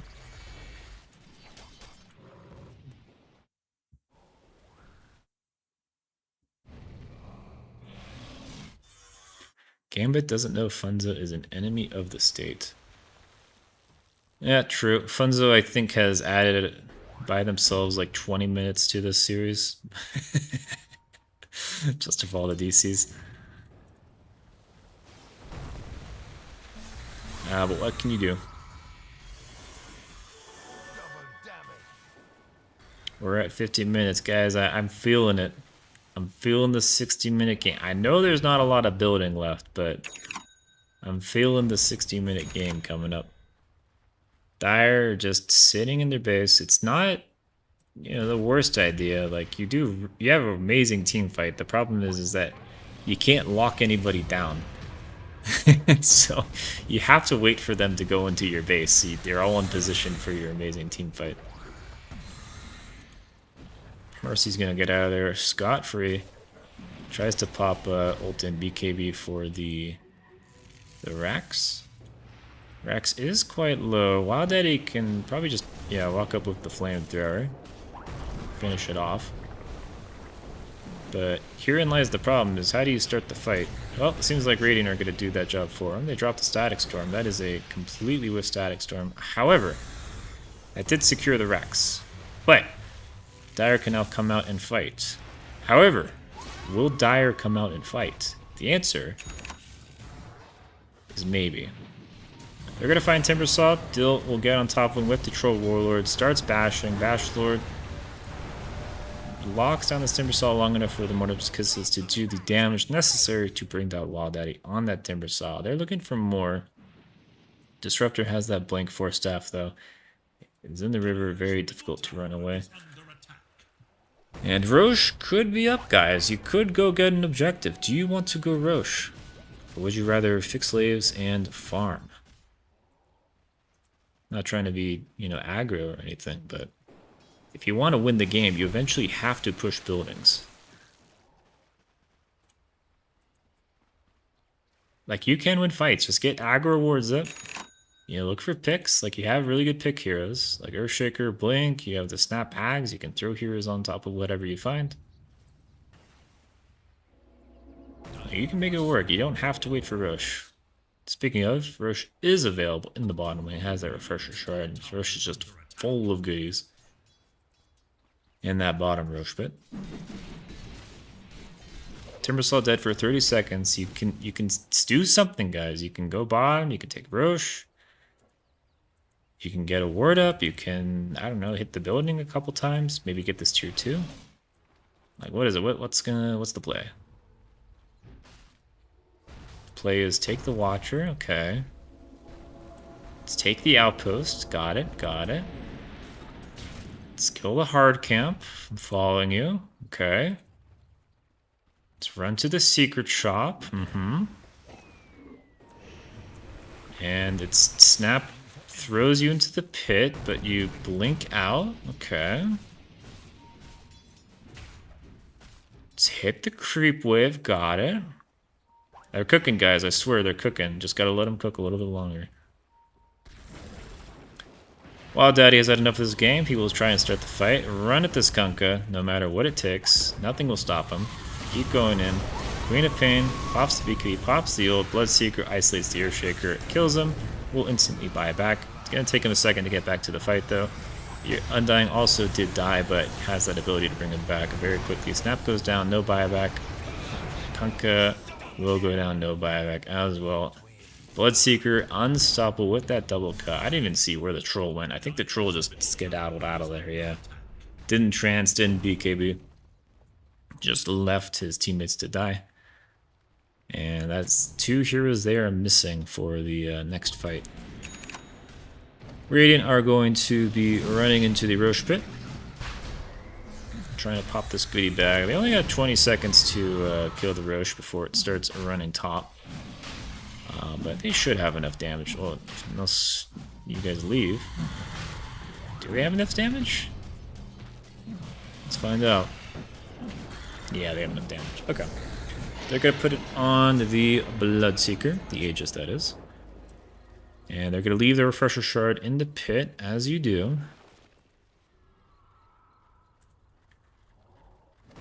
She's on Wild Daddy. They are running mid. Funzo trying to kill those creeps in mid. Bloodseeker meanwhile bottom, pushing up bottom. That is 1 buyback down. Let's swap over to buyback status. And the only heroes with buyback on Team Dire are Troll and Undying. Snap and Kunkka just need the gold for it. They're just a little bit short. Smoke out by Radiant. One set of racks remaining on Dire. We're approaching the 56-minute mark. Can this game end before 60 minutes? That is the real test. And in fact, we're going to have a smoke play. They're running into base. No one is prepared for this. Well, it seems like they're a little bit prepared for it. Stroll gets cookied back. Marcy pops BKB to not get X back. Twop goes in with BKB looking for the sick 2-man, 3-man ult. Static Storm comes out, does not really catch anybody though, as the rest of Radiant are just going to be hitting buildings. Very difficult to start fights. Earthshaker, you need to go in. You need to blink in. Press your Echo Slam. Nope, not going to happen. Queen of Pain goes in. She knows what her job is. It's to cancel the blink of Earthshaker, prevent him from getting any kind of sick Echo off. And the Queen of Pain will go down at the end of it. Did pop BKBs though on the Kunkka and the Earthshaker. Lots of fissures coming out. Finally Blink Echo. At this point the Rax has fallen though, so Dire is megaed. But let's see how much it costs them. As the Earthshaker does go down, Bloodseeker is caught in the fun zone with the Troll. Troll is just right-clicking the Bloodseeker. Lots and lots of damage. You do not want to hit anything, Troll. Alright? You want to stand there because you have full attack speed. Ooh, the Hex. You only survive by right-clicking Troll. Yeah, it's not enough. We'll buy back. Wild Daddy with the triple kill in the back. Buyback and dying as well. Boat comes out. They're probably going to get Wild Daddy here. Ancient is exposed though. Marcy's just whacking it. Along with the Bloodseeker. Queen of Pain onto 2. Brings down the Kunkka. As Ancient is going down slowly but surely. GG is called. Troll to die, Kunkka dies, and Dying dies, and that will finish off the series. We did it, everyone. We did not have a 3-game, 1-hour-long series each. Short series, I agree with Disruptor. Oh, an amazing win by Big Dumper. They will go to the grand finals. Rain, unfortunately, do get eliminated after having that sick 2-0. I think it was 2-0 against Kraken, who I think was the best team in the league by record. They do not pull off the magic and kill the other Goliath in the league, Big Dumper. They go down. Big Dumper continues on. Whichever team fights them in the in the grand finals is going to have a whale of a time dealing with these really annoying, very smart core players. On Big Dumper. And what can I say about that game? I don't even really want to give any more brain cells to the series. I am exhausted. I can't believe if anybody's still watching this, why you're still watching this. But regardless, if I had to say, I mean, I just say like the Troll did not carry hard enough. Like these teams, these heroes can kite him well enough. I mean, at the end of the game, it like took Troll way too long to kill the Bloodseeker even. I don't know if it was an itemization issue. Like, do you really need the Lincoln Sphere? Like, is the Rupture really that damaging? Is the Glimpse really that impactful? Like, wouldn't you rather have like a refresher or some shit, or like a Daedalus to like give you more time to kill things or kill things faster? Might have been an itemization issue. And Radiant did an excellent job of making sure that Earthshaker did not keep having that amazing early game he had. Anyway, that's going to do it. Congratulations to Big Dumper for continuing on. They will play the winner of How to Train Your Guardian, and I think... let me pull this thing. I think it's either True Strike or Curio Curators. I think Curio won. I think it's Curio Curators versus How to Train Your Guardian, which we played on Tuesday. So tune in for that game. I will not be casting as I'll be playing in that game. So hopefully I don't get eliminated. And yeah, thanks everybody for watching. This was a fun, if long, series. I've been your host, Munchla. And see you next time.